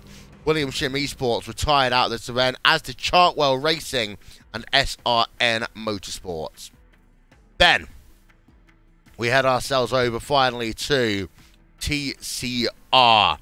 And it was Craig Setup Shop that makes it 4 wins out of 4 in that division. SimRC at points looked as though they could compete with Craig Setup Shop. However, a mixture of just strategy brilliance by Craig Setup Shop, fuel saving going on, and then SimRC being involved in incidents late on in the race saw them drop back. But for them, they'll still be happy to walk away with second place in a race where they could have ended up being so much lower down the field. Apex Racing Team wins the battle for the final step of the podium. Really close battling at the end between Jamie Fluke and Thomas Tattler, as it was Apex Racing Team just able to hold on from Altus Esports. Williams Esports and MSI Esports, they changed places twice in the last 15 minutes of the event. Oil Bow was able to get up into the top 5 at one point, but then he had a moment down at Aqua Minerale, and it meant that he had to finish and settle for 6th. Williams Esports and Moritz Lohner able to get P number 5. Alpine Stars, Geodesic Racing, they get themselves 7th place in the event here today.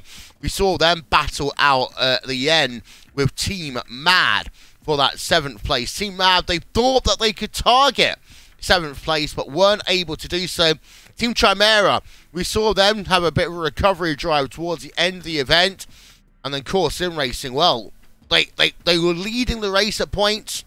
They had themselves a moment when they got hit from the rear down in towards Tamburello Corner. They had themselves a moment when they had technical difficulties. I've heard reports from Marius Gollenbeck they had issues changing tyres during this race, and one of their tyres basically was not changed for the first 4 hours. All of that meant that they were involved in an incident with Williams Esports and their GT3 class car with about an hour to go in the event. Core Sim Racing, they'll be licking their wounds after this one, finishing off in 10th place. Satellite Racing, well, they started off doing well. The number 111 car finishes 2 laps down, though. You got Alessandro Dalladone and Talk Freak Racing, David Barraclough in 12th place. Prolog React Esports, they had some issues at the end with driver availability. They retired from the event, and Satellite Racing and Yanni Hatamaki, they had an incident that put them out of the race as well. So they are your full race results. And just to give you confirmation, by the way, track temperature, we finished at 47 degrees. It was scorching hot on track today here at Imola. As we want to, before we go any further, as ever, say thank you Isran Bala, trackcams22.com, as well as our friends over at ATVO and appgenering.in. And of course, for more information about the Neo Endurance Series, visit neo-endurance.com. I think it's almost time for some interviews there, Connery. Yeah, it is around about that time. We have options. Let's start at the top, shall we? Let's start with Williams Esports. You've got Kei Kashube, take it away. Well, we'll get Kei Kashube in the commentary booth there, and representative from the number 55 Williams Esports car. And, well, you end up coming away with the race win here today. You did those middle stints, which some might argue are the harder stints of the race, just for, just to try and keep your focus. But how well did you run today, do you feel? Well, yeah, apart from one incident, I think we had a good race.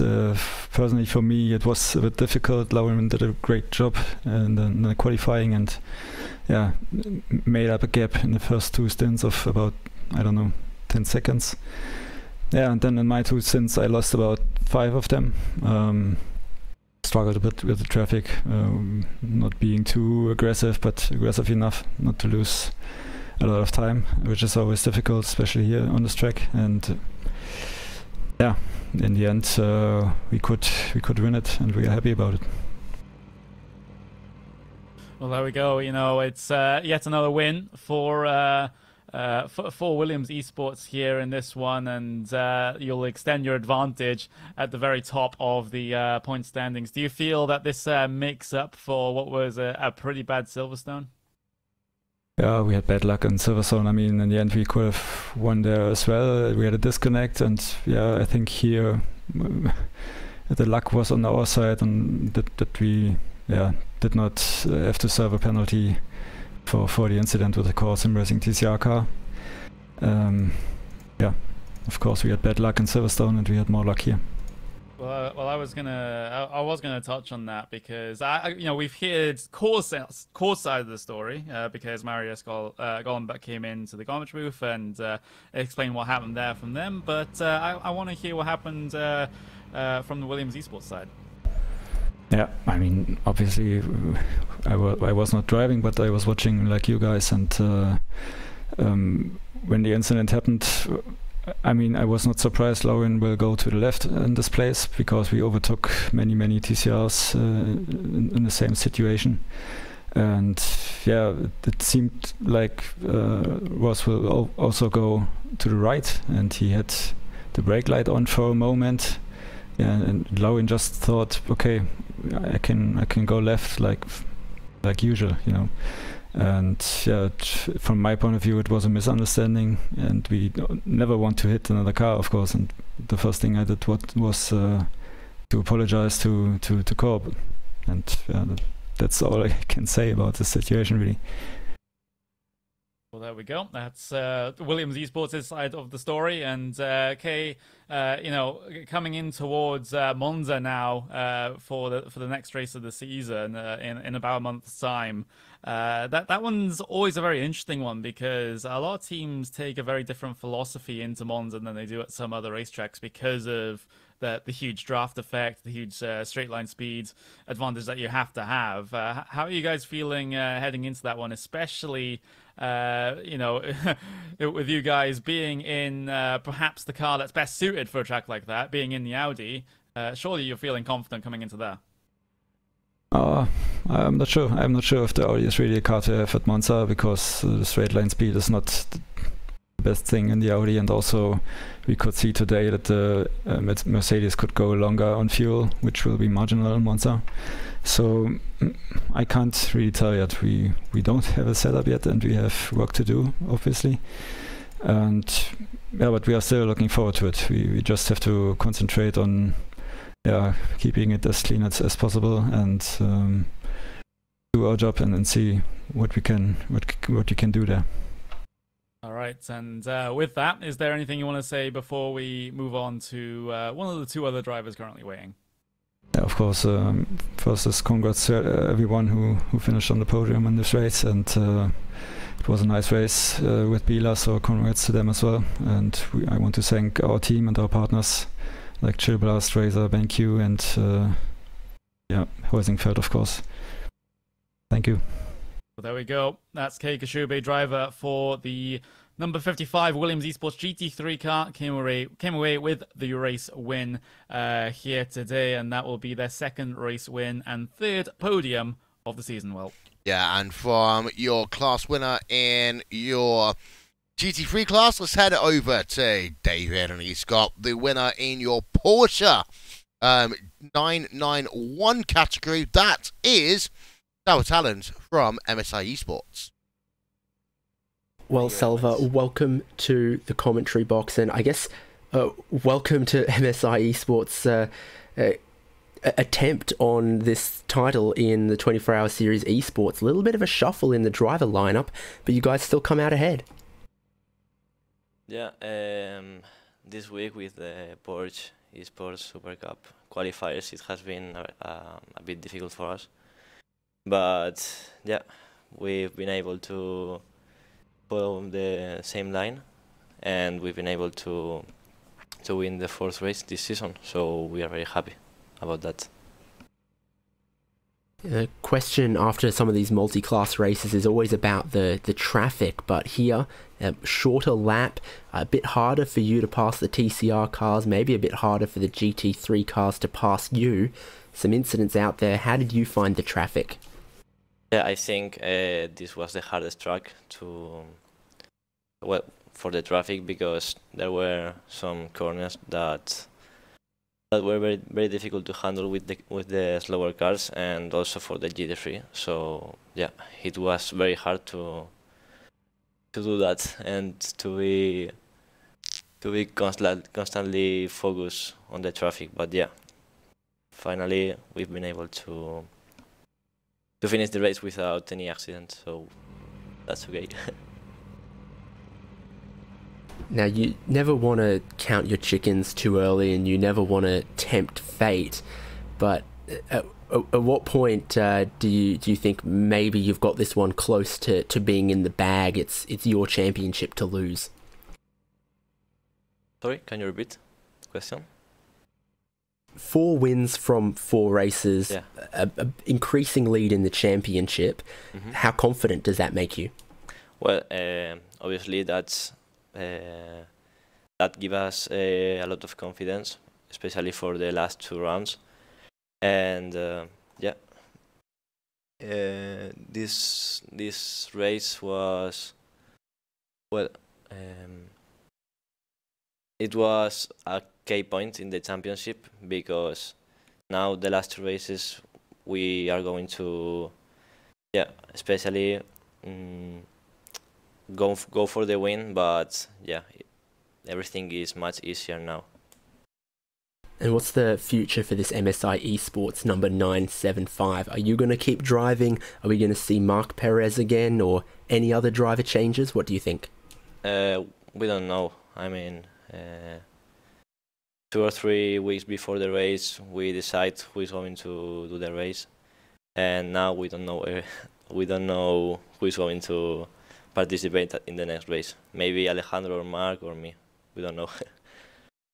Well, you've certainly done a stellar job and brought home the points here today. So, say congratulations, and hopefully we'll see you again. But if we don't, who would you like to thank? I would like to thank, especially in this race, to my teammate Alejandro, because he did a very good job during the week, because Mark and me were focused on the Porsche Esports qualifiers. And yeah, Alejandro did a perfect job with the setup and with everything. So I want to thank him especially. Right. Well, thanks so much for dropping in, having a word with us, and it's always great to hear from our various class winners.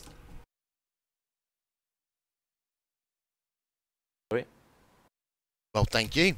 Thank you, David, as we head ourselves over to our third category of classes. This is the TCR class. Connery has got your class winner. That's Craig Setup Shop, who's now made it 4 victories from 4. Yeah, another one in the bag, Simeon. And does the feeling get any worse, or is it just as good as the first one? it's just as good as the first one, you know. I mean, these races take a lot out of you, you know, especially with how like close the TCR class is as it is. Not to mention the traffic. So, you know, I always tell myself and the others do, you know, just finishing is, you know, good, but obviously if you can win or get a podium, it's even better, isn't it? So. Yeah, and well, you're looking to really sort of steamroll the season at the moment. As that's 4 wins from 4 at the moment. Of course, 2 rounds to go, Monza, and of course that double points race at Barcelona as well. So we'll have to see what happens here. But you have to be happy with a result like this, especially with how much. Well, how little points that Core were able to gain in this particular race. It really does help you in terms of that points advantage coming into those final 2 races. So I suppose you guys are feeling a lot more comfortable than you would otherwise. Yeah, absolutely. Obviously, I don't know what happened to them properly. I don't know whether it was an issue on track or whether it was an issue somewhere else. But I mean, you never like to see, you know, competition do bad. But you know, sometimes it unfortunately happens.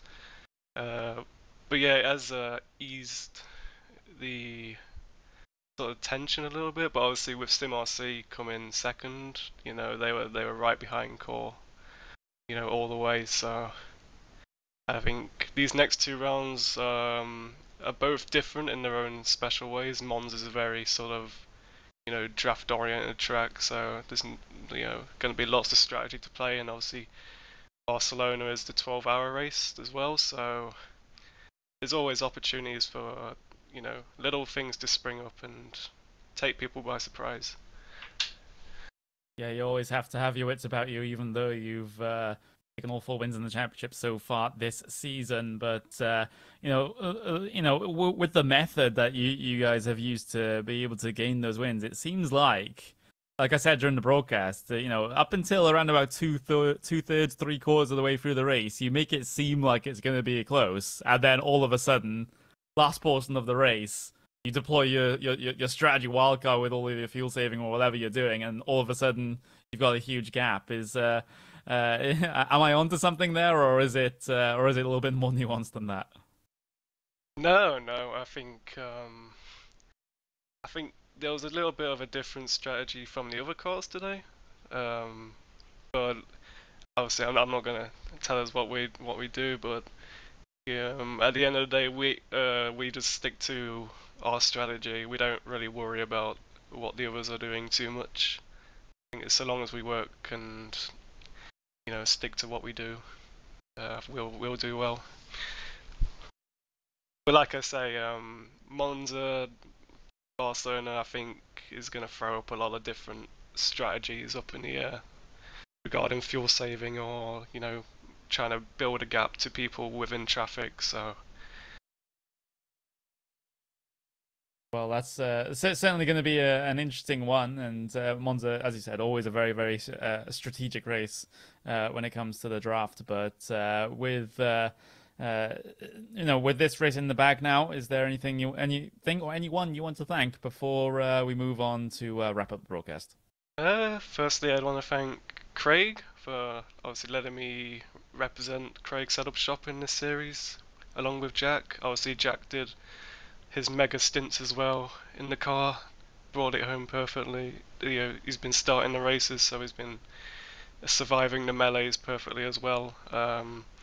Also want to thanks Demon Tweaks, Stimpser, Pixel Dust, who brought, made the paints, who put that lovely Craig face on the car, Swedish Rig Designs, and yeah, that's pretty much it. Oh, and you guys for broadcasting the races. You know, you guys do a good job, so yeah. Cheers, guys.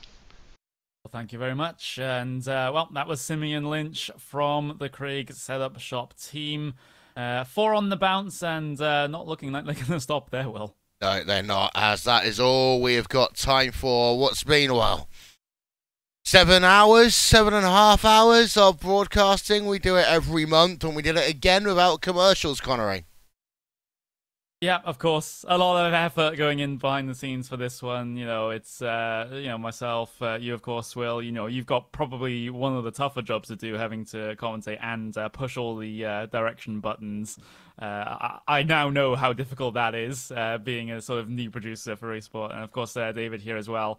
In the middle of the night, basically, in Australia, just doing this for us. So it's a lot of effort, but we wouldn't, you know... we do it for a reason, and we do it because we love sim racing. And David, next time out, it's Mon. Yeah, I can't think of a circuit more different from here at Imola that feels a bit narrow, a bit twisty. Monza is a flat-out blast in 6th gear, some slow corners, then another flat-out blast up to 6th gear. A lot of long straights, a lot of slipstream.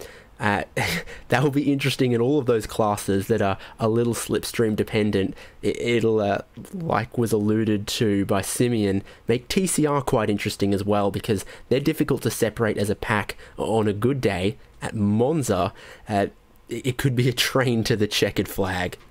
Indeed, so that is all we've got time for here today. Next time out at Monza, as we say, it's going to be Super Bowl Sunday. It's going to be a big, long day. So before you get your chicken wings and your beans and your curries out, your chilies, make sure you come and check us out first. For 7 hours of commercial-free racing once again here on the iRACING Esports Network. Well, here today, we had some controversy, we've had some fun, but two things remain true. Craig set up shop, they're undefeated in this series. MSI Esports are undefeated in this series. And also, we've had a lot of fun once again. Goodbye and good night from round number 4 of the 24-8 series Esports. From the Autodromo Enzo Edino Ferrari. Don't forget the first round of the 24-8 series kicks off this week. Welcome to Dubai. Welcome to 2020 racing. As we say, that's all we got time for.